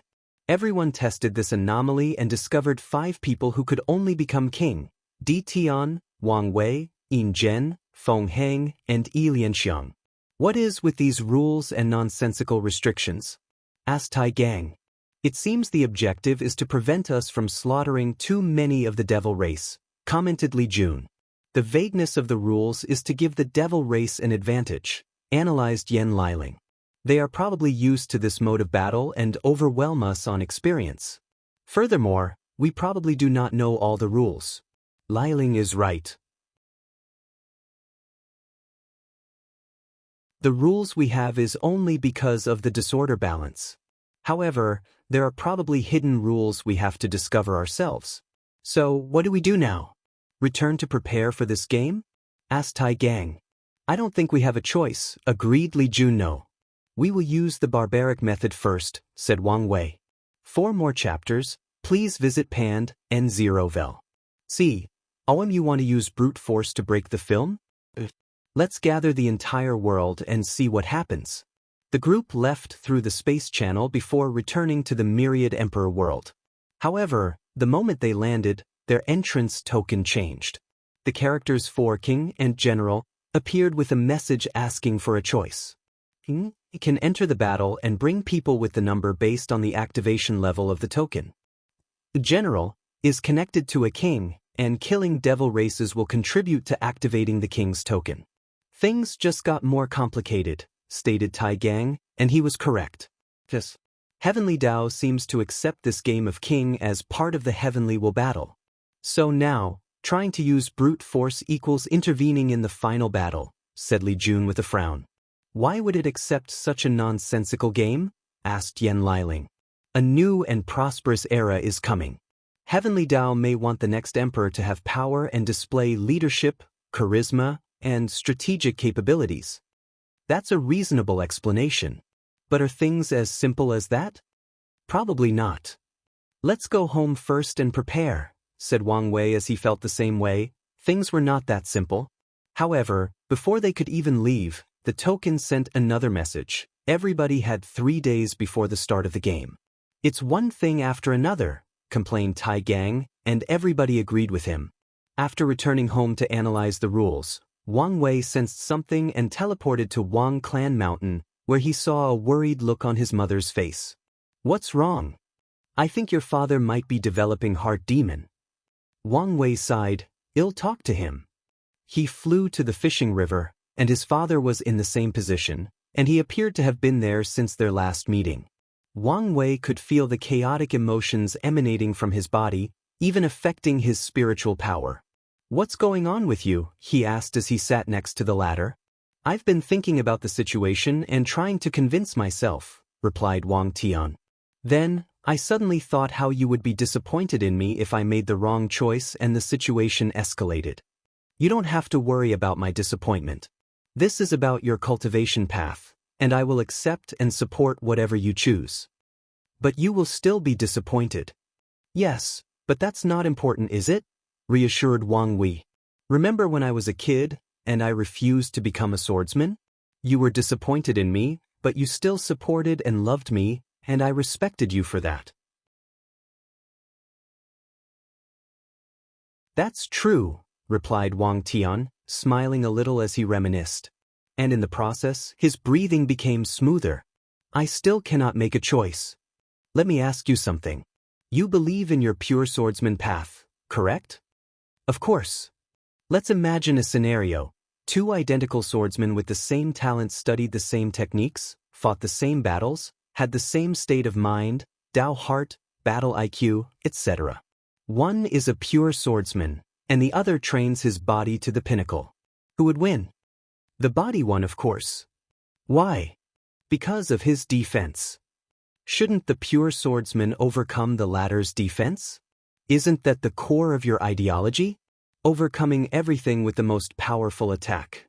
So, why would the body swordsman win?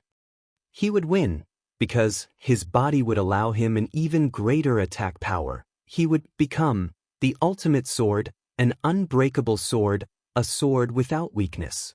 A powerful sword will appear around Wang Tian as he closed his eyes, entering a state of enlightenment. Wang Wei smiled and nodded before leaving. "I'm busy, so I can't wait for him to wake up." "Don't worry. Now that I think about it, it's weird that you're back," said Yu Yan. "Things got complicated. I'll tell you later." "Alright. I'll stay by your father's side until he wakes up." Wang Wei flew to reunite with the group.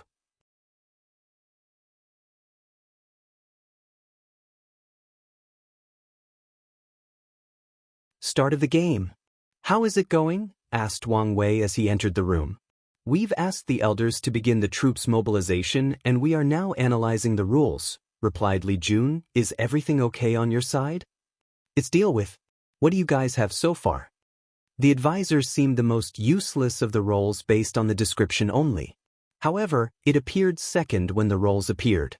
"Moreover, what is the meaning of miscellaneous in the job's descriptions?" said Yen Liling. "If only kings can fly, battles will become less dynamic, which is both good and bad," commented Li Jun, "and there might even be some other restrictions before a king can another." "I'm worried about this sentence. Kings cannot kill generals, advisors, soldiers, or others. What do the others mean? Are there any unknown roles we do not know about?" added Tai Gang. "If the soldiers cannot fly and teleport, then we would need to march or use other forms of transportation like horses or demonic race," pointed out Li Jun. "This should be one of the jobs of the advisor, transportation. Logistics should involve pills to recuperate, increase strength, and other stuff." "That means advisors must have alchemy capabilities," said Yen Liling. "Or worse, they might be the only ones who can use alchemy or other professions." This conclusion made sense if the game's purpose was to limit the players, targeting masters of all trades like Wang Wei. Moreover, the advisor must be a capable alchemist like Yen Liling, who can refine various pills. "The summoning restrictions are also a way to limit the power of generals," said Li Jun. "However, why does it say soldiers can only kill soldiers? Could it be that a large number cannot be used to defeat other roles, or is it something else? Big brother, what do you think? Are you paying attention?" "I am, but I'm thinking, why only 5 of us could only be kings? Isn't it because of strength?" "Yes, everyone that was chosen, except for Yi Lianxing, had a minimum strength of 4-leaf immortal venerable. Does that mean he also has that strength? It seems obvious. It does. But everyone who broke the mortal immorta boundary has a certain aura to them that I can recognize, but I did not feel it from him. So, what's so special about him? People like Tai Gang and Liling, who has to use a secret technique to immortal venerable strength, also do not have this aura. Are you saying Yi Lianxiang can increase his strength from Quasi-Emperor to 4-leaf immortal venerable? And it might be higher? How is that possible? Because of the gap, Li Jun only has 3-leaf and will only achieve 4-leaf in the Quasi-Emperor realm, and there is the possibility of failure. Maybe you should really kill him, said Tai Gang. He was in for removing any possible hidden danger. Let's observe more since I probably only have one spot left. I need to take out the biggest instability, replied Wang Wei. Now, you guys should consider the implications behind these 5 individuals. Implications? Said Li Jun with a frown before his eyes lit up. The devil race's heavenly Tao is not worried about generals or kings that only have 3-leaf or below strength.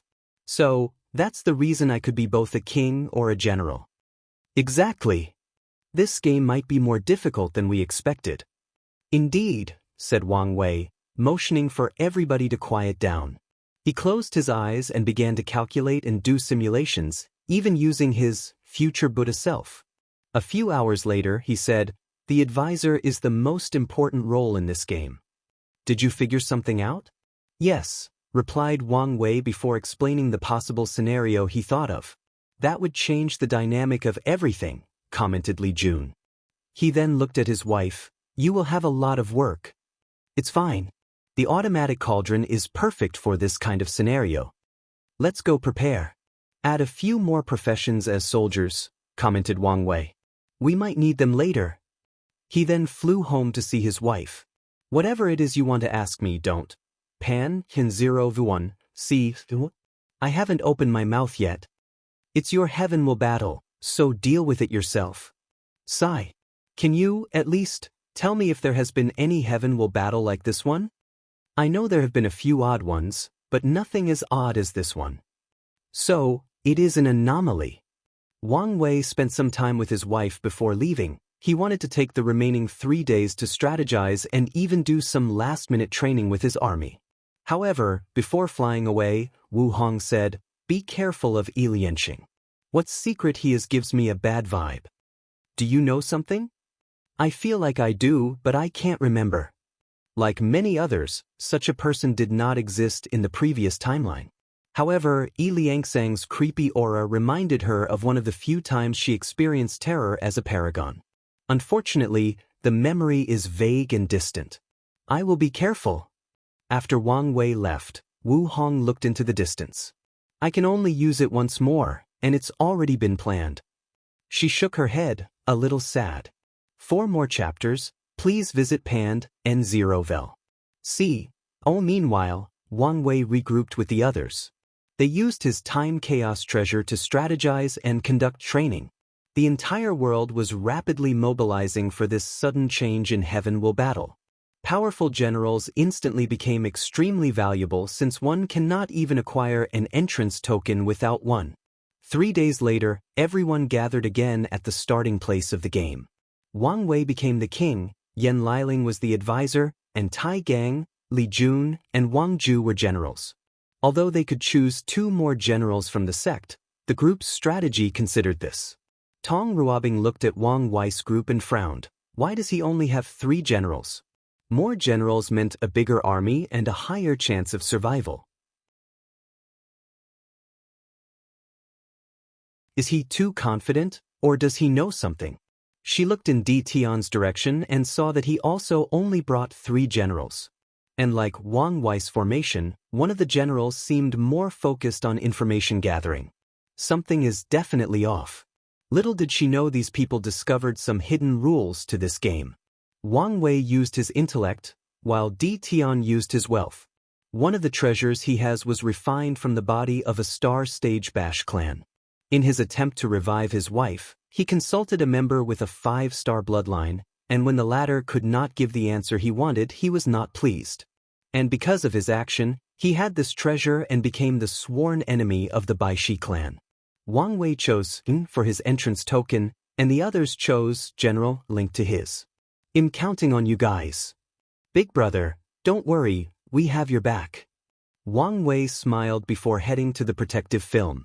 However, before passing through it, something occurred. Heavenly Dao suddenly showed up and said Wang Ju and another person wearing a hood beside Di Tian were banished from entering. What is wrong now? Asked Wang Wei, even though he knew. No answer. I'll agree for her to seal herself. No answer, just the same answer that Wang Ju was banned. Then, let her be a king.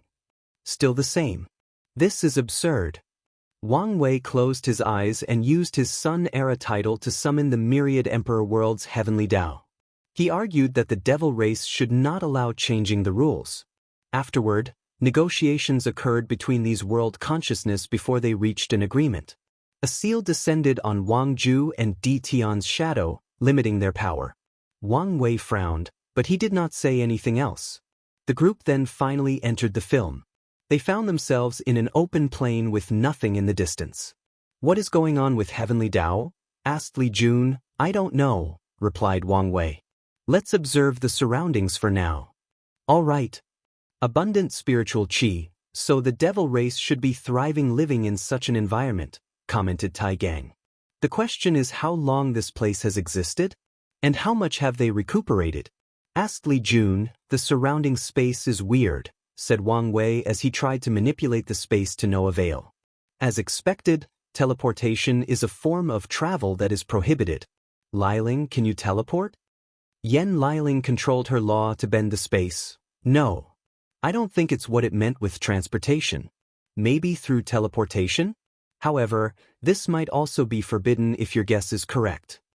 True. Try flying. Everyone then tried to fly into the sky, and a powerful force prevented them. Please choose your soldiers.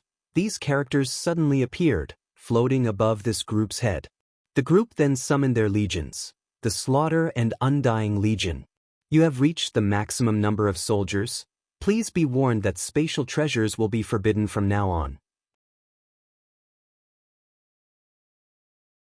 So, take out your weapons and armor immediately. So, they are trying to prevent us from placing soldiers in small worlds to transport them, commented Tai Gang. What about for advisors? Asked Wang Wei. The advisors are allowed to remove limited items from their space ring. Do you think we would know the answer if we did not ask this question? Asked Yen Liling. Probably not. But it's not that hard to figure out. I think, replied Li Jun. Let's test out a few things, said Wang Wei before flying in the distance and returning a few minutes later. The king can only travel a certain distance from his troops. Luckily, the distance is not that horrible. The devil race in this continent better have the same rules and restrictions, said Tai Gang. Otherwise, this would be ridiculous. They have to, replied Wang Wei. Wang Ju, send your scout. Well, march afterward.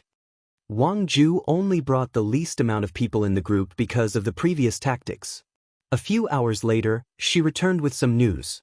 Sect Master, your prediction was correct. You're tuning in to the Passion Pages YouTube channel. We're so grateful for your support, and don't forget to subscribe to join us on this incredible journey through captivating stories. Your generosity through donations truly makes a world of difference, as it's the primary source of revenue that allows me to expand and enhance this channel for you. Thank you from the bottom of my heart for being a part of this adventure.